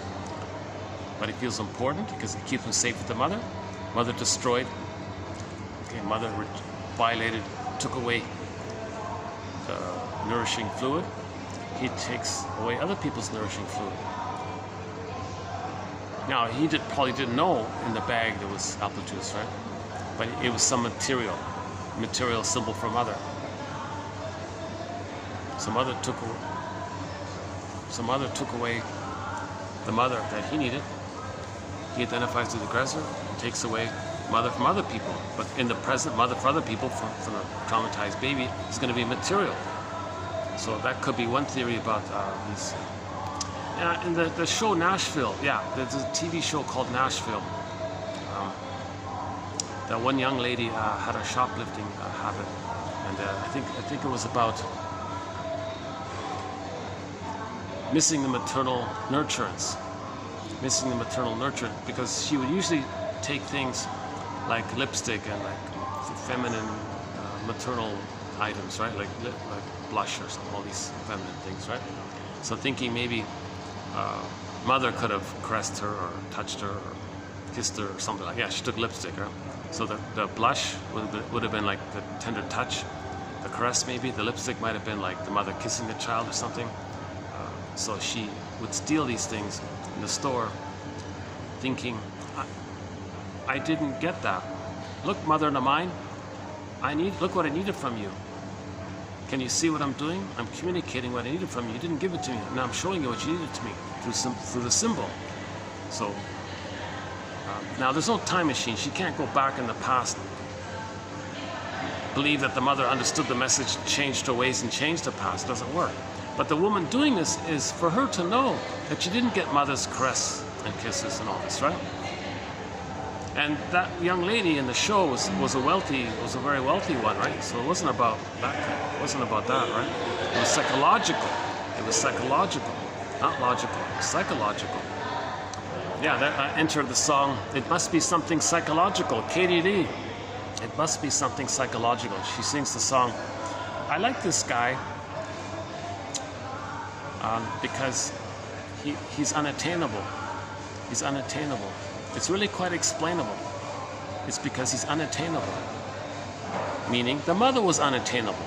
The mother was emotionally unavailable. The mother was emotionally unavailable, unattainable. Okay? So she lays down wiring of the memory of being stuck, trying to get love from an emotionally unavailable mother. Okay? Later, she meets a guy who's emotionally unavailable. It triggers up the wiring with the mother. The wiring is alive with the mother. Okay. So the guy in the present triggered that wiring with the mother. She transfers the mother image onto the guy and is infatuated with the guy because the guy is linked to the mother image who gave the painful convoluted wiring. So the guy in the present triggered the wiring between her as a baby with the mother. Unfinished business with the mother. That guy has a personality like the mother. Most women, many women choose men that remind them of the mother in their psychology. Then she transfers the unfinished business with the mother onto the fellow and says, I love you, you're perfect, now change. Now she's going to battle with the guy to change. The fantasy is that the guy is going to be the good mother who in the past, who changes her ways and provides the love. It's not logical, it's psychological. Katie Lee, it must be something psychological. We have 3 of her songs on our soundtrack. Shrinker Man is another one. Shrinker Man, that song's about just a joke about how a lot of people don't want to do therapy. So they say, Shrinker Man, I don't want to do this therapy. Just say abracadabra and heal me, will you? So that's the magical thinking, right? Yeah, so she's still stuck with magical thinking. Okay, Shrinker Man, you say abracadabra and I'll be healed. Because babies have magical thinking, right? If they have a thought, a wish, it gets automatically met, right? So he's meant to interpret. He would be an interpreter of that.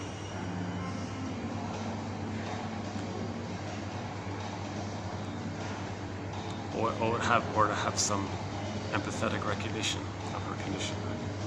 And the therapist's empathy is healing in itself, right? Another good quote from that Nashville show, yeah, that's a long time ago, was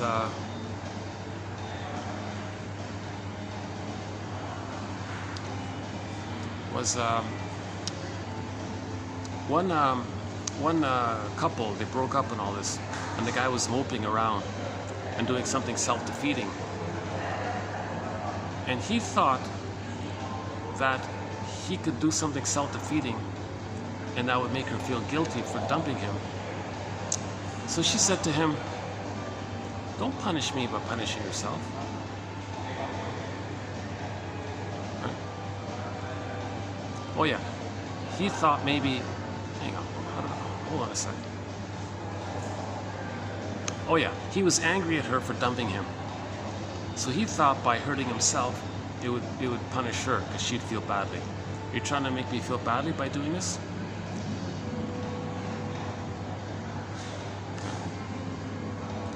Okay, if you look it up in our collection, you'll find it. The TV show Nashville, that one there. That's an old quote. Yeah, that's a long time ago. Yeah, maybe 3 years ago or something. It's early in our collection. It'll be one of the early TQ quotes, like TQ under 1,000, I think. We're almost at we're approaching 3,000. Yeah. This video is part 2 of TQ 2710. 2710. So we now have 2,710 TQ quotes. Now each TQ quote is done in multiple parts. On average, there's 10 parts or 10 quotes. So if one were to pick one out of the 10,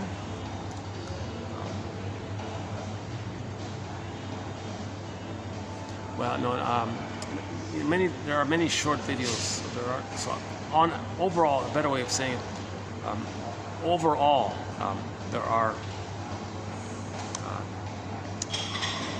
900 plus videos, right? And on average, 10 quotes per video.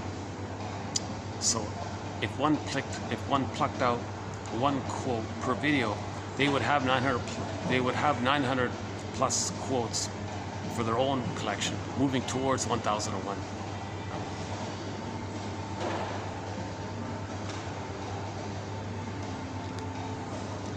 Well, I see somebody trying to do some reading over there. Maybe I should move on. Yeah, it's hard to read when someone's yapping around you, right?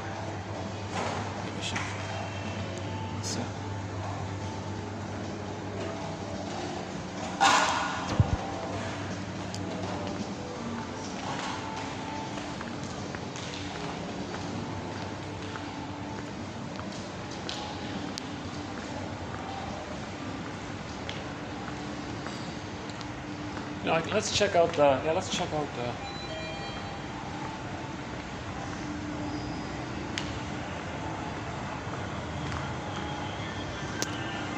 When this video just suddenly cuts out, that'll be the end of it. So why don't I say it here now? Thanks very much. This has been part 2 of TQ 2710.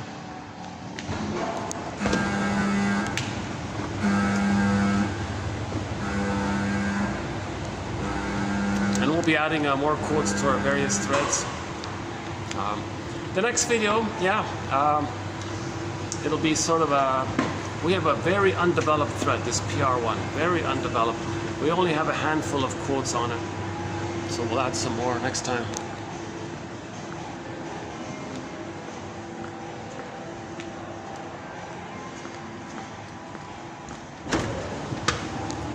Hey, let's check the battery. Let's see. I can't, it's holding, look at that, eh? My battery's holding up and the storage is holding up. Wow. Okay. Oh, hi there. He's the guard. Oh no, he's the guy that. This is the guy. Every time I look at the shop, he jumps out and tries to sell me. He's got very nice carpets. Check out these nice carpets. The problem is he's gonna. Oh no, okay, forget it. There's a shop that sells very nice carpets, but he's gonna approach me to try to sell it to me. Okay, let's move on.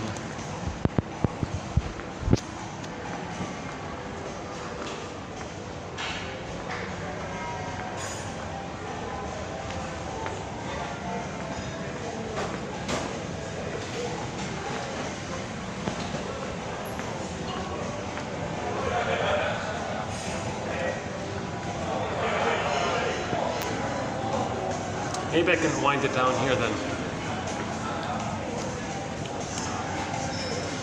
Yeah, with a nice blue background, huh?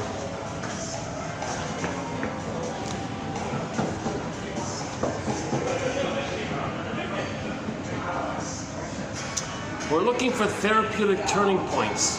Therapeutic turning points. And sometimes a quote comes along, oh, I get it now. You get a little feeling, the knowledge, feeling, I get it. Then you can change, then you can make different choices, right? And in the new choices, you're laying down new neural pathways and all this, right?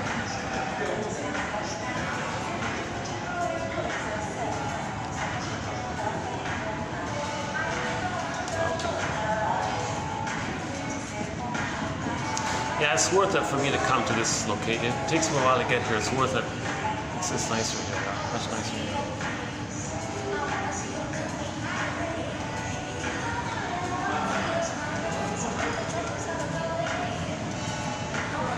Yeah. Well, any final thoughts here?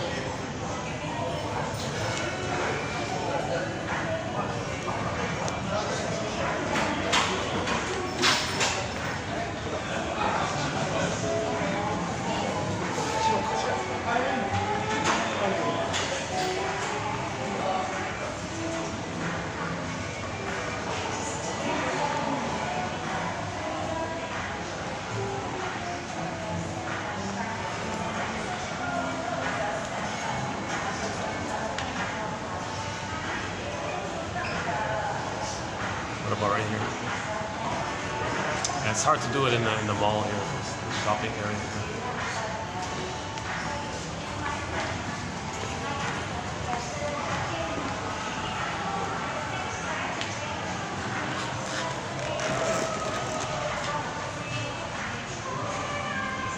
Any final thoughts here?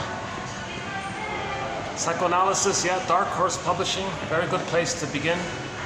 Karen Horney's book, Our Inner Conflicts, that's a good book. James F. Masterson's book, The Search for the Real Self. Robert Bly's audio on the mytho-poetic movement about shame, about the shadow and all this. Not so much as poetry too much, but the psychology and the fairy tales he talks about.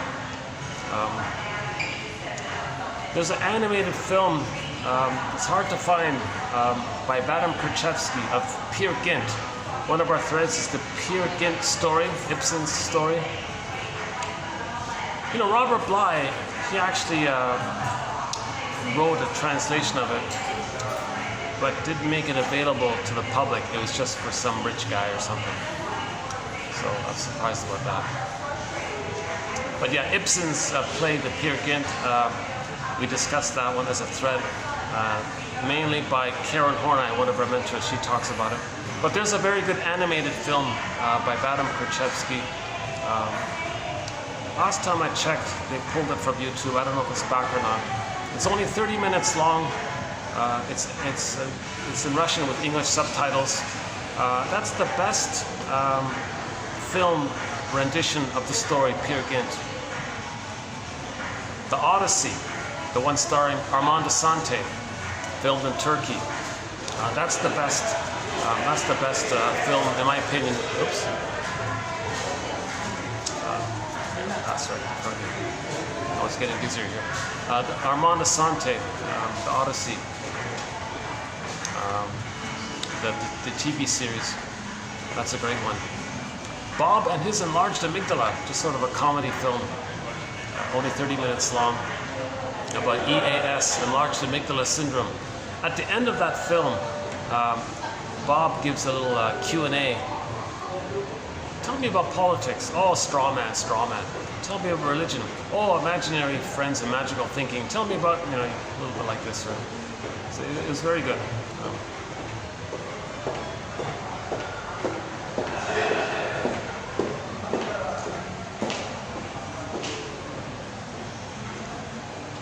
It's a Thursday night, yeah.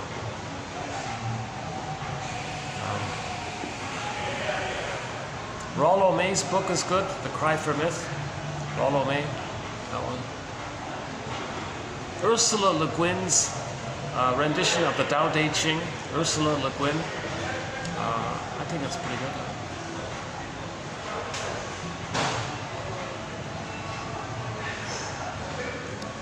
H.P. Laughlin has two books from the 60s. One is called The Neuroses, and the other one is called Mental Mechanisms. That's not bad. Paul Gray has a book called The Ego and Analysis of Defense. His main focus is, notice that moment when you change the topic. Like, you did it because a feeling came up. As to squelch the feeling, you change the topic. See if you can notice that, right? Like you're talking to your friend, a feeling came up, and suddenly, oh, look at that, you change the topic. So you track back. Notice that moment, just before you change the topic. What were you feeling? And then you can do Tina Gilbertson's exercise of the truth acronym. I won't do it here yet. TRUTH. It's a little 5-step little exercise there.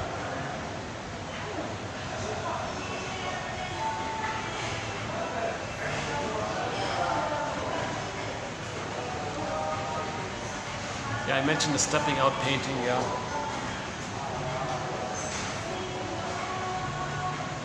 Disney film Inside Out, that's a good one, yeah.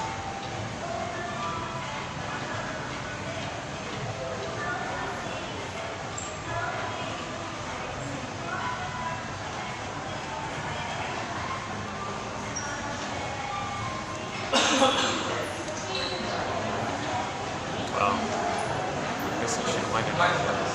Any final thoughts here?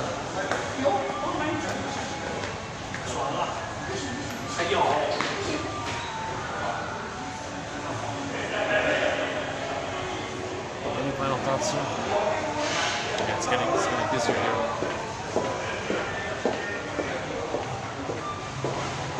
Well, there's no real other, unless I go back down. Should I go back down?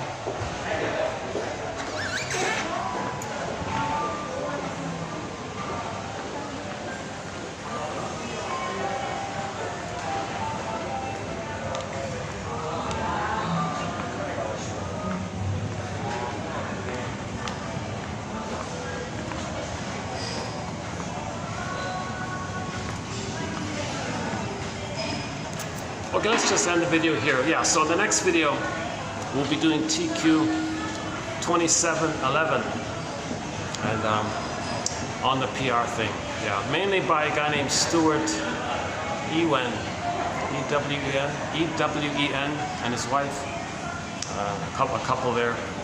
He's the guy that visited Bernays in his home for 5 hours, and yeah, he said he was glad like by the time the book came out, he had passed already. He was like 100 years old already, and that you really get a feeling of the.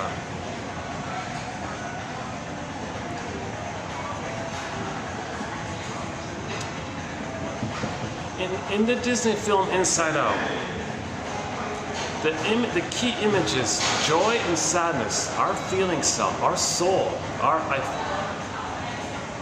aliveness, like what we're looking for. We're looking for joy and sadness. It got souped away, it was repressed.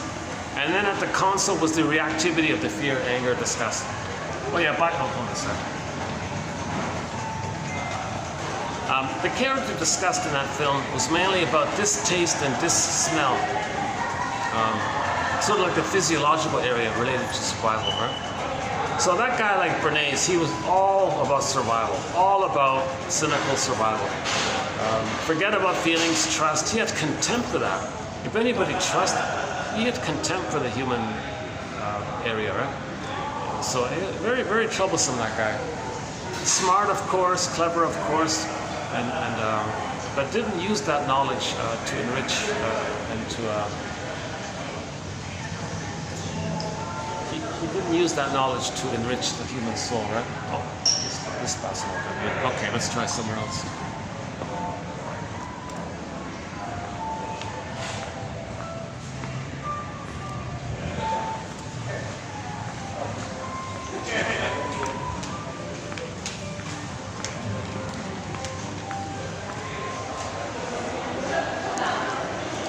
It's getting busy. Let's just wind it up here. Yeah, it's getting busier here.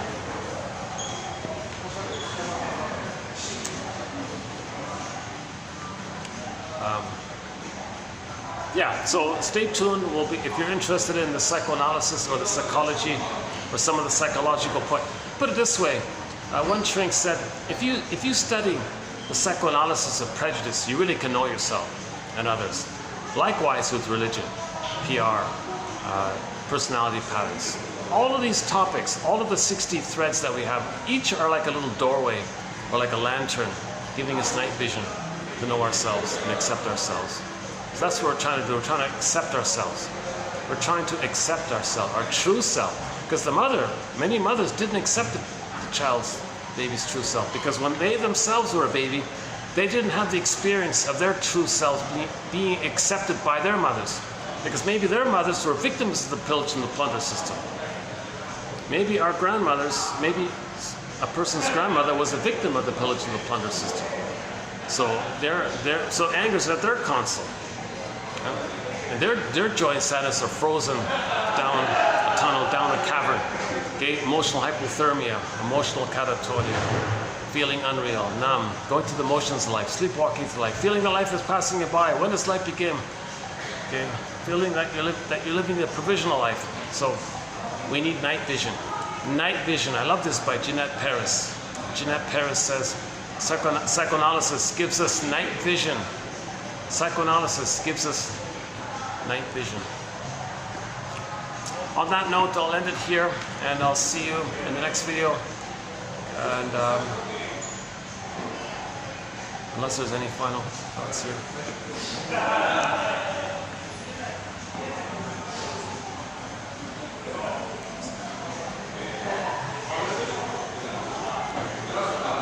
Well, yeah, okay, let me see if I can find my apple juice.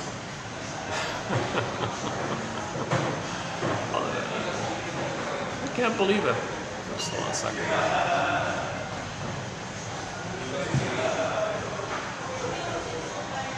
Well, it's suddenly become very busy around here. Okay, yeah, let's wrap it up here.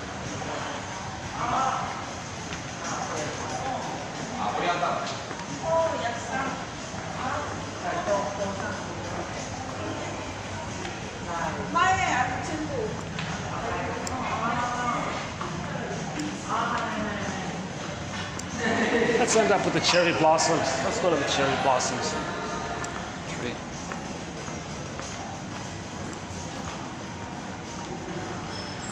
Here's the here's one of the carpets I was talking about, yeah. In about 5 seconds, he's going to jump out and try to sell it. Basically, he's got another one on the other side, yeah.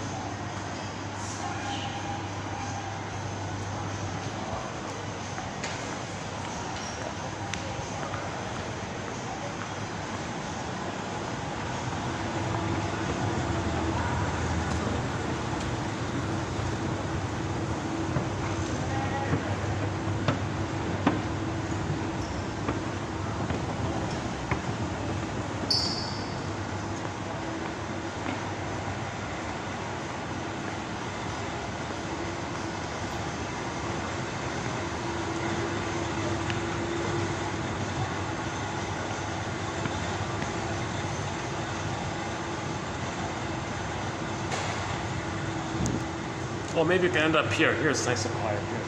Okay, let's end up around here. Let's end up here. Any final thoughts here? It's still recording. Look at that, eh? And yeah, so once again, my disclaimer, I'm not a shrink. Okay, we're brainstorming here. Trying to be a detective, just brainstorming here.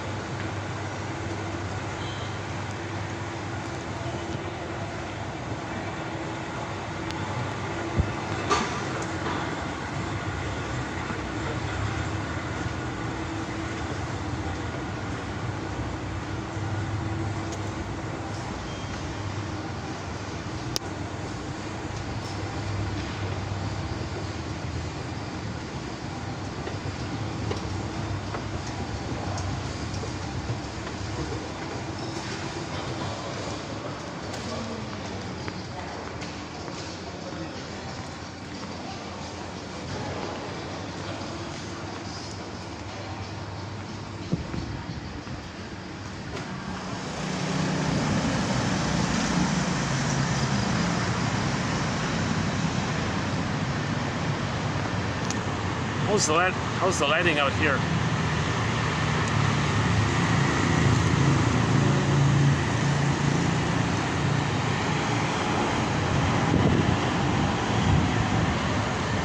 How about here? How's the lighting here? No, it's not so good. Okay. Well.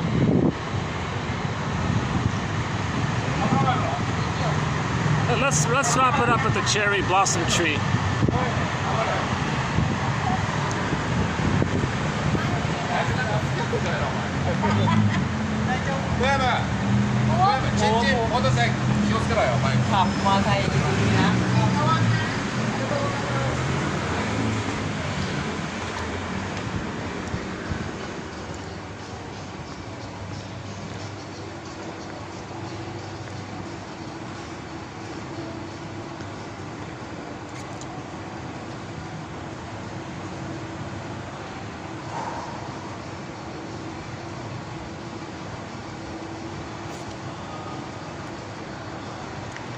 And that's the goal, right? To heal and find our inner beauty.